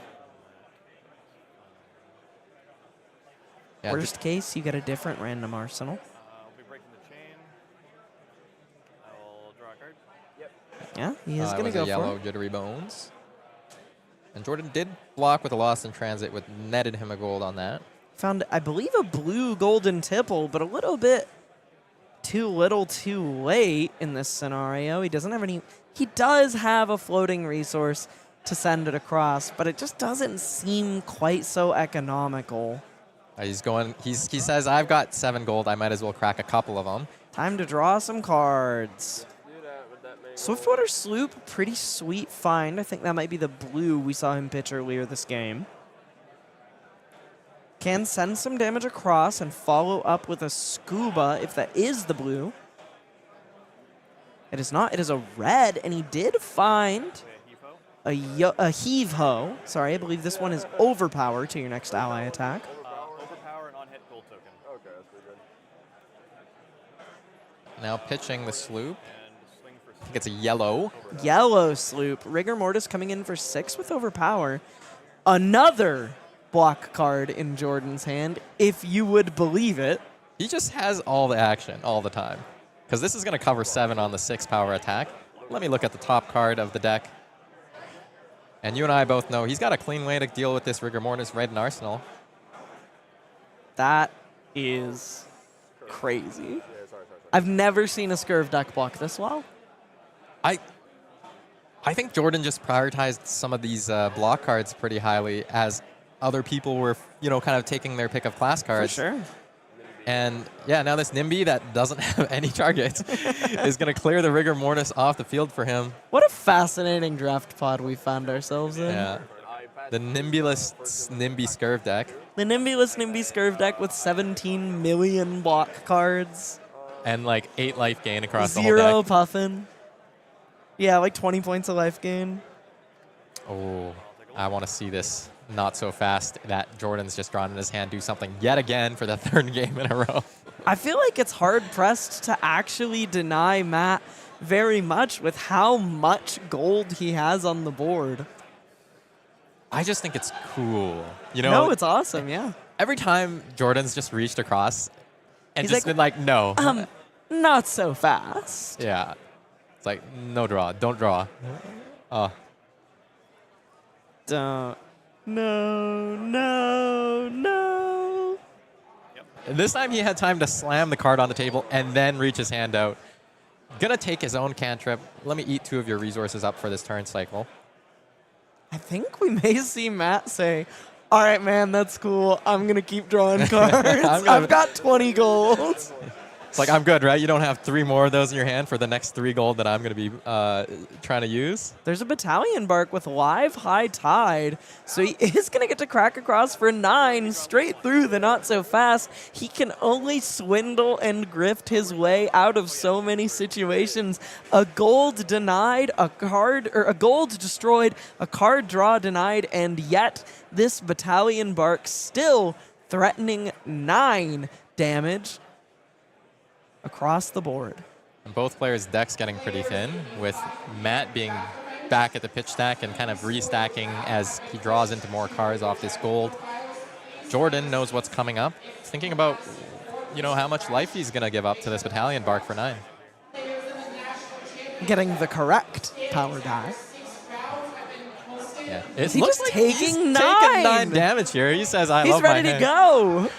And more gold accruing yet again on Matt Muus' side. There's those 2 archetypes of Gravy Bones, gold denial, gold flush.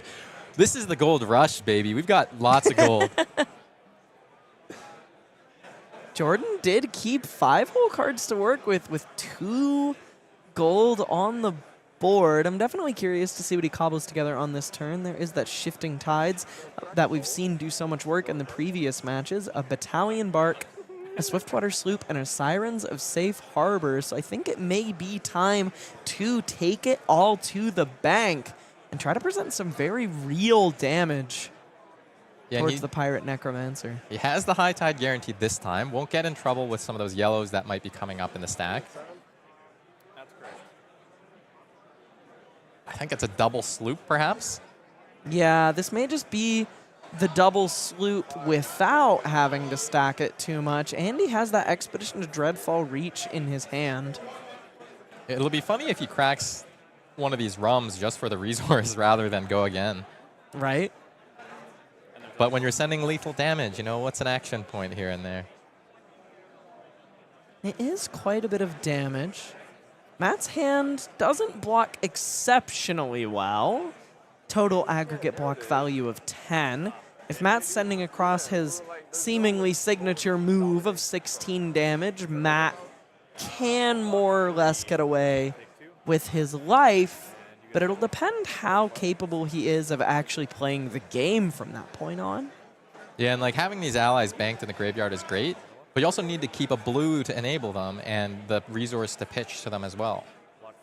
Walking with that paddle faster. One of the more powerful attacks left in his deck. I think his whole hand might end up shredded here. And this Expedition to Dreadfall Reach coming in now for 6. You know, Jordan didn't even want to create another rum here because he's got so much of it. Living in rum. Drowning in it. It's interesting. I don't really think that Scurv typically has very many outs to fatigue, but he's just put so much damage on the board that he's run all his opponents out of cards in this draft pod. Yeah, a little bit of damage or fatigue by damage. And the thing is, we've seen him play against Gravy Bones, who are decks that just are drawing and discarding, getting rid of cards and churning through the deck so fast. Now, without putting any shade on the players that are in this draft pod, I know, Elly, you really would have loved to see what a Puffin deck would have. I'm heartbroken. would have faced off like against this Scurv. I'm heartbroken. We saw like 12 Goldwing turbines go around the table. I couldn't believe it. Yeah. Also notably here, Jordan doesn't want to put the treasure counter on the Expedition to Dreadfall Reach. Yeah, definitely an interesting decision there. I guess kind of playing around the fact that if Matt has 2/3 blocks here, it could potentially make things a little awkward for him in future turn cycles. Or just the fact that he might not really get to do that much damage for the rest of this game. Yeah, at a certain point, you know, with Treasure Island, but then also some of the on-hits, it's like you just don't expect them to hit because your opponent's going to die if they get hit. They're going to be blocking out. The other thing is they've both seen both players' decks at this point in the pitch stack. So aside from the 2 unknown cards in Matt's hand maybe, or I guess maybe those were also in the pitch stack. So yeah, I think they kind of just know what's left out there. And the calculus is not so simple. Just knowing those cards exist doesn't mean that you can play around them adequately or that you know how to, or that your deck's able to do that. Yeah. Matt's saying he wishes he had a 3-block here. I know, I need one more. 3-block could have let him keep a card and push back. Yeah, and this Pegleg might have to be committed on blocks as well.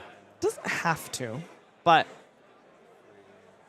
oh, I see. Yeah, you know, I would put him to 1. He's gonna go to 1 if he just blocks with both of these cards. Technically, no reason to give up the peg leg yet. Yeah, and coming close to the end of the round, but not as close as we were the last game. Still plenty of time to play. This one thing about this draft format I find is like, even the if games are long. Yeah, like the games go to functional fatigue, even if it's not, you know, the traditional idea of blocking until your opponent You know what runs out of hero cards. whose games don't go to fatigue that often, Frank? If you'd believe me. Is it Puffin by any It's chance? Puffin. It's Puffin. She does a lot of damage. She does Not a lot that of anyone in this draft pod would know that. Yeah.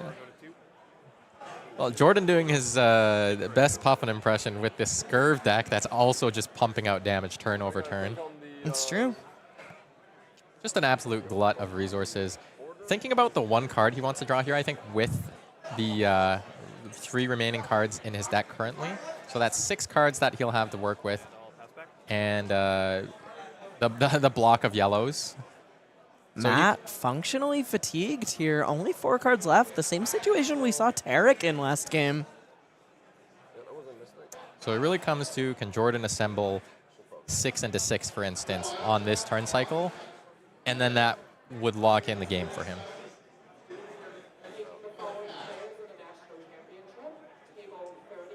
Going to lead it off by drinking a rum. It's always a good way to start off the day. Make the opponent walk the plank. 6 go again.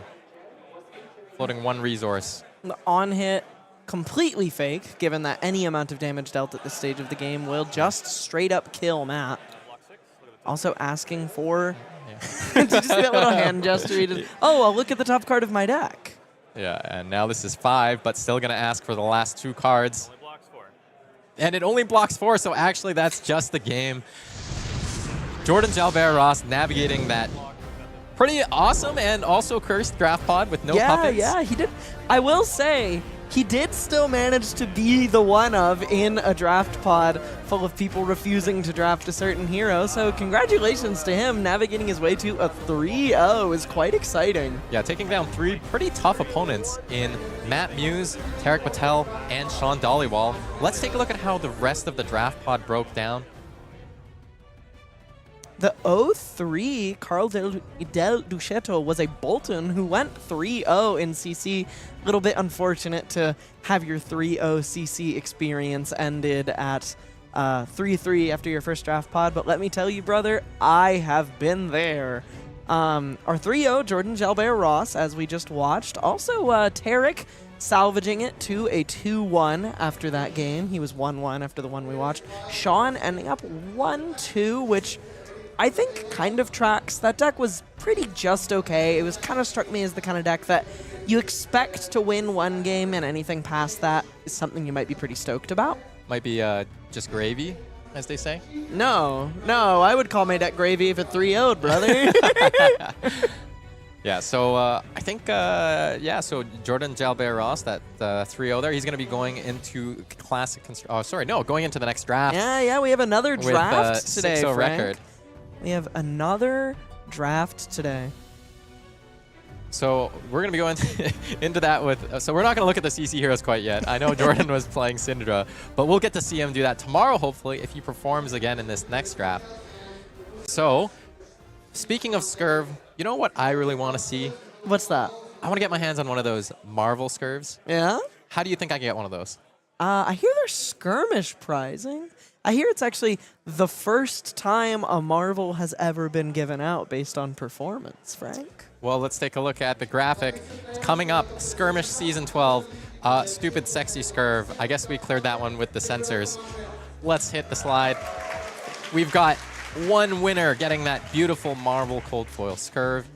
A couple of playmats that are going to be randomly raffled off. Those flying high promos are real sweet. I know I say this a lot. Bolton card? Bolton card, absolutely. But I mean, the blue one as well in Gravy Bones, you know, that card is premium. Yeah, the card's seeing play in Classic Constructed right now. So if you're a little foil sicko, you can have a pretty sweet looking Gravy deck. And speaking of being a little bit of a foil sicko, we have those cold foil Cerebellum processors. It's almost become tradition to give out cold foil mech items for Skirmish. We also saw the Teklo cores given out a little while back. Very exciting stuff. I think this is a great way to do it, like with the Teklo cores, these Cerebellum processors, and also those CLFs and stuff. It's inspiring, I don't know, encouraging to have a reason to go to Skirmish and actually try to win something shiny and nice, or get one of these beautiful participation prizes. All right, so after 6 rounds of Flesh and Blood, we had 3 Classic Constructed, 3 Draft. The players are just getting seated now for the second called draft. So we're going to take a quick break, a medium break this time, as we get back onto the same timing. So we'll see you back in a bit.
Once was a ship that put to sea, and the name of that ship was the Billy O.T. The winds blew harder, bow dip down, blow me bully boys blow.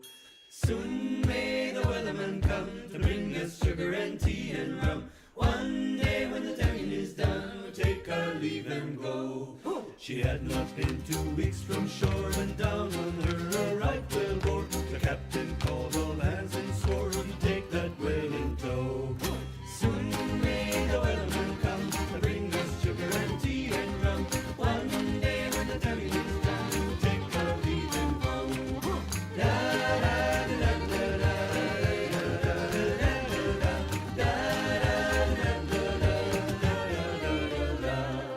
Before the whole head hit the water, the whale's tail came up and caught her. All hands to the side, harpooned and caught her when she dived down low. Soon may the wellerman come to bring us sugar and tea and rum. One day when the tonguing is done, we'll take our leave and go. The line was cut, no whale was freed, and the captain's mind was not on greed, but he belonged to the whales and screed. She took that ship in tow. Soon may the weatherman come to bring us sugar and tea and rum. One day when the tonguing is done, we'll take our leave and go. Da da da da da.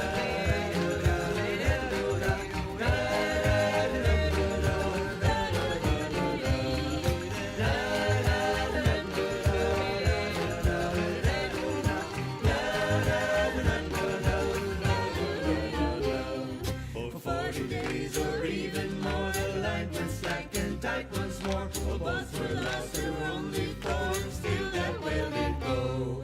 Soon may the weatherman come to bring us sugar and tea and rum. One day when the tonguing is done, we'll take our leave and go. As far as I've heard, the fight's still on. Now the line's not cut and the whale's not gone. The weatherman makes his regular call, turn quarter, captain, crew and all. Soon may the weatherman come to bring us sugar and tea and rum. One day when the tonguing is done, we'll take our leave and go. Da da da da da da da da da da da da.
Hi, everybody. Thanks for sticking around. I'm Frank Hung here with Elly Bird here at Flesh and Blood Canadian National Championships. Whew, we got a game lined up for you, but actually, before we do the game, we've got a draft lined up for you. It's very true. It's very true. We're seeing Aaron Shantz in the feature draft area today, and let me tell you, this is a titan of Canadian Flesh and Blood. He's seen a lot of tournaments. He's topped a lot of tournaments. He's going to be trying to punch his ticket into the top 8 at this event. Let's take a look at the rest of that draft pod. So a lot of familiar faces. Aaron Shantz, as well as Jordan Jalbert-Ross that we saw in some of the previous rounds. Some other folks as well that maybe you know about.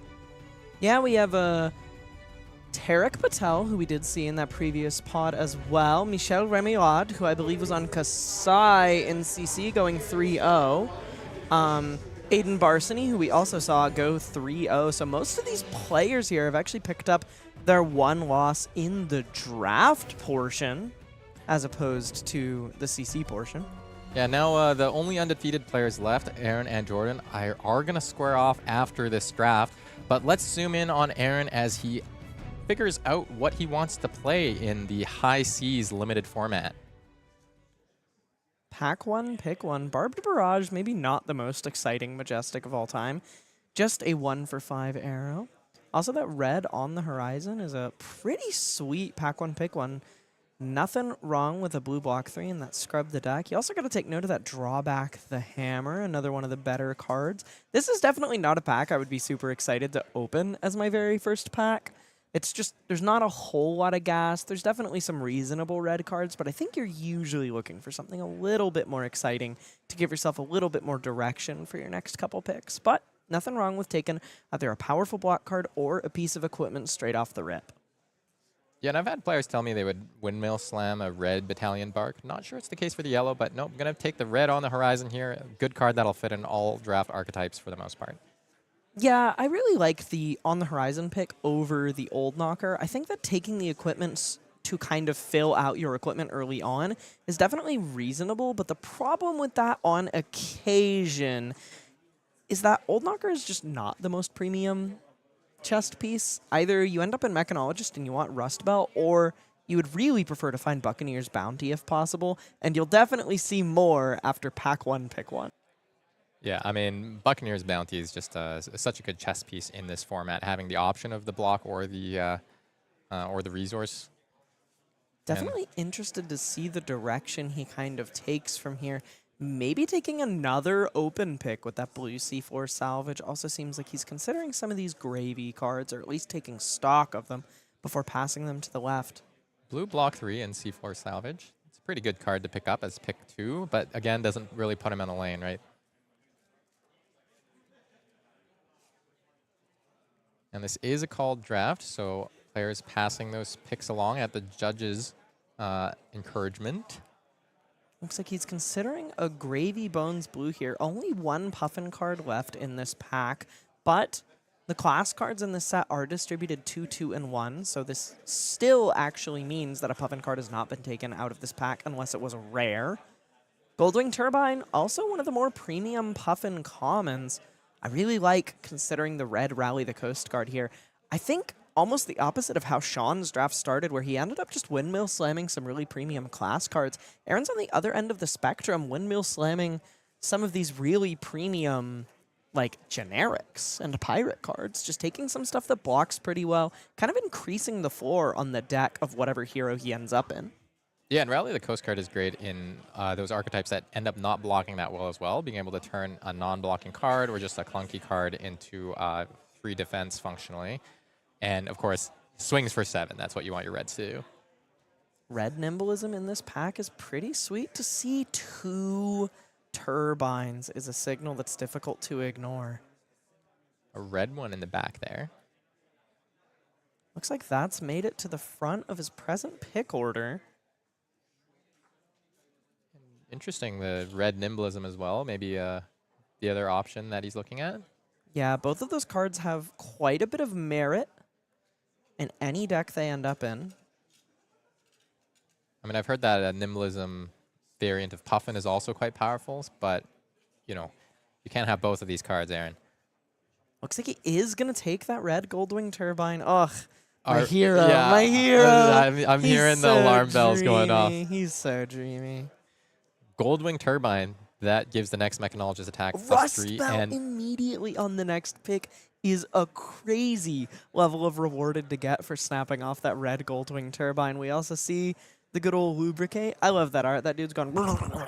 yeah, just glugging down some lubricant for for those cogs. I think he's coating himself in it. I don't think there are cogs inside of him, but I could be deeply misunderstanding what the Dwarfs of Wraith are like.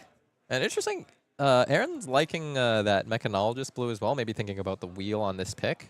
Cloud City Steamboat is so much worse than Cogworks Zeppelin, but it is still a reasonable blue mech rare with a reasonable on-hit, but he is going to snap off that Rust Belt. I mean, this is either the best or the second best equipment in the entire set, next to only the other Mechanologist equipment in the set. Snapping off the Rust Belt when you've taken a turbine and you know the lane you're in just makes a ton of sense to me. Yeah, and like those are battle-worn pieces, which actually is, it's an improvement over the other stuff that is Blade Break, or you get the effect. Sure, you get the modality of those, but in this case, it's you get your block value, and then later on, you get to tap a cog. I believe the only stuff that is battle-worn in this set is classed equipment. You do not get battle-worn at generic in High Seas. That makes a lot of sense, right? It's like you're rewarded for choosing your lane, identifying your lane, and we'll see if Aaron keeps getting some premium Mechanologist cards passed his way, like we saw might happen in that previous draft pod. I think it also does a lot to combat people taking the minimum floor of this set, I think if you let the generic lanes have this battle-worn gear, that kind of level 1, draft a bunch of 3-for-7s, try to run people out of cards strategy gets a lot stronger. So I really like rewarding people who are willing to get into the weeds a little bit on drafting some of the heroes, the more complex heroes in this set with better equipment. Another Cloud City Steamboat, just another mech rare. Here's 6 picks in. I would also be snapping that off, though the red Tough Old Wrench is actually secretly quite a sweet pick. A certain density of those galvanize effects can help you draw cards on the defensive, which is quite attractive, as well as that card just, if you are a Spitfire deck, curves out quite well with a 1-cost pump or a Cloud Skiff should you already have a cog on the board. Speaking of Cloud Skiff. That's just a pretty clear snap pick for me there as a person that's played only a couple of Puffin games in Limited. But that card's just so powerful with almost any variant of the deck. Like, you use the one resource super clean from a bunch of curve reasons, and it's 5 damage or 6 damage, and go 5 damage go again or 6 damage. The card's 4 is a critical strike. It's fantastic. Yeah. Sometimes it has go again, sometimes it comes in for 6, but it is always a very reasonable card to draft. Teeth of the Cog is the remaining mech card in this pack, but there's also a blue Rally the Coast Guard, so definitely something to consider here between the two. A blue that blocks quite well is never easy to say no to, and it does look like that's what he's going to end up taking here, but he's going to memorize the rest of the pack. Yeah, just ships along that red Teeth of the Cog, sends the cute little robot man on his merry way. Yeah, and you're at the point in the pack where you're not going to see these cards again, so maybe hoping some of the earlier picks that were fine Mechanologist cards wheel to him. Yeah, there's that Drawback the Hammer from his pack 1, pick 1. That card making... so I think he's the only Puffin in this pod so far, at least, in this exact moment, because there were 2 mech cards in the pack he opened, and though yellow Tough Old Wrench is not that attractive, red Drawback the Hammer is a really premium pick, so that making it all the way around the table is a pretty, neon sign that he is in the right seat. Yeah, it's just a 1-for-4. Like, that's just good. Works on any Mechanologist attack, of which he's going to have plenty if he is the only Puffin in. And it looks like he is with the blue Sky Skimmer and Cloud Skiff available in this pack as the 2 class cards. I would love that blue Cloud Skiff in my deck. Just a blue block 3 that can come in for 3 go again or 4 damage is fantastic. You love to see that on the table. He's already gotten a piece of class, a Goldwing Turbine on the wheel. I'm so stoked. This deck is going to be great. So we're seeing this draft go very differently from where Shawn was sitting in the last feature pod. I guess, I'm curious to see what some of the other decks end up looking like. But, oh my god, and there's another yellow Goldwing Turbine. incredibly powerful. That is the glue staple keystone common for the Pirate Mechanologist in this set. Goldwing Turbine is what your deck needs to have to operate. You need those golden cogs and abilities to crank, and finding that red tough old wrench on the wheel is so sick for Aaron's draft so far. He has 0 unplayables in his first pack, the most premium piece of equipment he could possibly find, and a fair smattering of blue block 3s, strong yellows, and incredibly premium reds. That whole deck blocks 3 basically, except for the 2 generics that we've got. Which are made up for by the 4 block. Yeah, exactly. This is shaping up to be really good. Hitting those 3 great cards off the wheel at the end there, like he passed a Lubricate to take the Cloud Skiff. It's just like really, really good options available to him at the end of that first pack. You know what we call it in Vancouver when you get last picked Lubricate? What's that? You got lubed. Yeah, somebody downstream from him did in fact get lubed.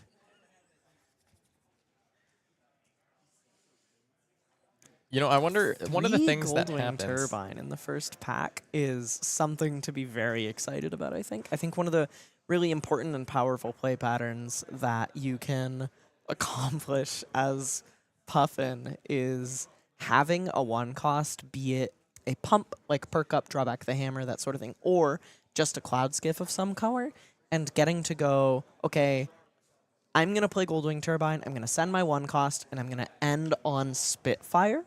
Your turns get a lot better if you have gold from Treasure Island, but I think the most important thing that your Puffin deck can be able to do is convert its hands offensively when you don't have any gold. And Goldwing Turbine is the engine at the heart of the Pirate Mechanologist. Yeah, and you know, honestly, like it's a yellow, so it doesn't get that +3, but there's like a decent amount of cards or curves that also work off of pitching that for 2. So just a really good modal card for him to have in the deck there. Easily the best Mechanologist common in the set. I will not be debated on this. I honestly I have a hard time thinking of anything that like puts you in a lane. Oh, harder. there's perk up. Perk up's close. Perk up's close. That's not a rare. No, neither is Turbine. Turbine's a common. Yeah, brother, that's the power level that card exists on. Oh, and speaking of perk up. In his second pack, along with a red Rally the Coast Guard. I mean, there's a Marlynn at this table that's going to have their eyes pop out of their head when they see this pack. Just, there's going to be 1 for each of the 3 Marlyns sitting in a row downstream from Aaron Shantz. One of which got lubed last pack. Yeah, exactly. You know, got another red Rally the Coast Guard. Definitely reasonable to consider all the options as any seasoned expert would do, but it's got to be that red perk up. Talk about the best Mechanologist common. Goldwing Turbine is an engine, but perk up is what generates those powerful, powerful spike turns, giving you the ability to activate Puffin's hero ability twice in 1 turn, letting you draw a card without expending any cards from hand outside of the perk up itself.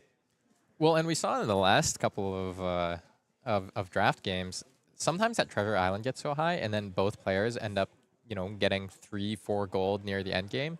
Being able to convert 2 of those into a full card is just really, really strong. Tighten the screws, pretty fantastic thing to see here. Also, Mutiny in this pack. Other mech card here, not so exciting. We may just see him take the peg leg rather than waiting for a unicycle. Though, with how that first pack went, you might even be saying to yourself, you know, I think I can wait for the unicycle. There's got to be 1 in the box, and I think I can just wait for it because there aren't any other Puffins at this table as far as I can tell. And quite a few premium commons still available here. That Mutiny is a great pickup. There's a red Rally the Coast Guard, tighten the screws, life for a life. A lot of action here. And maybe Aaron thinking here, yeah, taking that Mutiny at the Battalion Bark. He's just thinking that, you know, this tighten the screws is going to wheel back to me if I'm the only Puffin at the table. So why don't I take the nice blue card, you know, take that away from some of the Gravy or Marlyn drafters. Yeah, set that's myself a great up point. to wheel. That is a really fantastic point, Frank. He's kind of decided to just table some reds here because he knows that what he needs to take are the more premium blues. And he knows also that nobody's going to fight him over these powerful Puffin cards. And if it doesn't come back, someone's either hate-picked it or there is a late pivot Puffin at the table, I think Aaron's still going to have more of the first choice of premium Puffin cards. Easily. So losing out on the one red card for a quite good blue card, I think still a fine trade-off that he's made here. Looks like another 1-for-4 pump. Oh, a and there's the unicycle. unicycle. His patience rewarded here. Just drawing into all, or opening, passing into all of the action on this pack here. Getting past the goo. Unicycle, Blue Sky Skimmer, and Drawback the Hammer is so sick. And like one of those cards is gonna wheel to him, so he's getting two he'll premium definitely cards. get one of those on the wheel. It'll just depend whether they're both there. Or Yeah, not. for sure. Yeah, and I guess the folks sitting upstream from him right now that he was passing to on the last pack, none of them are in Puffin because that unicycle wouldn't still be there.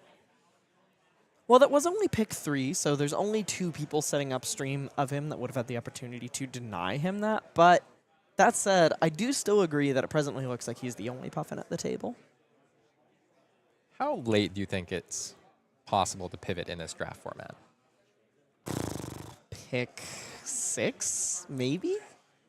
It depends what your first few picks look like. You don't really get to light very many on fire in this format because I think your deck needs kind of a certain quality floor to compete.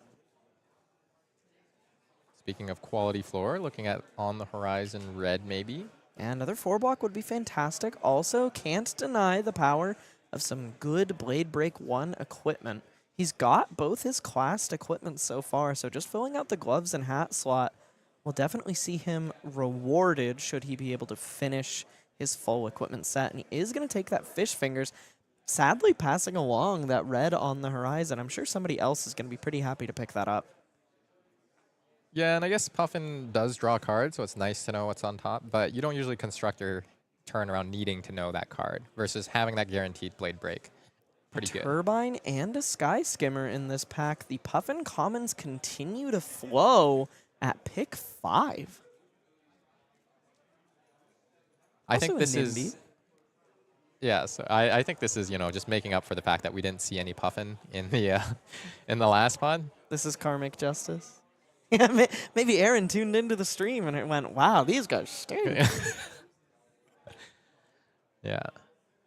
And now look at this is the top table as well. We have our 2 undefeated players in this pod as well as all of the other top placing 5-1s. So really kind of the murderer's row of Canadian talent.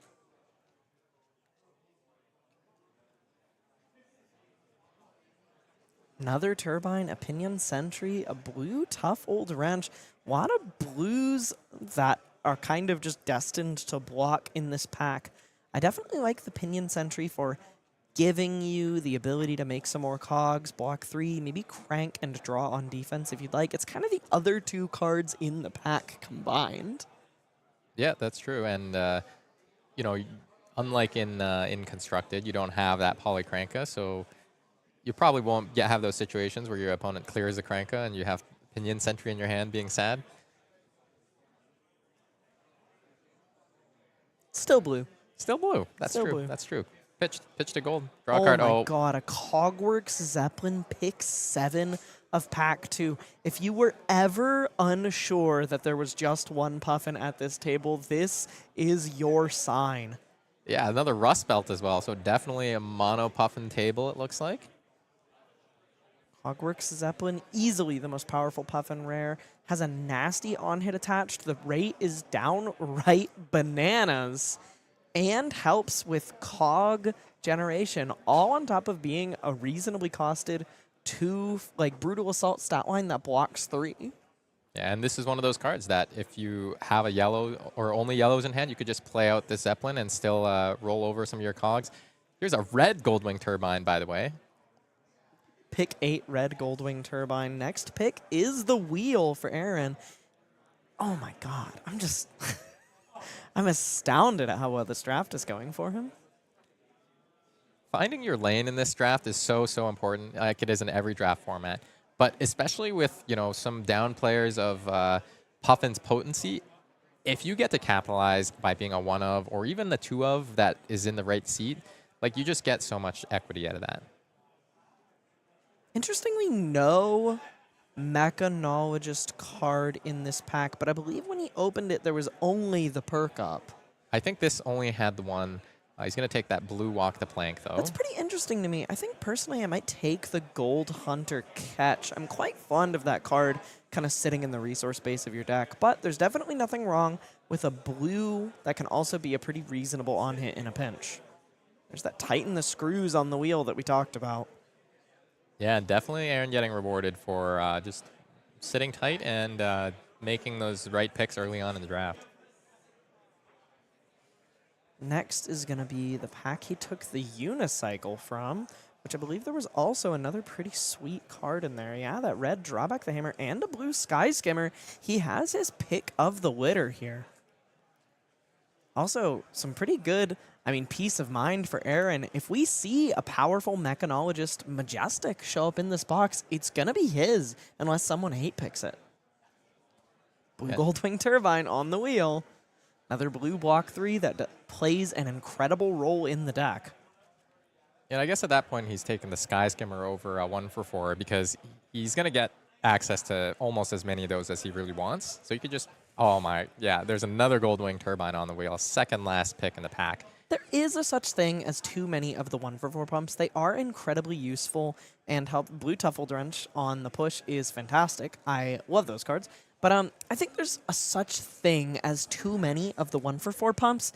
They can get you in trouble, especially if you are playing with Blunderbuss. I think a trap a lot of people fall into, and I think maybe something that's contributed to people being so frustrated with drafting Puffin, is that if you spend too many turns, say, all you do is have a blue and a 1-for-4 pump, and you just attack with Blunderbuss for 6, your rate actually kind of sucks compared to a lot of the decks in the format because most people are just going to be sending 3-for-7s. Your floor is a little higher. You have fewer kind of valley turns, but your ceiling ends up quite a bit lower.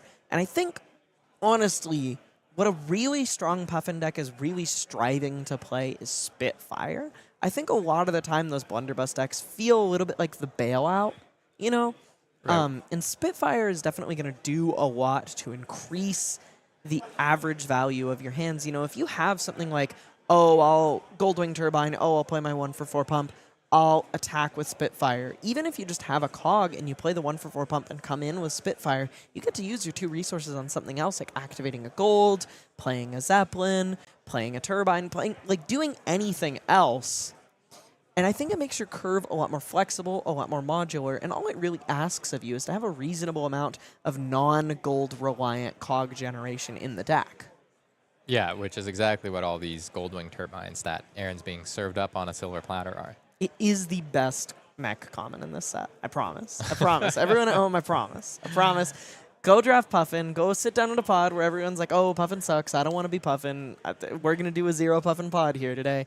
Take every Goldwing Turbine you see and see how that affects your opinion of the hero. Maybe after this draft, we'll see some 8 Puffin pods.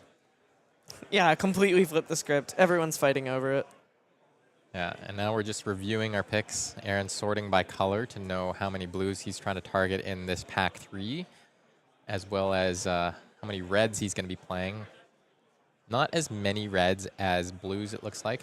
Prioritize some of those blues a little bit earlier on. So maybe looking to pick up some high-impact Mechanologist reds in pack 3. Yeah, a lot of resource, a lot of engine.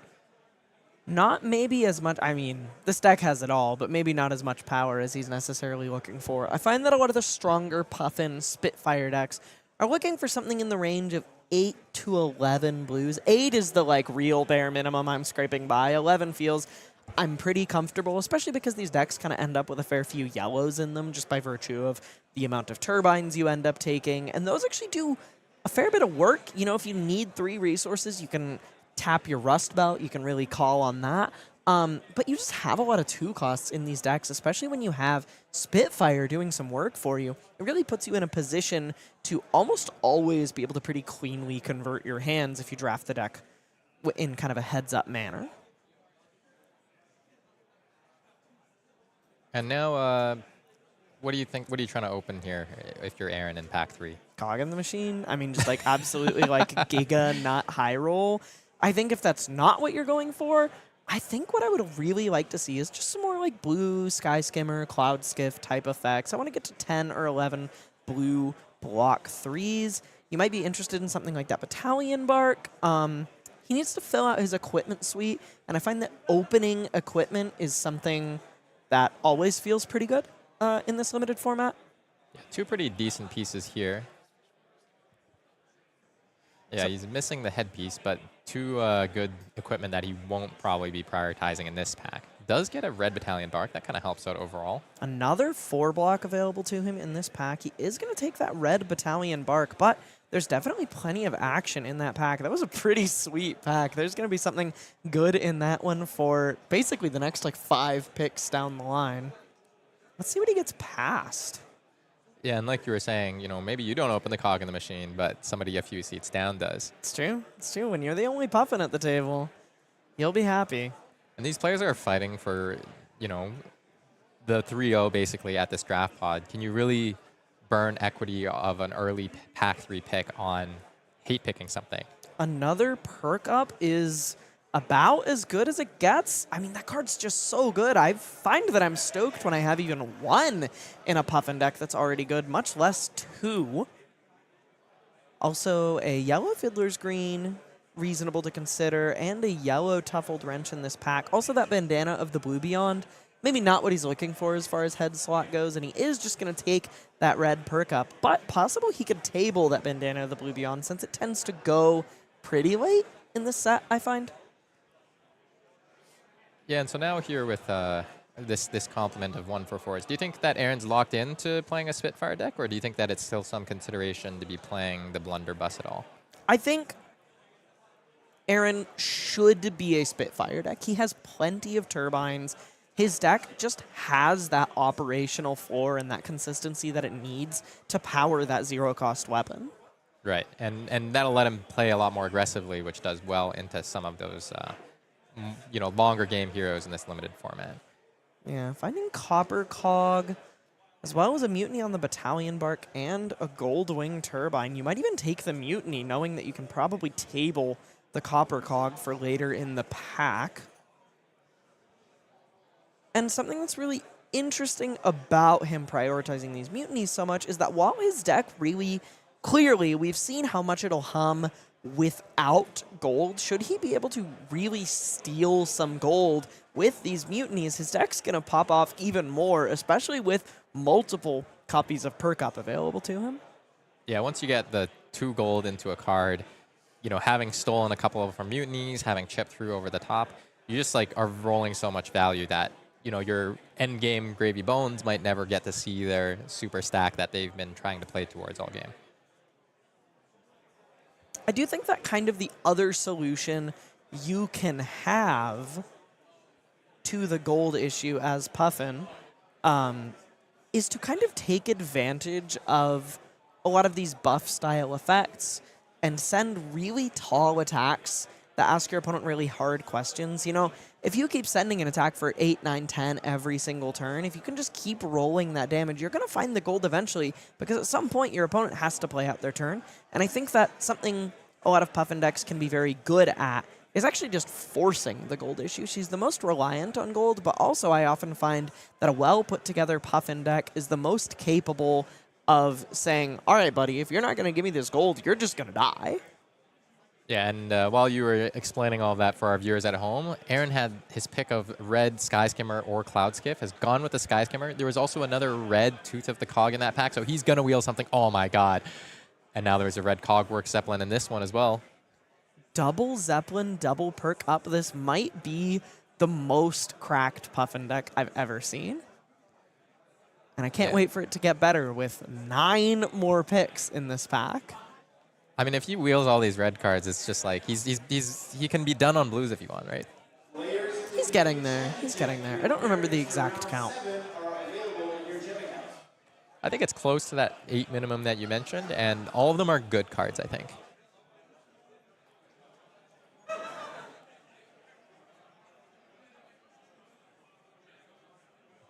I'm getting a bit antsy just thinking about what the games are going to play out like for this deck. Oh, there's a hat for him and a Cogworks Dovetail. I mean, it's almost a little sad. You know, you want that hat to finish out your equipment suite, but this dovetail is just too good to pass up. I almost wonder. No. It may be too greedy to try and take to try the to wheel the Majestic. Majestic. Yeah. Someone at Somebody will surely go, all right, man, someone's going down with me. Cogworks Dovetail, incredible card. Majestic in the foil slot, so still a couple of Mechanologist cards that are going to come back to him on the wheel. Wow. Oh my, there's another. Workshop What is going on? And another Goldwing Turbine Red in the same pack. We talked about, you know, when you're the one of Puffin, if there are this many, like, if you find a Majestic in the box, it's just gonna be yours. And that's been clearly apparent. 2 picks in a row for Aaron Shantz here. Wow, and Aaron counting the cards. He can wheel a card here. I'm looking at this man take a red I love this Goldwing Turbine instead of that Majestic. Because I love this pick. He's taken the red Majestic already. He wants to wheel the blue Majestic. I actually just think that, like, Cogworks Workshop is not that good of a card in Limited. I think one of that card's greater strengths is in Constructed, where you can refresh some cogs you already have on the board. Obviously, it's good in conjunction with, like, Cog in the Machine, but outside of that, what it really does is help you refresh some cogs you already have on the board. He's taking a red Cloud Skiff here, adding to the pile of incredibly premium commons he has here. We just need to see him fill out his blue base and find that last piece of equipment. You know, he's in danger of eating too much candy and not enough vegetables with how open his Puffin deck is. But as I was saying, I don't think Cogworks Workshop is actually that premium of a card. So if it comes back around to him, it's probably just going to end up being a blue block 3 in the vast majority of his games. Goldwing Turbine is just the engine at the heart of the deck. It's all gas. Block 3 on a bad day. And going with the Expedition there. Yeah, Expedition to Horizon's Mantle, 3 for 7. Definitely a pretty sweet thing to find pick 10. Oh, and finds his hat if you'd like it. Yeah, I can't imagine he'll see that Blue Sea Tricorn again. You know, it kind of feels like the best pick to make sure you have a hat at all. Yeah, you might not end up using it, but it's good to have the option rather than nothing. Blue Copper Cog on the wheel along with Goldwing Turbine. He is going to take the Copper Cog. Flushing out a bit of that blue space. I do feel like at the beginning I was saying, yeah, he just wants to take a few more red Mechanologist cards and the deck will be really, really good. And honestly, it's just so many good ones. And yeah, both you of mean those like that one, bud? You mean like that another one? red Cloud Skiff. Is that the 3rd one or the 4th one? I think it might be number 4. Oh, gosh. Aaron Shantz at Nationals, having a good time. Blue Sky Skimmer on the wheel. This is the pack that had the Majestic. I think if this is the Workshop, I'm going to scream. Okay, no. All right, it's a Bluetooth of the it's What still a pick? blue Mechanologist card. Oh, Where's boy. the Turbine? All right, well, that was an incredible draft. Let's go take a look at what the table looks like and what all the other players have been doing at this draft table while Aaron's been mopping up these Puffin playables. He is a one-of Puffin, which makes a lot of sense to me. His round 1 opponent, as we talked about before, is going to be Jordan Jalbert-Ross, but he is a 3 of Gravy Bones. 4 Marlyns in this pod. No Scurv to speak of, but Aaron is cooking with fire. A 1 of Puffin facing off against, I mean, either way, it's going to be a coin flip of a 3 of Gravy Bones or a 4 of Marlynn. Yeah, and the other notable thing here, too, is Jordan, Tariq, and Michel, and Aidan, I believe. I think all of them are drafting a different hero. Oh, and Matt Muus as well, sitting on Aaron's left. All of these players have drafted a different hero from what they did in the first draft pod. So showing the skill level here, lots of flexibility between all of these players. Aaron, though, the one finding the lane here. Let's take But not enough flexibility to take any Mechanologist cards, Frank. Yeah, which Pirate, Ranger, or Necromancer card do I want to take right here? Let's take a look at Aaron Shantz's deck.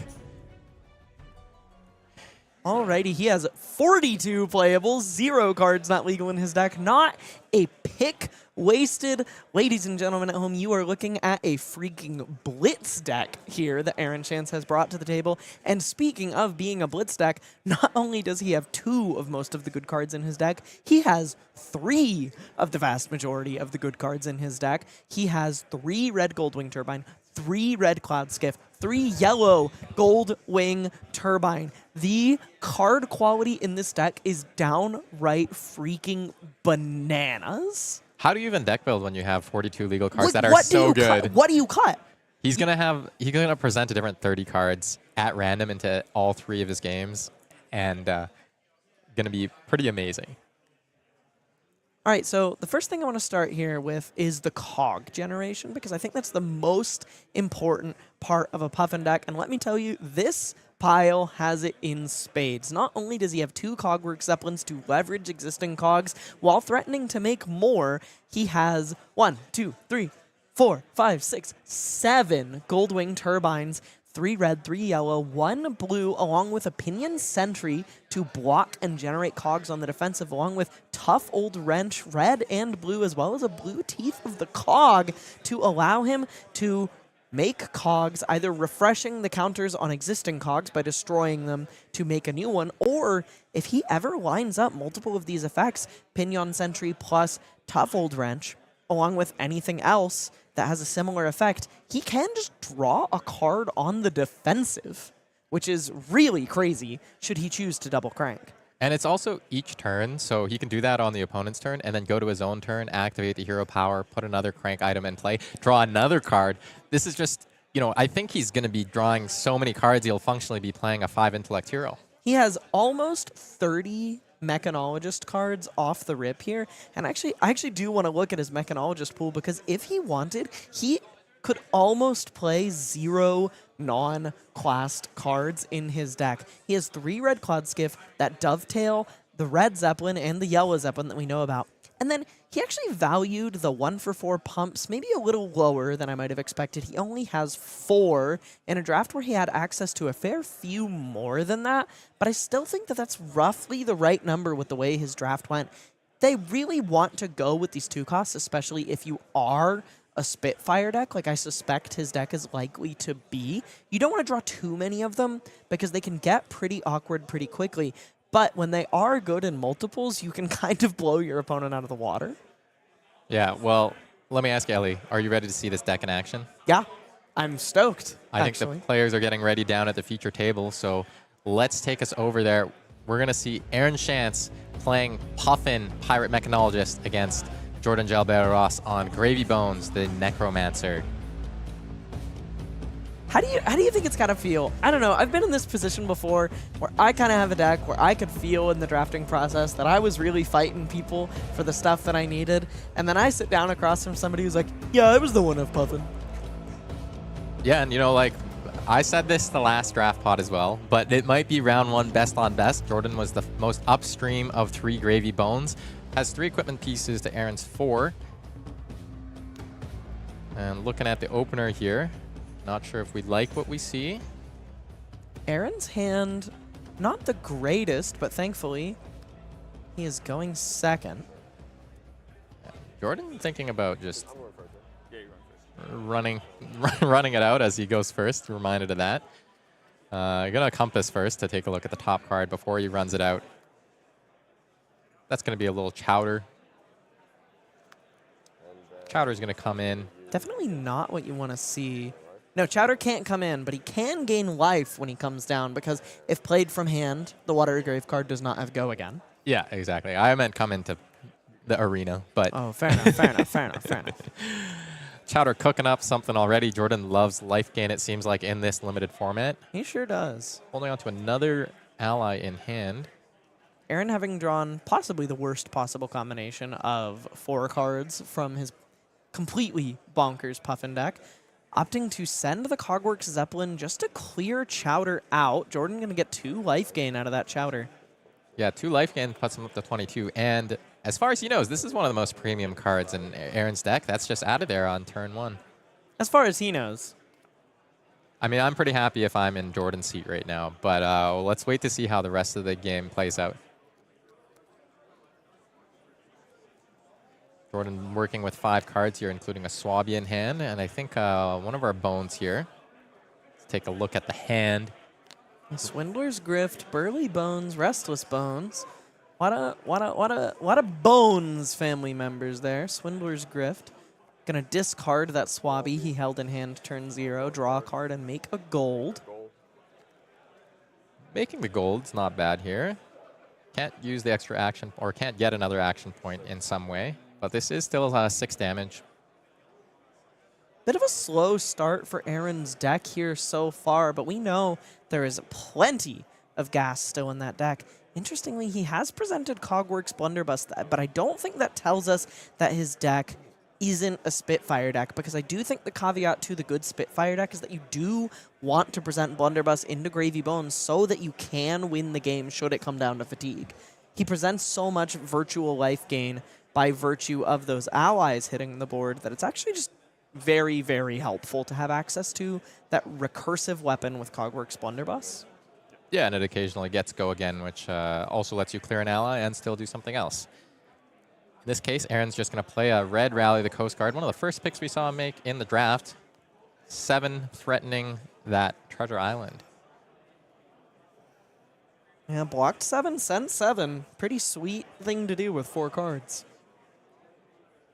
And if I know anything about Jordan, he's going to be trying to do something that gains life probably on his side of the board. So all you know about Jordan is what we've seen him do here today. I mean, I've seen him play a lot of aggro in Constructed, but that's the polar opposite of what he's doing. Yeah, exactly. And limited, that man it has seems like. range. Yeah. You got to have range to be a competitor at the top level, and that's what both of these players are really showing. I wonder if he's gonna give up a piece of armor here to deny this gold on hit. Yeah, and light fingers, no Scurv at the table. Jordan just getting a nice Blade Break 1 Iron Rot gloves. Nimblism. Now a Nimblism being played. A blue Nimblism used just as a Gravy Bones starter. Gonna play and likely swing the Swabby. So Swabby coming in for 7. That will threaten the Treasure Island as well there, and ask for an answer from Aaron Shantz. We saw that in some of the earlier Gravy Bones games, where having the blue starter that literally does nothing sometimes still puts you on the right track, then unlocks a little bit of the value of your deck the rest of your hand. Looks like Aaron has a Sky Skimmer waiting in Arsenal. He's finally found his first turbine of this game, lining up a blue Sky Skimmer to block with on this turn. You probably wish that one of these skimmers was a skiff instead, just to make slightly more efficient use of your resources. But hard to complain. Yeah, and I know that you, Elly, as the seasoned mechanologist player, you'll be keeping track of how many Goldwing turbines we go through. I want to see if he resolves every single red one in this game. I mean, it's looking like he's about to block with one of them, so maybe not, Frank. Oh, we're doing something here. Lining up maybe 6 on the blocks, over on 7 coming in from Swabby. He has a couple lines available to him here. If he wants, he can cash in that Rust Belt pretty early here. He has that 0-cost red attack in his arsenal. So if he wants, he can make use of that turbine with Rust Belt to get a resource to swing Blunderbuss with. Looks like he is just going to block with that Goldwing turbine. So blocking out, denying Jordan the gold to get off the ground a little bit here. And it does unlock using that Rust Belt a bit later, but not prioritizing it right now. Interestingly, valuing getting the blue out of his deck just to get Swabby off the table rather than resolving one of those turbines, maybe just not wanting to give his Gravy Bones opponent any of that gold. Let's see what Aaron's drawn up into here. Whole bunch of reds.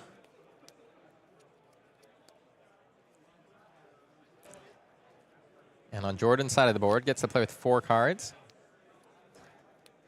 But no setup to speak of. 1 gold on the table, which can be helpful. And he knows what the top card of his deck is.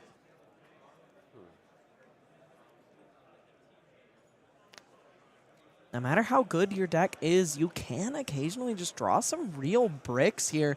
And Aaron's deck is just not being so kind to him this game. Looks like Jordan's going to actually just swing the Swindler's Grift for 6 vanilla damage, threatening some of that gold generation off Treasure Island. Can you imagine how good this would be if it was a Sirens? Get 7 value instead of 6. That's true. The same card with different text, basically. And Aaron lining up the blocks yet again. You know, as a deck that we think or thought maybe was going to be like the aggressive deck of the two, forced to do a little bit of blocking here as hasn't drawn into super... These hands are killer. Yeah. He's just really not drawing the action he needs to get going in this game. Just kind of slowing down the game for both players. That Treasure Island is at 4. Looks like he's going to get to send 8 across here. Oh, interesting. He's just sending across a Cloud Skiff for 5 here, maybe trying to set something up at the bottom of his deck. He definitely could have run out this perk up and followed it up with the Sky Skimmer in his arsenal, but maybe just wants to save the perk up for once his hero ability is actually online.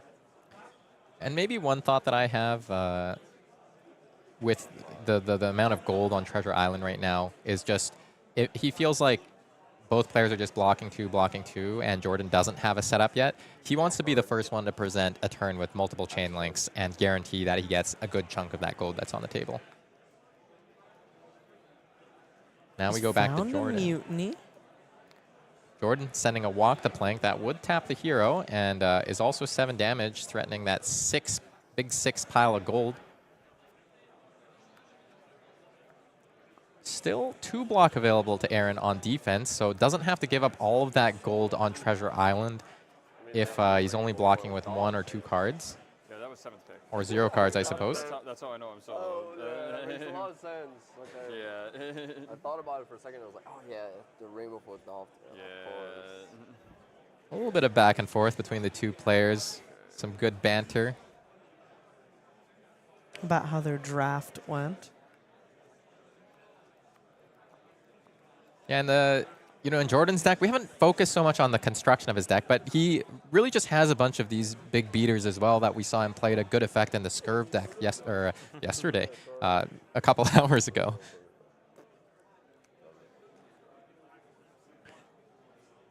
Looks like we're lining up 6 to cover, or 6 on this block for 1 gold to go Jordan's way off Treasure Island. It's going to be Rally the Coast Guard and another Goldwing Turbine hitting the graveyard for Aaron. And Puffin is tapped. She can't do her thing and make a Golden Cog this turn. She can still draw a card if she does make 2, or if she does crank 2 Cogs. Or play out some turbines. Looks like this is going to be blue Sky Skimmer. And that was a blue Mutiny that gave Aaron his first gold of the game. And this is going to be a 4 power Sky Skimmer. 4 power Sky Skimmer here. It's not nothing. I kind of think Aaron wishes it was the red that was parked in his arsenal. But you clear that arsenal slot up. You ask for a card or 2 from Jordan. And most importantly, you've got that 1 gold now. So hopefully the next turn you'll be able to start getting your engine going, cranking, cogging, and so on. Aaron's been in kind of a tough spot this game, actually, because he didn't present Spitfire. He's had several hands that could have converted for some pretty serious offensive pressure, but he didn't present the right gun to have that 0-cost source of an attack. And it's starting to punish him a little.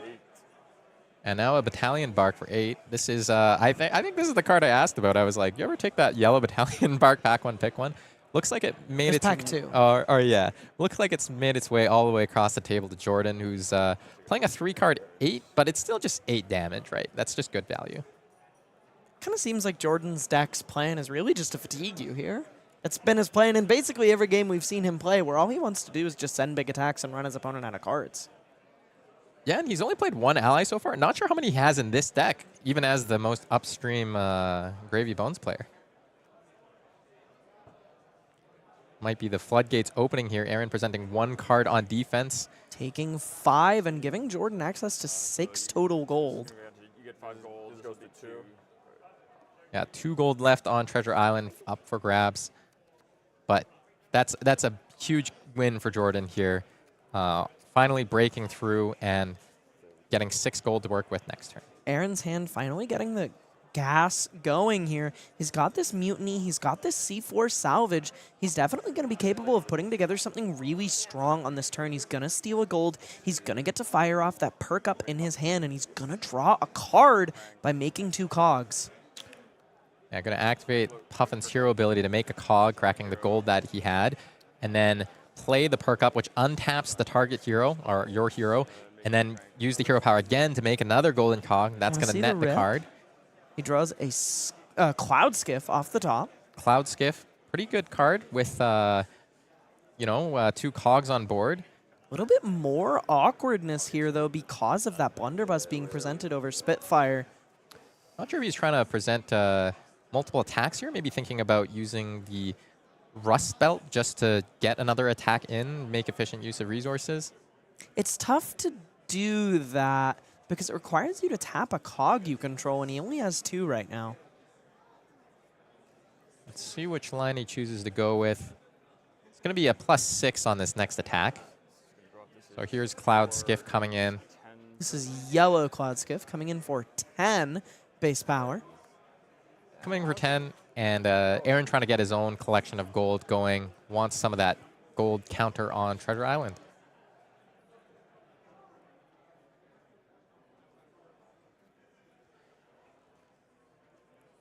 On Jordan's side of the board, I see a couple of bones and on the horizon, and can't quite make out that top card, but looks like blocking is in his future.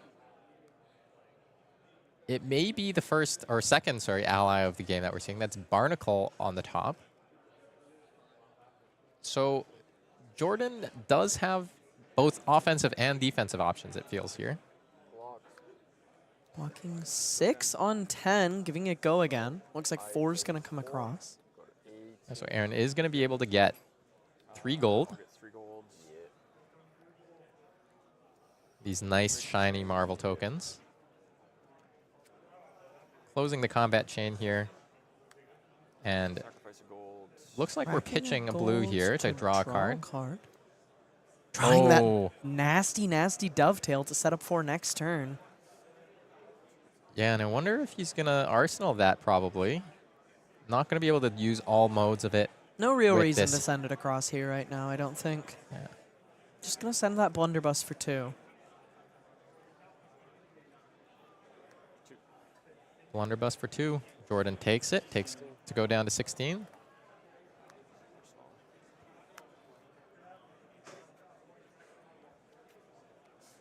And back on Jordan's side, we've got this Bones coming out of Arsenal. Going to get rid of Barnacle that was in our hand. Coming in for 4 with go again. Yeah, the Jittery Bones being the cheap option. Aaron might not have drafted enough blues, Frank. I mean, it looks like he's drawing a lot of red and yellow hands. So what can this hand do? He has the Dovetail in Arsenal. He has a Tighten the Screws in hand. I think the floor of what this hand is capable of doing is untapping a cog and sending across that Dovetail. Wants to give the fish fingers here with a 3 block so that Jordan doesn't go up on gold. Jordan activating Gravy Bones hero power to discard on the horizon. Didn't want to arsenal that card. And looks like Pretty reasonable. Oh, sorry, and that was a blue on the horizon. So now he's going to pitch to play the Barnacle and swing with it for 4.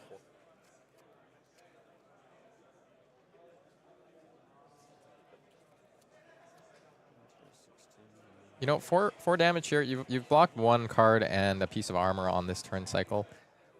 You do want to deal with this Barnacle. Aaron doesn't really have a way to make multiple cogs right now, unfortunately. Yeah, not seeing a card like the Pinion Sentry or those Galvanized cards here means he can't convert those cogs that are already on the board and going to die at the start of his turn into some extra value. 12 and a pitch card. Yeah. 7. Player's doing a count of the cards remaining in deck. Seeing if this game will go to fatigue.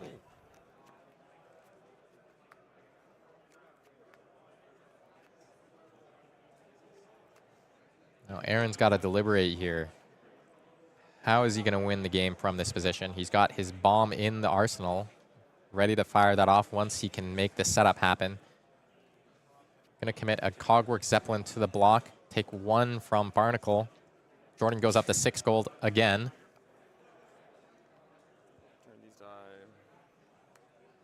And yeah, spending 2 cards to clear off that Barnacle. Going to give Jordan another 4-card hand. Kind of drew all his blues in that first turn of the game, and now he's having a hard time finding them. And this hand is another massive clump of blues. Is this some of the blues that he must have pitched early on in the game? Or are we not quite back there yet? I don't think we're quite there yet. I see a Pinion Sentry. I'm not sure if that is the was an early pitch or if there's 2 of those. He only has 1 in the deck. Well, on Jordan's side of the board, I'm going to activate Gravy Bones to discard Chowder. So a couple of Chowders, a Barnacle, that's and a Swabby. Pretty decent number of allies in Jordan's deck that do nice things in this limited format.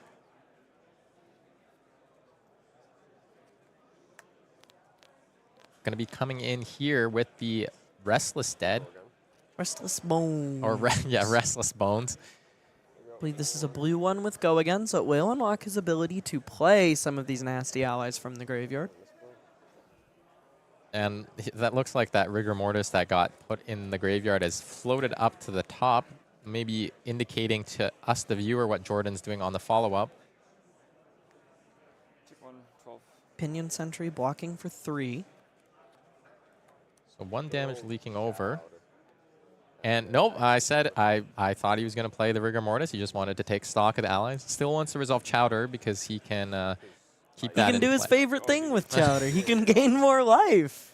You know, maybe this is just a full fatigue win condition that Jordan's trying to go for. I do actually think so. I think that Jordan's plan is entirely to run Aaron out of threats. Right, right. Well, at a certain point, though, Aaron's going to maybe run out of blocking cards before the gun can really overtake the plays that Jordan can make. And maybe Aaron recognizing that, taking the damage here. That Chowder's gone to the graveyard, but I think that's supposed to be on the board still. Goldwing Turbine Red going to hit the table. We're going to crank that cog. Aaron's going to draw. Finds a perk up off the top, capable of putting together an absolutely gigantic Cogworks Dovetail on this turn if he so desires. Yeah, it would basically be impossible for Jordan to block and would untap both of those cogs and with the help of the Unicycle, just be able to do so many things on this turn. Let's see what he goes with.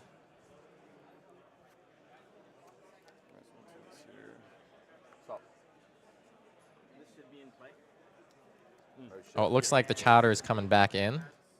I think it is. It should be. Yeah, we got it up now. Yeah. Thank you. Yeah, and looks like the players just clarifying game state, life totals at the same time, making sure we're all on the same page, all above board. Shout out to fantastic Canadian judge Oscar Ojeda Gomez for catching that. Yeah, One of the GOATs. He literally, for you at home, walked over from the booth and said, hey, fix that. And, you know, that's relevant. I mean, Aaron could have to reconcile with that on a future turn if he's going to send this massive, massive dovetail at face. I mean, it's clearly his way out of this nasty game state. He's running out of cards. Is that literally 3 cards left in the deck? Looks like it. Yeah, Aaron has spent so much of this game value blocking. He just drew 4 blues, 4 reds, 4 blues, 4 reds. Pretty tough spot to be in for Aaron after drafting a pretty great set of cards, but not having them line up in the game. And, yep, this is at you, Aaron says. So this is going to be 5 plus 3 makes 8. And definitely more action to come with the cogs that are available. So one of the interesting things here for Jordan is, you know, if he blocks out the 8 with multiple cards or even gives it up to 10 because of that whole pumping thing that the Cogworks Dovetail is capable of, Aaron can just give this go again and do something else. But for now, he's only got 2 cards in hand. I can't help but think how different this game looks for Aaron if he just presents the Spitfire. Yeah, now 6 being on offer Plus on 1. defense. 2 cards in hand. Okay. Plus 1. We're saying +1. So this Cogwork Dovetail is currently 10 on 6. He finally found the power turn, but I think he just has too few cards in deck to actually win. So take 10 in the that step will resolve the triggers. Yep. I'm So gonna get I it take going. 4 first. Yeah. So I'll go to 12. 12. Yeah, so 4 life taken by Jordan, blocking 6 on this attack for 10 now. Give it go again.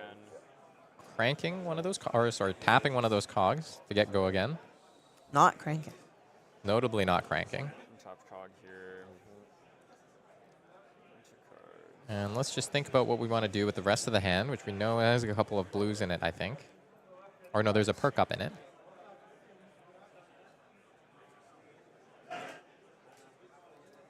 Attack chowder. I will gain a life. 15. Clearing the chowder here. Jordan gaining a life before it hits the bin. And then looks like Aaron's just going to arsenal the perk up and pass the turn here. Draw his final 4 cards of the game. How many cards does Jordan have left in deck?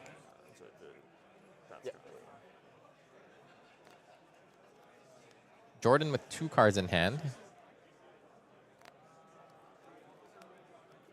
This goes to show no matter how good your deck in a game of Flesh and Blood is, sometimes you just draw some real garbage over and over and over and over and over until you lose. And I think it's possible that this was like, if you really sat down and thought about how do I sculpt the worst possible configuration of cards for Aaron's deck to be drawn in, this might be worse than that. This might be worse than human ingenuity could possibly create.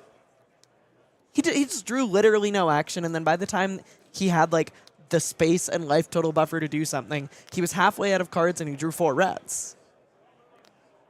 I'll draw a card. Yeah, and on Jordan's side of the board, it's just all action every single turn. You know, you're sending 2-card 7s or 3-card 8s in some cases, but this is a 2-card 8 indeed right here. That's a battalion, or sorry, 2-card 9.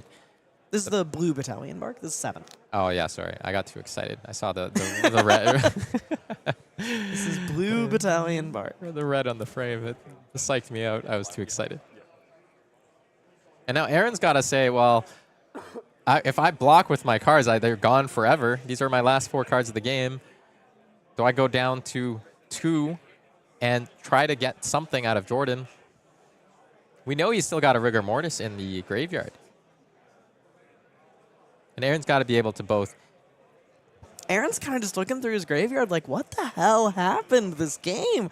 I just drew straight garbage until I died. His deck is so good, and it just kind of got shuffled in the worst way possible.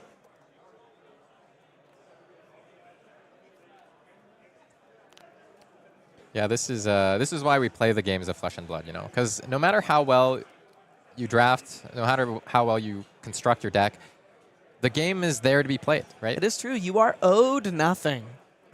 No matter how sick your deck is, you have no automatic claim to victory. And now this bandana of the Blue Beyond is going to be activated. We didn't think it would be that relevant, but right now, destroying the hand, now discarding a card. It does something pretty sweet here because it lets him put a card back in his deck to draw on this turn. Aaron showing he's definitely not done fighting here, even if the game looks a little bit lost. And he could put a good card there, which is important. He could put an actual good Flesh and Blood card there as opposed to the straight garbage he has drawn all game. Yep. Looks like it's going to be a Steamboat. Oh, sorry, yeah, those are gone, sorry. Yeah, just clarifying. Put Steamboat in the bottom of my deck. I think that was a blue Steamboat he drafted. So there's a blue now in the deck. Puffin. Going to activate Puffin to create a golden cog, crank it.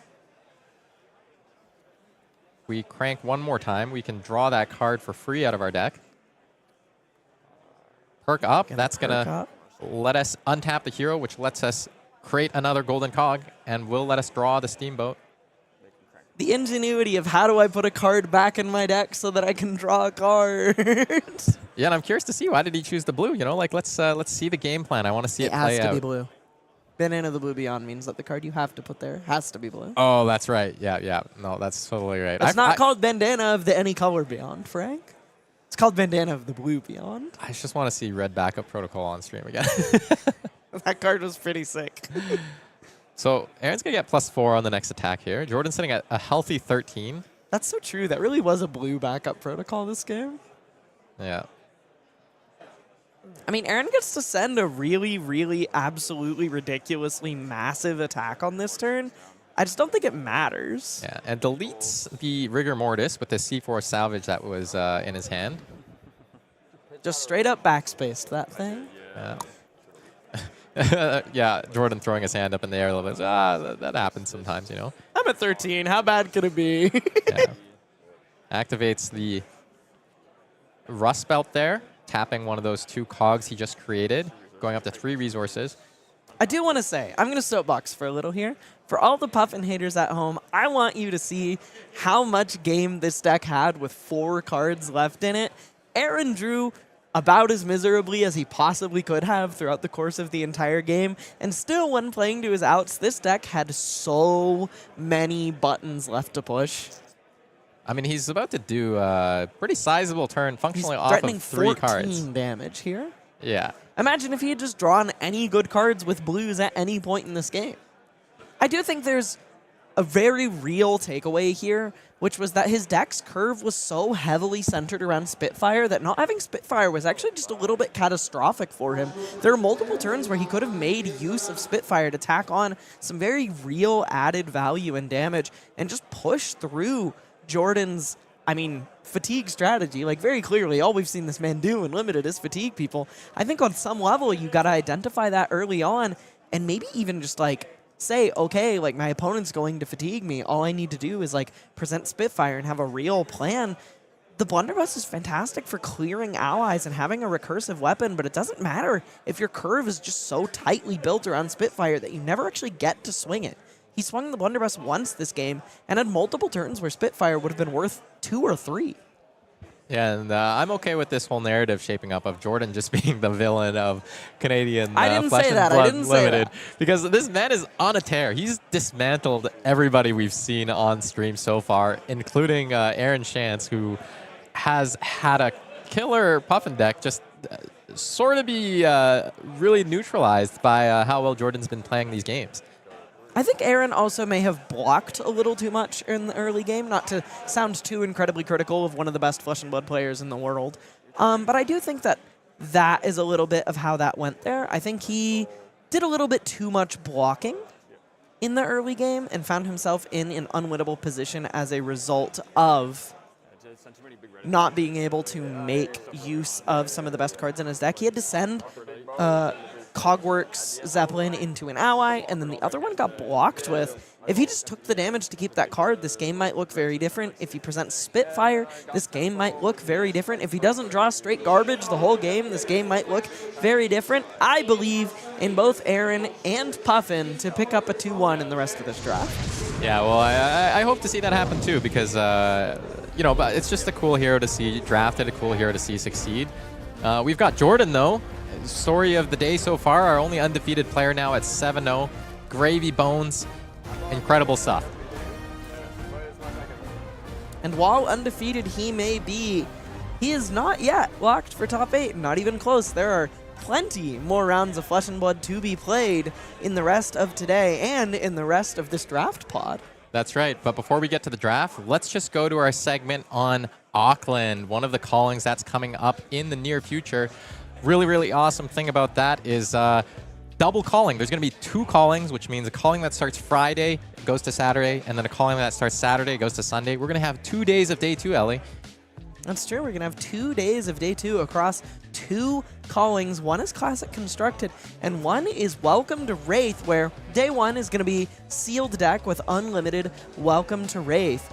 But day 2, the draft pods, if you make day 2, you're going to be drafting day 2 with Alpha. Welcome to Wraith product, the birth set of Flesh and Blood in the homeland of the game in Auckland, New Zealand. And speaking of first edition limited, the battle hardened that weekend, Arcane Rising. So the Alpha product for Welcome to Wraith is the last time we'll be playing with Alpha for a while. It's going back in the vault. This battle hardened is using the last first edition Arcane Rising out there. It will be the last time that Alpha Arcane Rising is ever played with. I mean, that was one of those questions I always had when they did those Yeah, when's it going to run out? Yeah, when's it going to run out? We saw it in those small draft pods, which are, promotional event, or you do well enough on the weekend, you get to do a alpha draft on the Sunday of our Tier 4 events. But that's going away because this is the last of it. And I'm just saying the best EV for a player at this event is going to be to play in that calling, do so well on day 1, Friday. And then just open a tunic. Is that easy? Open a tunic day 2, win the calling, obviously, because that's part of our game plan that we're drafting up. And then register for the Battle Hardened on Sunday. Open like a Storm Striders or something in your limited pool. And then draft Skullbone Cross Wrap in your just top 8 be the of sickest person of all time. And if you want to be the sickest person of all time, yeah, you can get one of these event packages. The Fabled event package comes with a couple of tickets for the bronze, a silver event voucher, and then, of course, the entry into the actual main event, as well as some cool tokens, the gold token, and one of 3 promo cards, one for each hero from the new set. And also, this is a really great throwback. Yeah. Not sure if some of the newer players know it, but this is a banned card, illegal, but Drone of Brutality on that beautiful, beautiful playmat. card famously so busted that it's the only card basically to ever be banned in Limited. In the later Unlimited print runs of Welcome to Wraith, they took Drone of Brutality off the sheet. It stopped being a card you could open and draft, which means that because the card had such a warping impact on Limited, actually Alpha Welcome to Wraith drafts are measurably different experiences from Unlimited Welcome to Wraith drafts, which is something I find just so cool. That'll be something cool for people to explore as they go, if they go to Auckland, which hopefully we'll see you there. For now, maybe Elly and I are going to take a quick break before we get into the next round where we'll be seeing who's doing well in our draft pod. Don't go anywhere.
welcome back to Canadian Nationals. I'm Frank Hung. This is Elly Bird. We're about to dive right back into some draft gameplay, but first, let's look at how that pod shook out with the first game being played between Aaron and Jordan.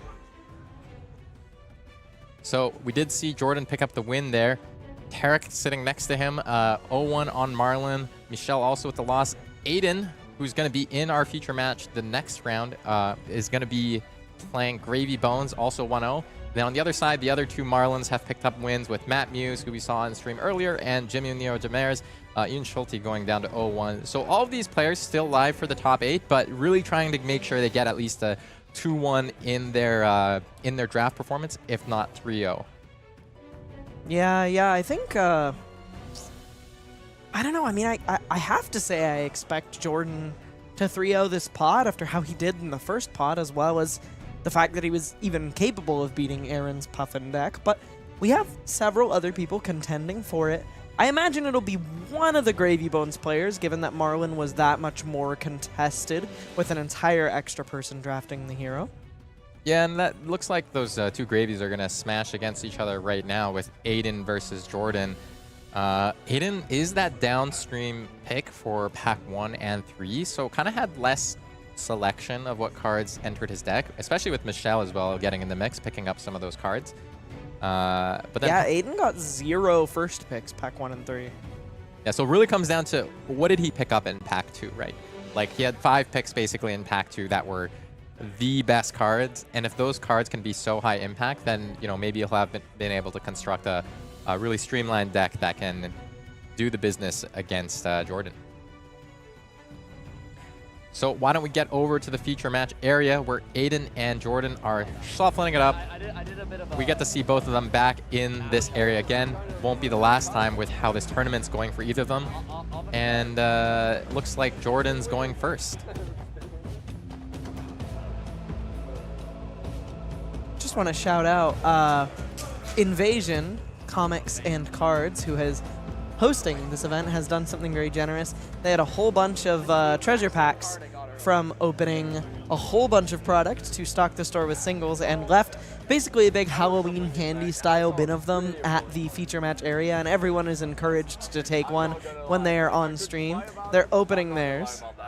Jordan being honest and saying, no, I've already taken one. I could lie, I won't, but I've already taken one. Yeah, and a Yellow Swindler's Griff there at Aidan's Open. That could be a playable card in your draft, but unfortunately he's not allowed to register it in his pool at this point in the round. So he is going to open the one he took earlier. Excited to see if he hits anything particularly sick. I mean, with the way his day's been going, it's going to be a Conqueror. Oh my God! Cold Vault Death Threats. What? All right, you know what? I think Jordan says he'll let you play that that Swindler's Grift if I can play this Death Threats. Yeah. Pulling out a sleeve for that. Oh god. Just with the way his day's been going, opens Death Threats. Oh gosh, maybe if you ask Aidan for some tips, Aidan will explain to him how to white border that card. Okay, all right. Well, now Jordan really is the king of the hill right now, right? He's been sitting in the feature match area for a couple of rounds, and just opened this cold foil full art legendary on stream. And so, if you beat him, you get to sit in that spot next, and maybe open a cold foil Death Threats. Yeah, it's well deserved after his performance today, but just giving our feature match tables a bit of a reward for being selected. Yeah, very exciting and fun stuff. That's not even listed in the official prizing for this tournament, which No, just a little gift from our hosts today, Invasion Cards and Comics, who have made this Canadian Nationals possible. Super duper incredible folks. Yeah, and they are playing for best player in all of Canada, so it's kind of like they are playing for the best player in all of Canada, but first, before there can be a best player in all of Canada, we have to resolve this judge call, Frank. Yeah, so we're just gonna vamp for a minute and chat about. Our producer just ran off in the background. That's great, because that means you're a captive audience, and I can tell you all about how I won that Super Armory last night playing Gravy Bones. And did you win it? You 3-0'd? I 3-0'd. I guess I didn't win because there were other 3-0s. Yeah, there were multiple 3-0s. Sure. Yeah, there were many winners, and I don't think my gameplay was anywhere near what we're seeing on coverage, to be honest. You're just like, oh, dude, I suck. What the hell? There weren't any I suck moments, but there were moments where I did my turn, and it was like, that should not have been a struggle. That should have been, just like ripping it off the top. But I got there. I had a lot of peaks on the top with my helmsman's peak, and with my... Oh, it was limited. Yeah, it was limited. Okay, it was limited. okay. Yeah. I was like, helmsman's peak? Yeah, just a spicy constructed gravy bones card. Yeah, just my very cool gravy bones card that does the same thing as my compass. Yeah, exactly. Well, and being able to do that, block with that, look at the top card of your deck, compass, look later after I've drawn a card or activated the gravy hero power. I think there was a turn I basically looked at the top card 3 consecutive times, including one was off Murderous Rabble, I think. Sure. Yeah. I mean, it's just like, Gravy Bones is just a powerful hero. Did you know that Murderous Rabble is short printed?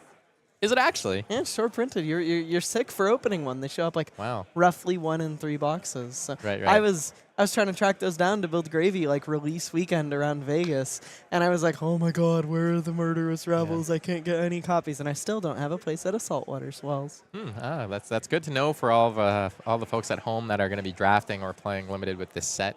You know what else I opened that's about 1 in 3 boxes is a Scurv, and I couldn't play him because I just had this cracked Gravy Bones pool. I started assembling... I just play Scurv anyways. I just ship it. But I played Scurv. I was saying this earlier. I've played Scurv at 3 other events in a couple of drafts and a pre-release pool. So I was like, I'll gravy. I could get down with the gravy. But Scurv's so fun. You get so much free go again. I didn't have, I think, the best attacks because all of the gas was in the class cards. I was thinking about playing Puffin. I had so many good reds. And then I looked at the allies, and it was like double Swabby, a Rigor Mortis, a Limpet, 2 Cuddy Sharks, and... It's pretty good. It's pretty good. Yeah, I mean, you're done at double Swabby Rigor Mortis Limpet. Like, yeah, exactly. I'm clocking out there, brother. Yeah. And just like, I mean, not to brag too much. Sorry, like I said, you're a captive audience. Please do. Yeah, it was a couple of red tipples, I think, a blue tipple, a flying high, 4 different mutinies, couple of restless bones blues. So it was just like, the turn 1, I put a couple of allies into the graveyard. I got in at 1 a.m. last night, and got to play no Flesh and Blood yesterday. Also, just a little update for those of you at home. It sounds like the judge call was about. So, you know how when you shuffle your deck, you drop cards? I don't know if that happens to you. Sometimes it happens to me a lot. But a player saw his opponent's cards while shuffling and dropped their deck. So the judge call is kind of about how do we proceed, because technically an edge is gained. Is it a warning? Is it a GRV? What's the punishment? So that's what the table judges are currently working on right now, and it seems to be almost resolved. I had not a dissimilar thing happen at the first time I ever played on stream, actually. Calling Hartford, which I top-8'd in limited calling, release weekend of Heavy Hitters. I sit down, nervous as hell, to play my very first stream game of Flesh and Blood. I'm shuffling up my Betsy deck, and I just immediately, knock it over after setting it down, and I'm like, Judge. Yeah, exactly. I guess you got to do things the right way. That's what the players are doing, so that's all good. I think the reason this has happened, though, is it's really hard to shuffle when you have a hook on one hand. Oh, that beat me up. Yeah, both players are presenting gravy bones. It looks like they're just working their way through that. It is hard to shuffle one-handed. I don't think I could do it. Here, we're gonna continue vamping, and in doing so, we're gonna open a treasure pack. Maybe I can also hit something sick. This one feels right. This one feels heavy, actually. These are Wade packs, right? Oh, yeah. These are the seeded ones, like when Sam and I open those Tinker Rings. If we open the same card, I guess I should open mine so that we can kind of do that reveal thing again, eh? Oh, hey, a cog. I'll love to see a cog. We do love to see a cog, as our Puffin fans at home know. All right. You ready? 3, I'm doing it right. 2, 1. Oh, hey, yours is better mine than is a playable card. Yours is better than mine. I got a stupid stinky pill for the rack. That's a loan shark, baby. That's gold. You owe me your cog. You can have both of those because you're gonna white border them, right? How would I? There's no. There's what no do I borders white? on these. What do I white border? Oh, I'm so confused. It's so pretty. It's a really nice card. Our friend the loan shark.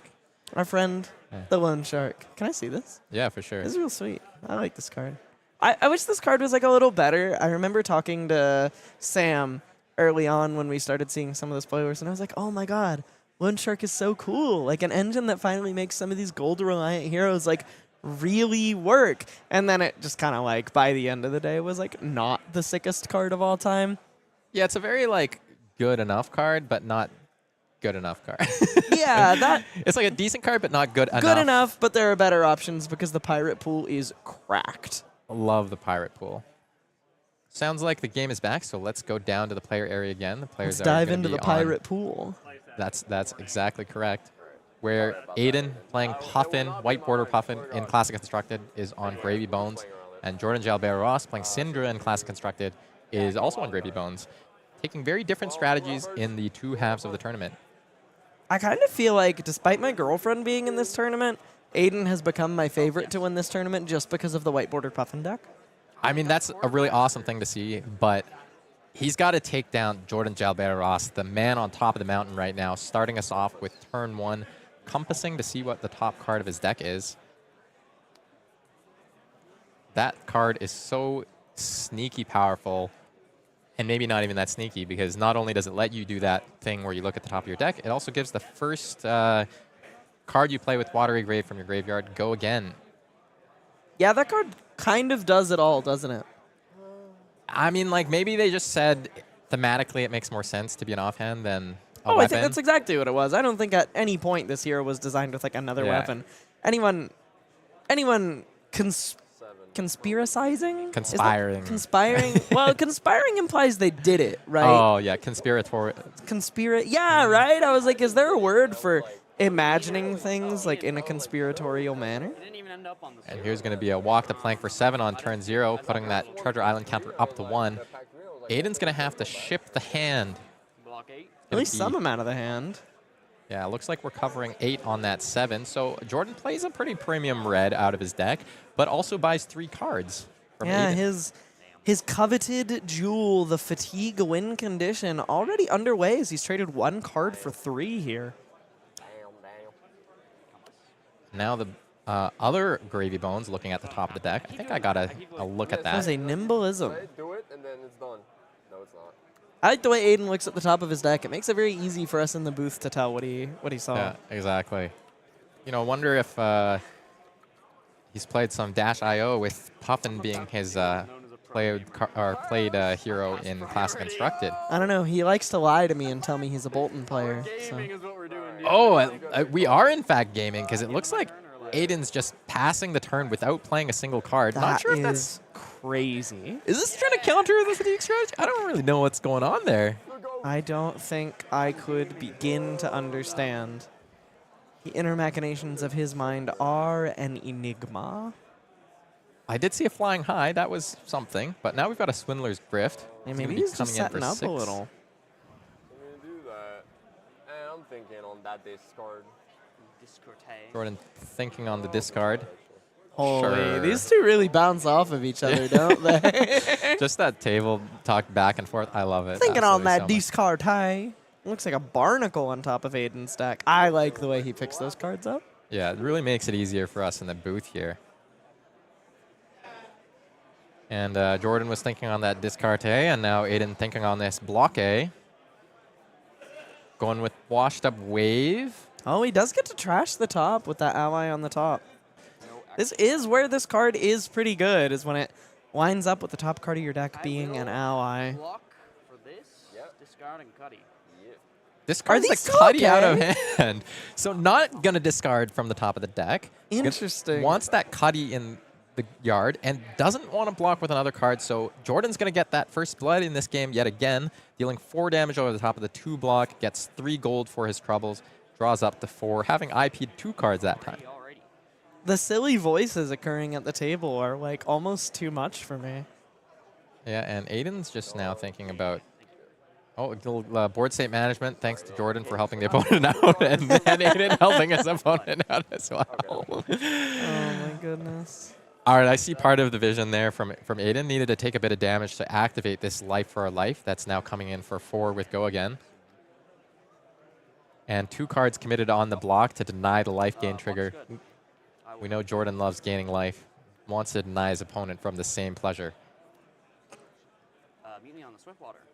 Now a Mutiny on the Swiftwater. That's going to be pretty effective. Good thing we gave Jordan a couple of gold because he can't get rid of it fast enough for us to not get the effect here. We get a gold on our side. Our next Perhaps attack's Aidan is going to have just go a again. genius and a visionary. Yeah, and that's going to let us play that Cutty Shark we discarded in play that Cutty Shark that we discarded on the previous turn. Maybe thinking about the Gravy Hero power here. Going to net 2 allies, perhaps? Yeah, that Barnacle on the top, he can just straight up mill 1 here by using Gravy, but it is his only gold, which does put a little bit of a wrench in things. And the attack will have go again because of this Mutiny on the Swiftwater. So you can attack first with the Cutty Shark and conceal a little bit of that information, hold the card in hand until he decides what he wants to do next. Play out the Cutty. He is going to play out the Cutty Shark here. Yeah. Now maybe just thinking about what he wants to do with the last card in his hand, which isn't flying high. Activate its once per turn action. Oh, he is just going to buff it up. Pitching this flying high for later in the game, as we know these games are possibly going to go Go long. again. Cracking in for 4. Oh, with go again from the Mutiny on the Swiftwater. So he is just going to be capable of getting this Barnacle off the top and putting it in play. Posturing to set up that double ally turn that's so important for taking tempo in the Gravy Mirror. Yeah, and if he hits here, he'll be able to get a gold as well to roll that into the next turn. Not going to have to use all of it for this play, which would buy 2 cards from Jordan to prevent that.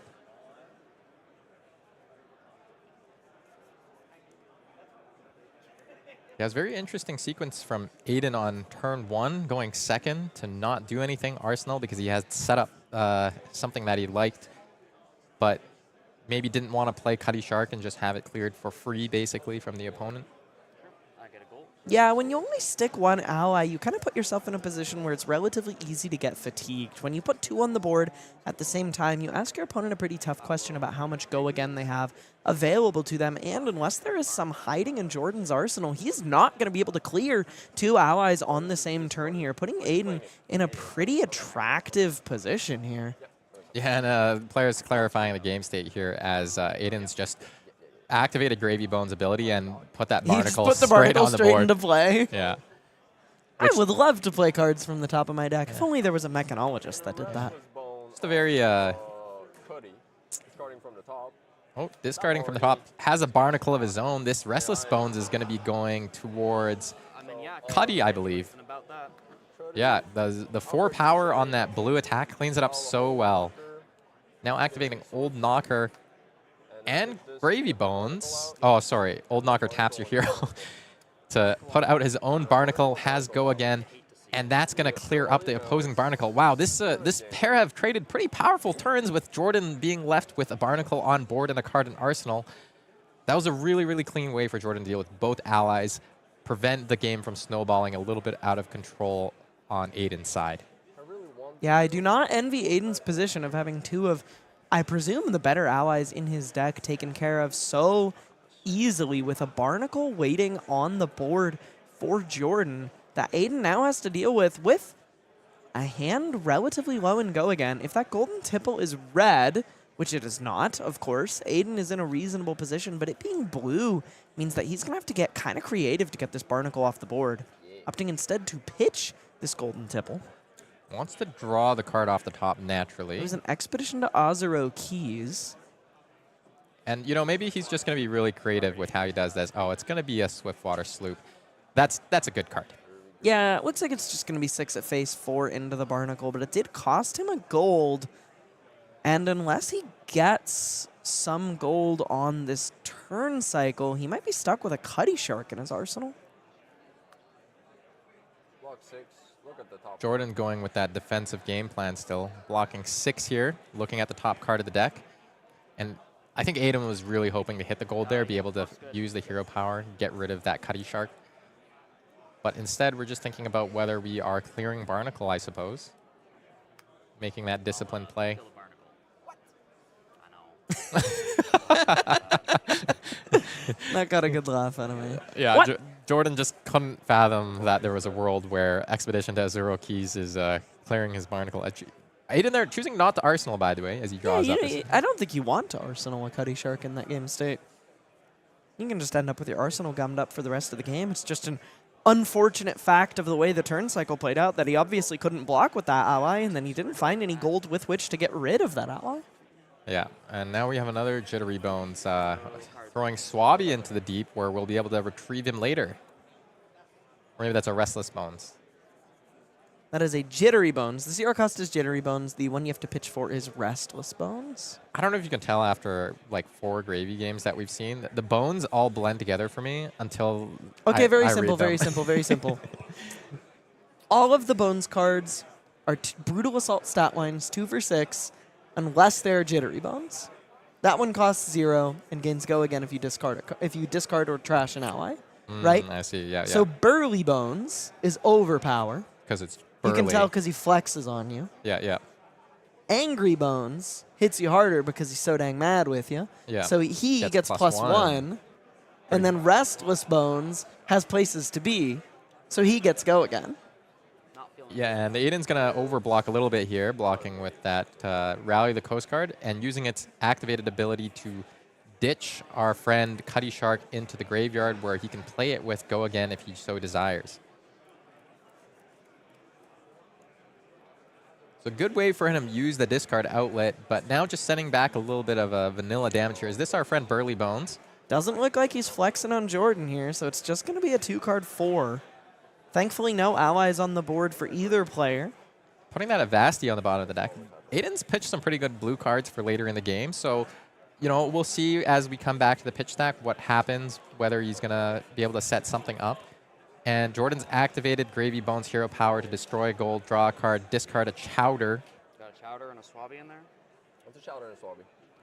Chowder and a Swabby in Jordan's graveyard, both players confirm.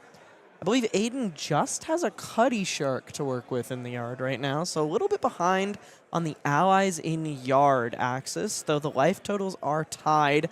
I imagine Aidan is also a fair bit behind on the cards in deck axis after having to block with 3 on Jordan's 1-card play on the 0th turn of this game. In addition to that, if we think about quality cards here, we think Jordan might have slightly higher card quality virtue of being upstream of Aidan in the draft, right? Yeah, I think that is more than likely true, though I also think it's possible that they just ended up drafting quite different kinds of decks. Mm-hmm. And Jordan's hand that we caught a peek of, there are a couple of good blocking cards, some 3 blocks, and that on the horizon that'll let him peek at the top card of his deck before having to tap the compass. So could see some action there.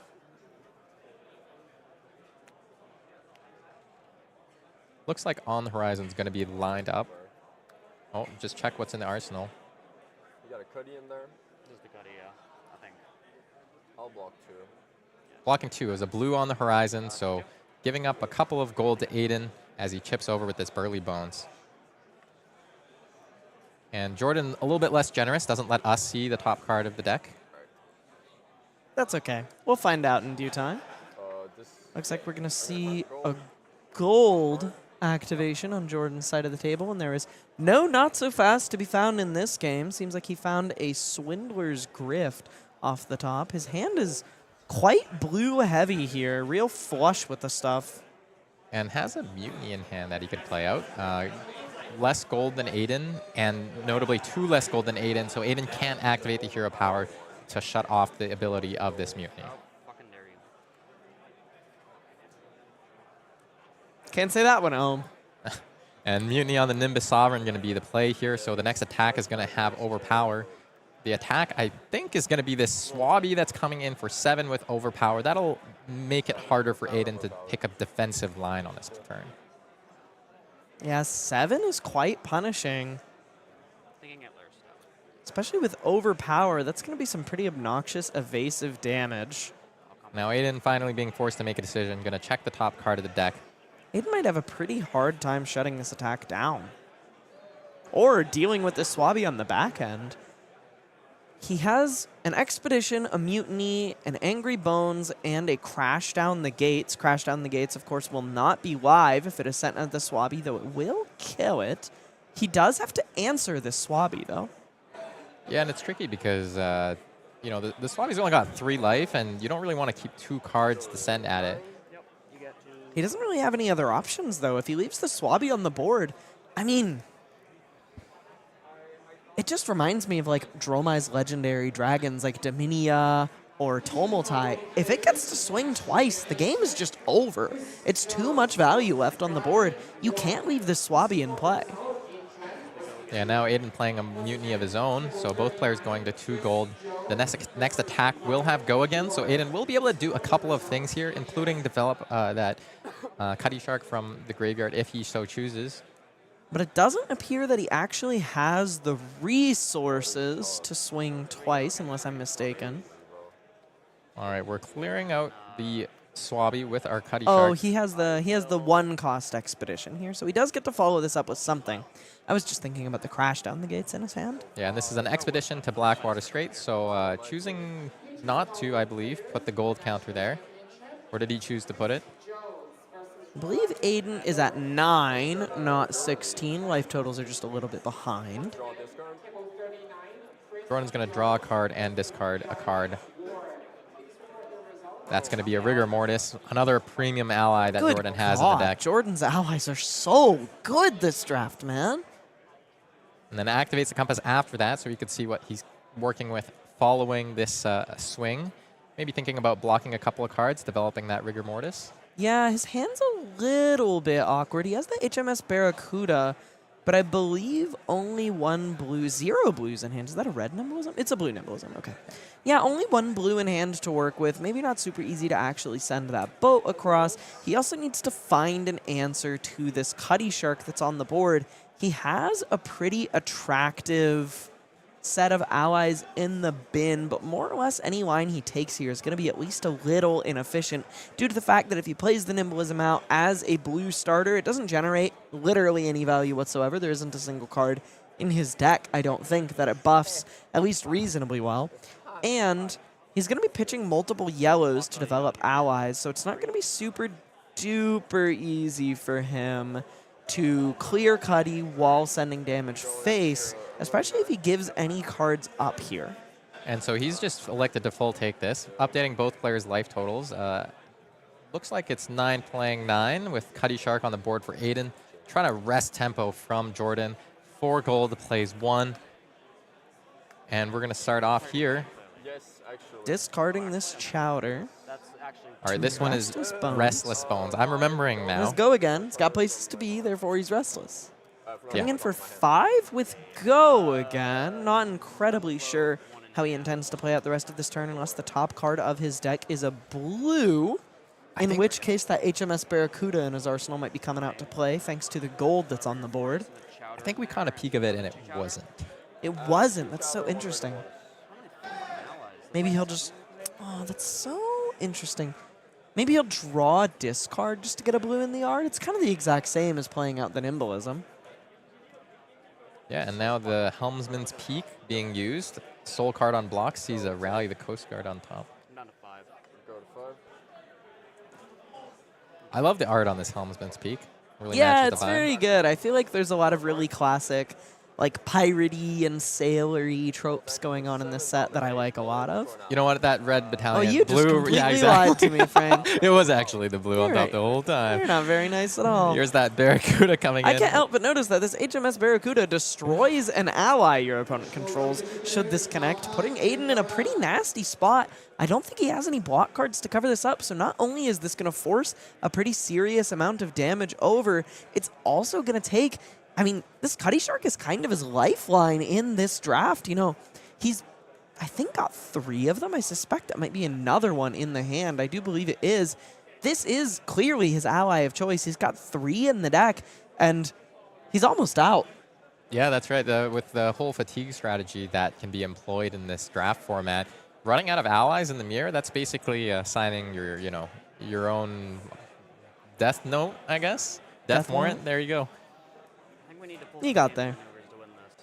And Aidan knows the top card, doesn't have to use the compass again. And my Cuddy dies. Going to give 3 block here, and unfortunately, the Cuddy will be sent to the watery deeps. Not to mention, he's down to 1. Thanks to that having overpower. Yeah, they overshaded a little bit there as we were talking through the overall turn. That Restless Bones dealt 4 damage, and then that HMS Barracuda dealt another 4 damage. So it goes from 9 to 1, and Aidan's got a big hole to dig himself out of. He does have a blue Jittery Bones in his hand along with a red Angry Bones. I think he's going to draw and discard, finding a Rally the Coast Guard and putting the Cuddy Shark in the yard. You also got a lot of allies. And then I'll start gaming. He's going to start gaming by drawing gold, drawing off the top of his deck. Finds a pretty good card there. See if that's what he's looking for, or maybe something a little bit different. Still 2 gold available to him if he wants to go digging even deeper into the deck. Looks like a red Swiftwater Sloop. To quote X and 1 Canadian flesh and blood player, one of the best out there, Aidan Barsony, and then I'll start gaming. Yeah, you know what? I keep messing this up. That was a blue sloop. That was a blood in the water in his deck. Pretty interesting stuff. Pretty good card. Would have loved to see that the previous turn. Yeah. Being able to cover up that overpower could have been game swinging. Especially if Jordan, kind of tapped out in that scenario. He ended with no action points.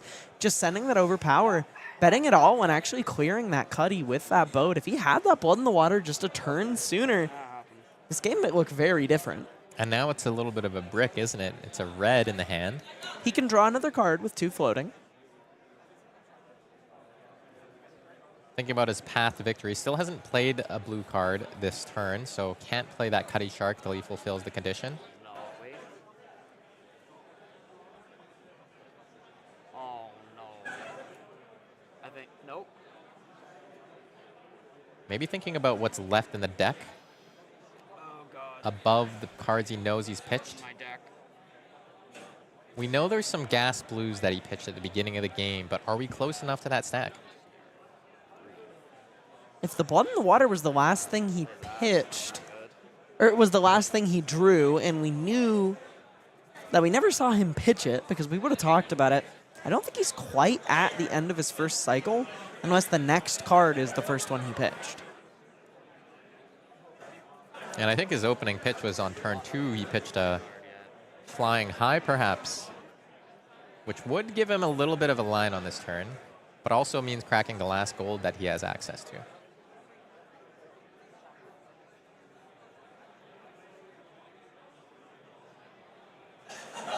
Tough spot all around for Aidan. He's going to go digging even deeper.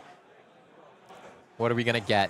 Not the flying high. That is a blue chart, the course, it looks like. So not going to have multiple action points this turn, it looks like. Can just bin a blue.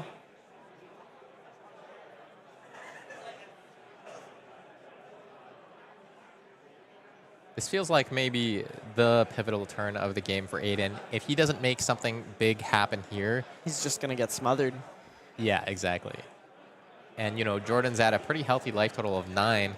Even putting that Rigor Mortis we know is in the grave onto the board and swinging with it for 6, like that's a pretty massive swing. That's 2 cards out of Aidan's hand and deck. Yeah.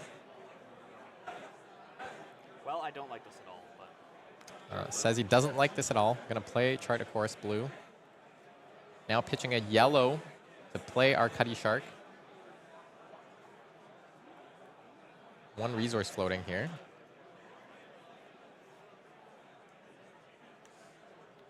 Just following up with the Angry Bones. Yeah, Making some frustrated gestures at the blood in the water that is in his pitch zone rather than in his yard after blocking out an HMS Barracuda with overpower. Yeah, exactly. Still, Angry being able to send Bones. 6 across after putting an ally on the board is no small thing. The problem is more derived from the fact that he's just so far behind right now. He's behind on cards. He's behind on life total. The only thing he's not behind on right now is board, but that might change if Jordan can get a Rigor Mortis into his yard on this turn. Or rather, onto the field. The Rigor Mortis in his yard onto the field. Yeah, exactly. And honestly, yeah, Jordan is man of discipline. He's going to clear the ally and leave it up to Aidan to claw his way back from this pretty tough game state. And I don't know that Aidan has any or many allies left in the deck. We're starting to see I some don't of think those there are pitch cards. any allies left in the deck now that he's drawn that flying high, the first card he pitched. I don't believe we ever saw him pitch an ally. We saw him hold one in hand rather than arsenal it, but that Cuddy Shark is long re-dead. Are you saying to me that Overpower go again. he was one card off of drawing that flying high and doing something different last turn cycle? Yeah. I think he loses it. You know, Pretty such tough. is the tragedy of Gravy Bones. I'm going to compass. Sometimes you draw a whole bunch of cards and nothing happens. Yeah, and I think he has some good cards left in the stack, and he's got a bunch of these blue enablers, but they're not doing anything without those key allies still in the graveyard. In theory, it seems that Aidan might be fatigued. Yeah, it's going to be really hard for him to come up with the damage unless Jordan suddenly decides that his cards are all cracked baubles and don't block. Yeah, no blocks, whatever, I don't care. Oh, I lose. That might be Aidan's out at this stage, unfortunately. This attack has overpower coming in for 6. A little bit of evasive damage, definitely helpful for getting some gold back on your side of the table.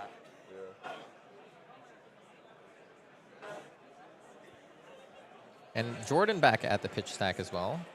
Or maybe he's just got a couple of these barks. Is it? Okay. Yeah, you just. Yeah, because I didn't attack. I can't remember. Yeah, I don't just remember. remembering the Treasure Island triggers. 3. Go to 6. It's going to be a big win for Aidan to get 2 gold off of that Treasure Island. Do you think he's going to go digging again? Nope, he's not. This is that crash down the gates. Not. Doesn't get the pump, I believe. That's just going to be 6 power coming in. Okay.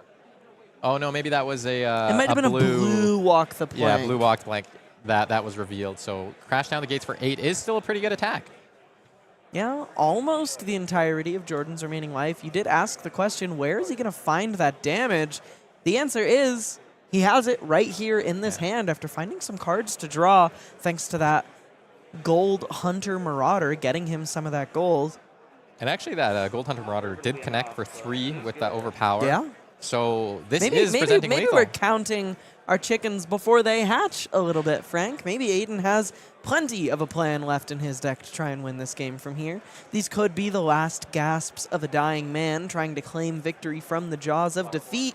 But it seems to me that he might just have a little bit of a plan. It's going to destroy the top card of the deck, which is a walk the plank. He is blocking 4 and taking 4 down to 2.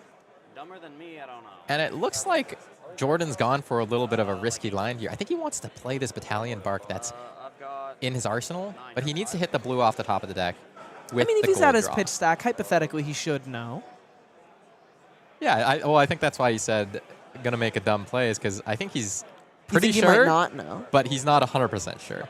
Let's see if Let's there see is the the rip blue off the on top. the top. It's gonna bark me. It is a blue. That's going to be a blue Swindler's Grift to send our big boat for 8 damage. Big old boat. Bark Obama, as the kids at home call it. Yeah, Jordan, a big fan of that one. We've seen a ton of them in his draft decks in all It's a good colors. card. It's just one of the best commons in the set. It's a big old boat in the big old boat set. And Aidan blocking 8 on 3 cards. Doesn't want to die. Didn't have to give up the boots there, which was pretty critical, and gets the arsenal.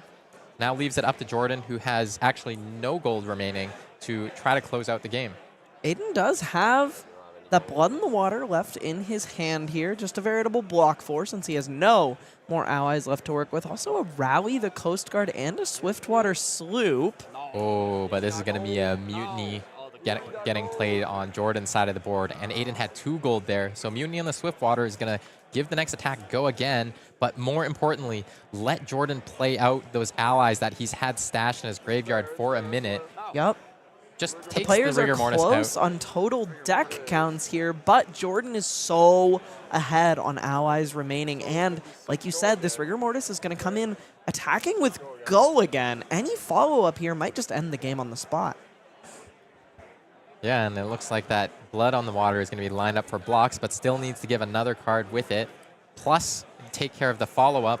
I don't know the rest of his hand blocks for 2 here. I don't necessarily think he has any outs here. This Burly Bone's coming in for 5. He can cover it up, but then he's left with exactly 1 card. And he's going to present it. Says, I can block it, but I'm dead. Well, you know what they say. When you're on top, it don't get much easier for your opponents. Jordan Jalbert-Ross now going up to 8-0 at Canadian Nationals. He's on a tear in this draft section of the event. Yeah, completely insane. I mean, on a tear in the tournament in general. 3 OCC, 5-0 in draft so far, and looking to continue that. What a tournament for him so far. So far, the only undefeated player. Let's go look at how the rest of the players in the pod are shaping up. Everyone else wants to make sure they go into day 2 as good of a record as they can. And who better to be the other duo in the pod than one of Jordan's friends and teammates, Jimmy Niro Demers on Marlynn. I think, this is going to be a great game that we're getting into. The 2 2-0 players in this pod, both out of Montreal, both playing with the Value Vampires, both well practiced at the draft format as we've seen on full display. Will Jimmy be the one to take down Jordan finally? Yeah, we'll definitely get to find that out next round with the 2-0 matchup. Also, Aaron Shantz clawing his way to the 2-1 that beautiful Puffin deck so richly deserves. Yeah, maybe he'll get to play against Aidan, who's intimately familiar with Puffin in the next round. Intimately familiar with whiteboard with Puffin. Yeah, that's right. We'll see how all that pans out, but I think we'll be taking a look at Jordan yet again playing against Jimmy in our feature match area. But before we return to that, we're going to take a quick look at Gen Con, which is coming up. So what is Gen Con? Join us at Gen Con Indianapolis, where we've got, honestly, an absolutely jam-packed schedule. I was saying earlier, Fab finally getting recognition. Gen Con is one of those massive events across all gaming. We're going to have a ProQuest Plus. We're also going to have this important thing for the event. It's going to be the first preview of Mastery Pack Guardian. This is early before the official release. If you go to Gen Con, you can play Crack Shuffle Play all day on-demand events for 4 days of Gen Con. And what's even better, once a day for each of those 4 days, there's full box Crack Shuffle Play. So you get to open a whole box, keep all of that for yourself, but then construct a deck and play in it right away. Get some cool promos out of it. Also on Saturday and Sunday, we've got some other tournaments. There's going to be the ProQuest Plus, which is Classic Constructed on Saturday, and then a ProQuest Plus for Blitz, which is on Sunday. So that's pretty exciting to see. And then also Super Armories out the wazoo. 5 total Super Armories. There is Sealed, Blitz, Sealed, Blitz. It's going to be great. And up for offer is these Rainbow Full Promo Young Hero cards. You thought I was done. I'm actually not done. There's not just Crack Shuffle Play Arena. There's also Smash Palace Arena, which is based on the Mastery Pack Guardian set, but features a bunch of new heroes that are designed for multiplayer play, a good way to get casual fans into the game a bit more, and some really, really cool hero designs. What's your favorite new hero, Elly, from Smash Palace? I love the new Bravo. He really feels like a good way to return to what made the original Bravo so cool while still feeling a little bit fresh and fun. I would have put you as a fan of that new Centaur hero, just thematically, but the Bravo mechanically I love Bravo. Yeah, is also so sweet. Not many people know this about me. I love Guardian. And so we also have some launch events taking place July 31st, August 1st. So that's basically when Smash Palace and Mastery Pack Guardian are going to be finally becoming available for everybody. So Gen Con, massive weekend. If you're there, you should make your way down. If you're in the area, drive to Indianapolis. I don't care. You got roads. And speaking of that cool new Bravo that I mentioned, Bravo Flattering Showman is the new demo deck, kind of replacing Ira as the original Flesh and Blood demo deck. The new hero people are going to learn this game for the first time on is Guardian, perhaps the best baseline class to me. Very exciting stuff, and you can get your hands on that at Gen Con. All right. Well, thanks for sticking with us through 8 rounds. So that's 5 total rounds of draft, 3 rounds of CC. I did have to do the math right there for those of you watching. You're cooked. Yeah. Well, Go to bed, old man. We're going to take a very short break and then get back to you for our last round of the Armory as our players try to win. Last round of draft as our players try to stake their claim as the best Flesh and Blood player in Canada. Don't go anywhere.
All right, welcome back. We're about to hit round 9 of Canadian Nationals. Elly, who do we have ready for us on the feature table? We have Jordan Jalbert-Ross against Jimmy Niro Demers. Got Gravy Bones, great hero. Also Marlynn, another great hero that we've seen do pretty well in draft. I've seen some really messed up limited Marlynn deck. So I'm definitely excited to see what Jimmy's deck actually looks like as we go into this draft. And some of these draft pods support, you know, a good number of Marlyns because, in part, you've got 2 different weapons to choose from, and even within each weapon, there's kind of these sub-archetypes that you can pick and different ways that you can build the hero out of the draft. Yeah, and kind of depending on what Jimmy's deck looks like will affect his matchup into Jordan's deck. If he's on the cannon deck, he might actually find himself in a bit of hot water, but if he has the red line, red spine Manta deck cooking, he could find himself pretty advantaged, capable of clearing multiple allies while sending damage face. I'd be curious to see what kind of strategy Jordan does as well. Let's go down to the players' table, the feature table, and see what they're doing. No, it's you know, like, wait a second, how did it teach me? You know, this is just, I misspoke earlier and I said armory when I meant draft. But for these players, it's basically like an armory, right? Yeah, they're just playing against their homie.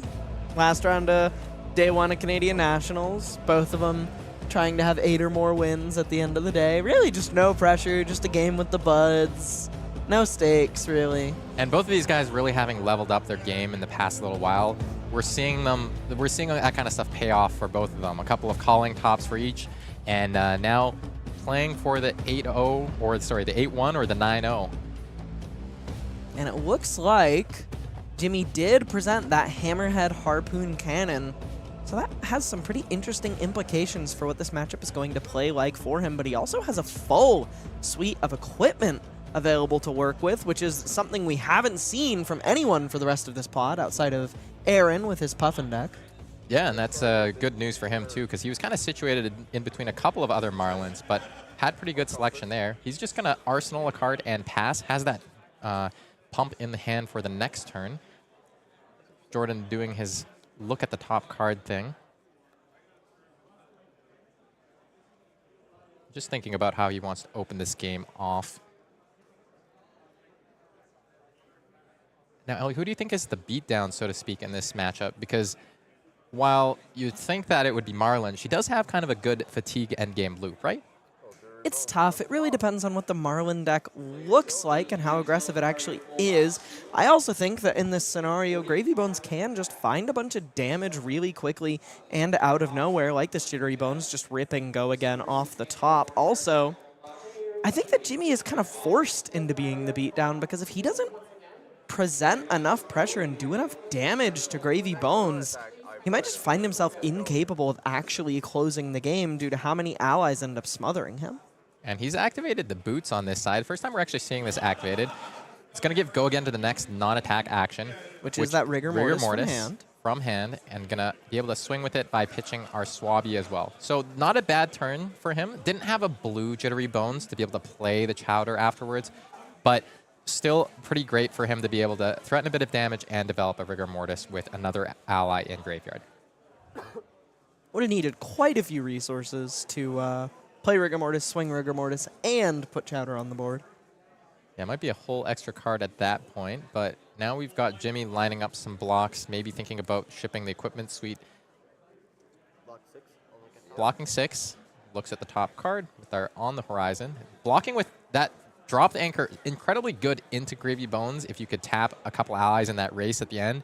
But Jimmy just making the discipline play here. He wants to be able to just clear this Rigor Mortis.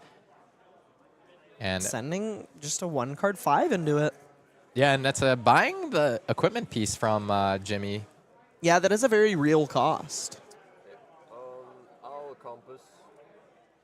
And throwing it back to Jordan's way, 4 cards to work with. Got to be feeling pretty happy about how that panned out. Now you've traded Rigor Mortis, one of your better allies, for your opponent's chess piece, a couple of cards. You've got all the tempo and a Chowder in the bin. How is he going to capitalize? Maybe not that well.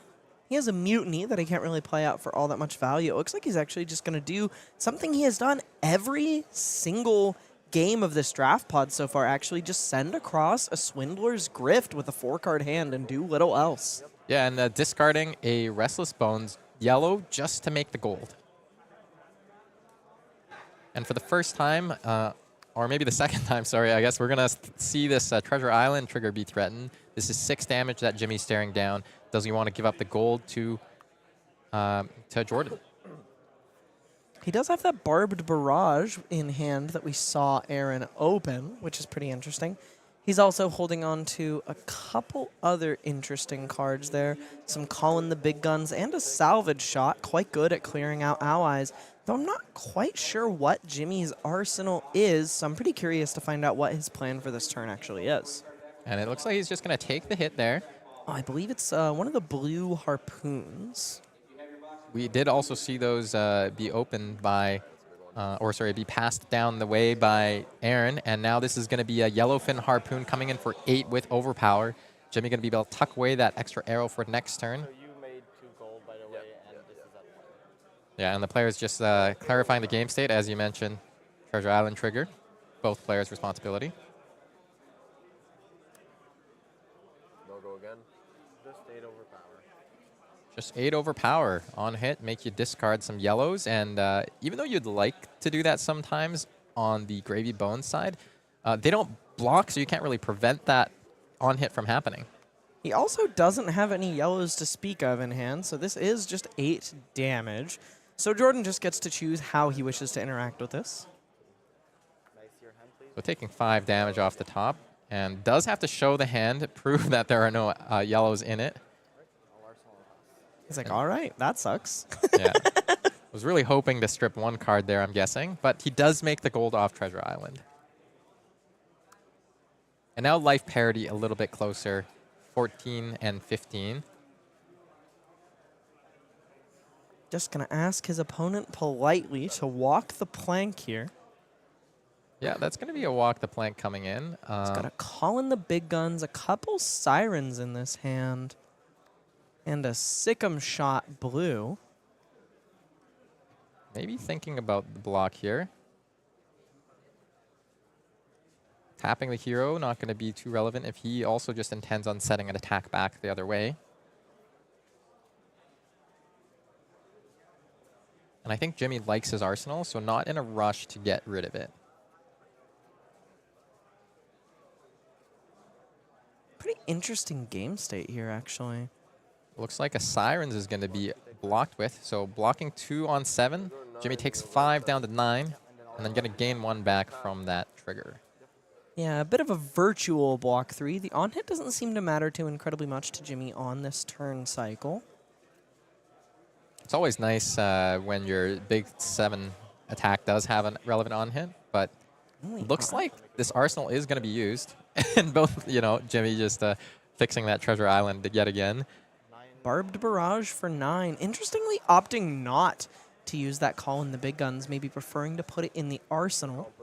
Just a good old 3-card 9. Very on-rate, reasonable plays here. Marlynn is kind of the queen of the floor in this limited format. She has a very, very good baseline, and I think she's often the hero you want to pivot into either in a draft gone wrong or in a draft where you were trying to stay open for Scurv because she has that powerful endgame loop with the Goldfin Harpoons, which is probably something Jimmy's trying to play for. It just finds him in a bit of an awkward spot because of how that strategy lines up into Gravy Bones. Yeah, and in this case, that arrow is going to be able to hit, net him 1 more gold. So Jordan's taken a couple of points of damage, or 3 points of damage over the top of that 6 block. Jordan now thinking about the play as Jimmy draws up the hand for the next turn. It's a boat. It's a boat. Battalion Bark. It's always a boat. One of his favorites. Big old boat. Jimmy holding some boats in his own hand. See how the blocking plays out for him here? This 8 is pretty big. It's going to threaten most of his life total. 8, and you're at 12 currently? Yep. There should be a gold counter on Treasure Island that's being threatened by this as well. Jordan flush with gold. Looks like he's lining up just that sinker to block with. Block 3. Take 5. Blocking 3 on 8. That's going to be 5 damage taken and a gold going Jordan's way. Maybe Jimmy looking to set up something pretty massive on this turn. He has that crash down the gates in his hand. He has a Battalion Bark to work with. He's going to crack a gold. Let's see what he finds off the top. It's a blue Sirens of Safe Harbor, which I suspect is exactly what he was looking for. Stealing a gold is pretty sick for him here when this Battalion Bark gets +2 on his Battalion Bark thanks to the mutiny. And a couple of boats passing each other in the night, maybe, because this is going to be a Battalion Bark coming in for 10, also threatening to put Jordan down to 2. Big old boats, boat set. This is setting Jimmy up quite well for using that card he's got stashed in Arsenal to close out the game. Buying 2 cards from Jordan, still going to be a substantial amount of damage going over the top and a gold.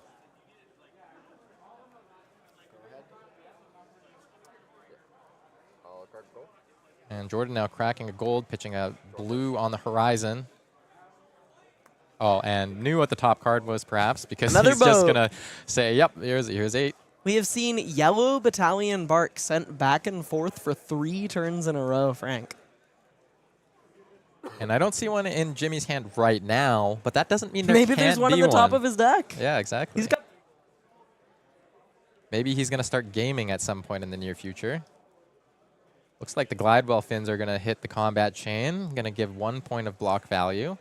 That does have Battle Worn, so he can still use that effect later on as well as this entangling shot. So no allies to speak of on the board right now. Doesn't prioritize that tap trigger. And yeah, 4 block on this 8. That's going to be 4 damage leaking over the top to put Jimmy down to 1. See what he's going to do with his hand. Kept 3 cards, has a card in Arsenal that we know. Chart, of course, going to put a counter. Just a big ol' crash down the gates for 9, maybe 11. I think that's a crash down the gates for 11. What does crash down the gates say? Does it care about its present power or its base power? Does buffing I think crash it's down present the power. gates? Yeah, buffing crash down the gates makes it more likely to win the clash with the top of your opponent's deck. So sending that for 9 meant I think it was literally impossible for him to lose based on the cards in the set. You wonder why they didn't call it clash down the gates a little bit? No? No? You don't No? think this mechanic is called crashing? You know what? I'm into that, actually. Maybe that's a little I'm bit of gonna a crash. We're teaser gonna for the crash. next mechanic. Jimmy crashing into Jordan's life total here. I think that he's in a really, really good spot on this turn as long as he doesn't die. You know?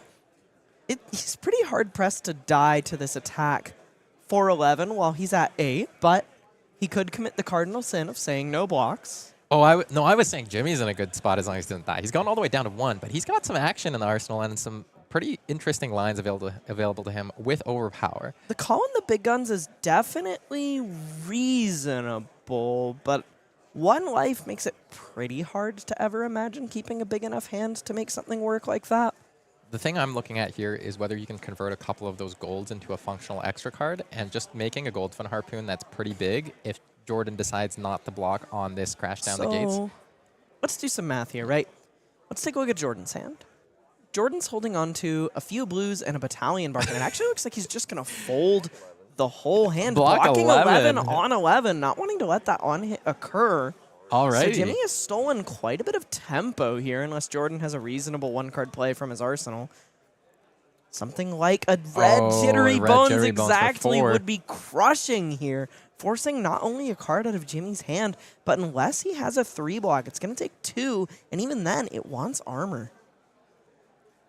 Yeah, I think Jimmy thinking about what's left in the deck before he gets to the pitch stack. The game's not gone on long. This is the opposite of almost every other Jordan game we've seen today. Yeah, a little bit of a slobber knocker, this one. Both players here to hit each other as hard as they possibly can and attempt to actually just close the game. You asked me who the beatdown was in this game, Frank. It seems like both of them. Both of them want to be the beatdown, and I guess when life gives you a boat, make big boats. There was something so good there, and you failed to grasp it.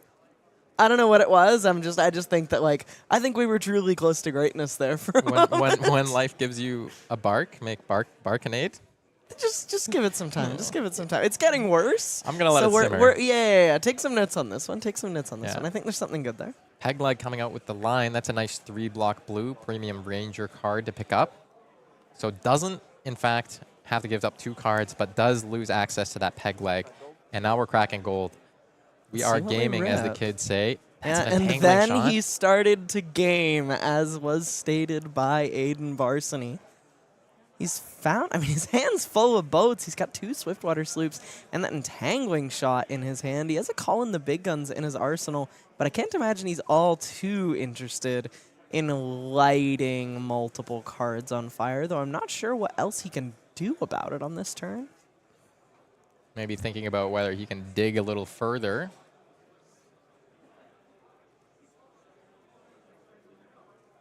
And I notice on Jordan's side of the hand, we do see that on the horizon that would help against any potential overpower and hasn't overextended himself into potential disaster. Looks like those Glidewell fins are going to be used. I think he's decided to just make this entangling shot as big as possible. Gonna activate Gravy Bones in response to the entangling shot trigger, tapping him as it comes in. Gonna get that Barnacle or Chowder out of his hand, I imagine. Yeah, doesn't want those non-blocking cards when a big arrow comes his way. He's gonna have to commit at least 1 card, but we do know he has that red on the horizon in the hand. Ready to block 4. Good old arrow for 9 here. Oh, 8. Sorry. 1 plus 3 plus 4. Yeah, and it looks like Jimmy just didn't draw another blue. He wanted to be able to maybe crack another gold and dig deeper, maybe set up that hammerhead on this, but instead just uses the 1 extra card to use Glidewell.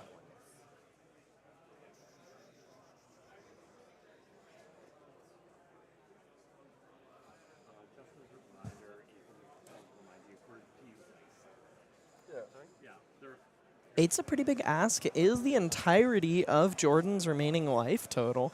Curious to see how he chooses to defend on this turn cycle. He has that pretty attractive 4-block option. He still has a little bit of armor left to give. He could pretty comfortably cover this full attack if he so chose. But Jimmy is at 1, so any amount of pressure sent back is extremely significant. All Jordan really has to do to make sure he doesn't lose this game is to stay out of overpowered range. Yeah, exactly. This is going to be 6 on the block, or sorry, 6 block on the attack for 8. Take a peek at our top card. I believe that was a member of the Bones family on the top. Jimmy going up to 5 gold now. I'm hoping he gets to play it, but it might not happen. Looks like Jordan's going to be grabbing some of it for himself with this Mutiny, the lead. So now going 4 gold. And that Barnacle that we saw earlier, this is going to be able to attack for 4, which is going to ask for 2 cards from Jimmy.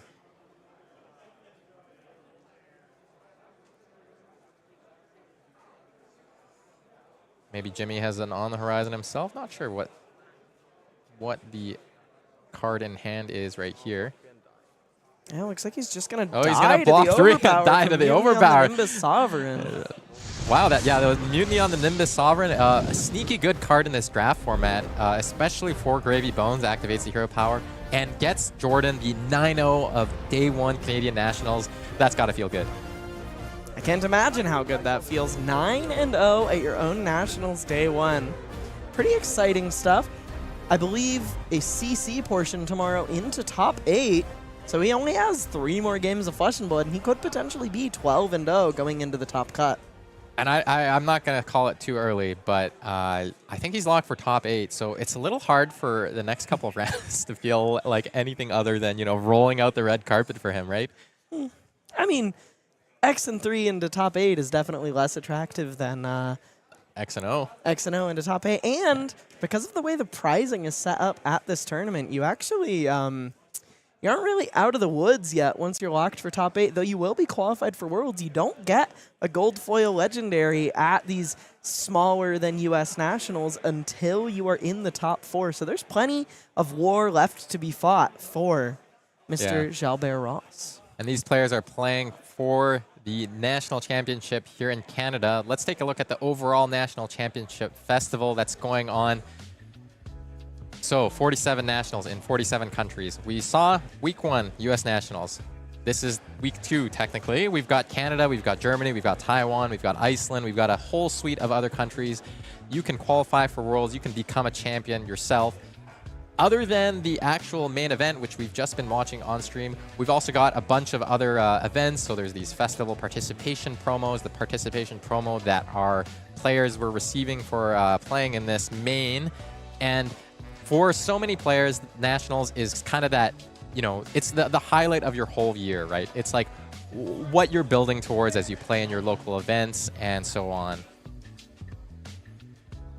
Yeah, it's kind of the crown jewel for a lot of people at that more local level. And speaking of crown jewels, that Conqueror of the High Seas promo, something I think is really cool about Conqueror is I think LSS very quickly identified that this card was going to be a staple in a lot of these pirate decks and said, all right, we'll just print it like 7 ways straight out of the set, which is something I really appreciate.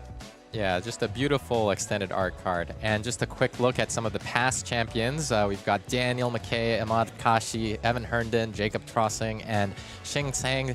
Who will be the next to, you know, make their mark? We've got Majin Bey as the U.S. national champion. I'm hoping to see right up there next week some of the players that we've seen at the feature table today. We'll see at least one of them, I imagine. And of course, what would the tournament be without the Living Legend leaderboard? This tournament will have severe implications on Living Legend if any of these heroes at the top do win. We saw Dash earlier in the day. We saw a couple of Azaleas floating around the top tables. And yeah, those heroes might be making their way out of the format soon. Yeah, presently at X and 1 at the end of day 1, there is a certain Bolton player whose name is Yuki Lee Bender, perhaps looking to put him on the Living Legend leaderboard himself. All right, I'm really stoked to have been here for the past 9 rounds of Flesh and Blood. 9 hours, really big day. How are you feeling, Elly? Great. I'm stoked. I'm excited to see even more tomorrow. I want to play some Flesh and Blood. Yeah, tomorrow's going to be all Classic Constructed, the premier format of Flesh and Blood. We saw how those players get kind of down and dirty in the trenches and limited, and now it's time to see them spread their wings and fly. Ooh, I like that. So, Bolton, that's what we're going to see in the morning, right? I would like to see that. We've got to. We've got to. Yeah. We've got to. All right, Yuki on so Bolton make sure tomorrow. you leave in the comments any other heroes that you're interested in seeing in the chat. We'll take that into consideration in the production booth. And standings are going to be on the official LSS website. You can see how your friends, how your how your enemies. Yeah, how your enemies are doing. You know, I know a guy that might be making some of those. Yeah, I believe his name is Jordan Jalbert-Ross, 9-0 at the end of day 1. But yeah, we ended up basically live today, which is why we don't have a standings graphic for you all. Yeah. Anyways, we are going to be able to see that online. So why don't we catch you back here bright and early tomorrow morning with the rest of the tournament. Go somewhere else for like 12 hours, and then we'll see you tomorrow. I was about to say don't go anywhere. Bye.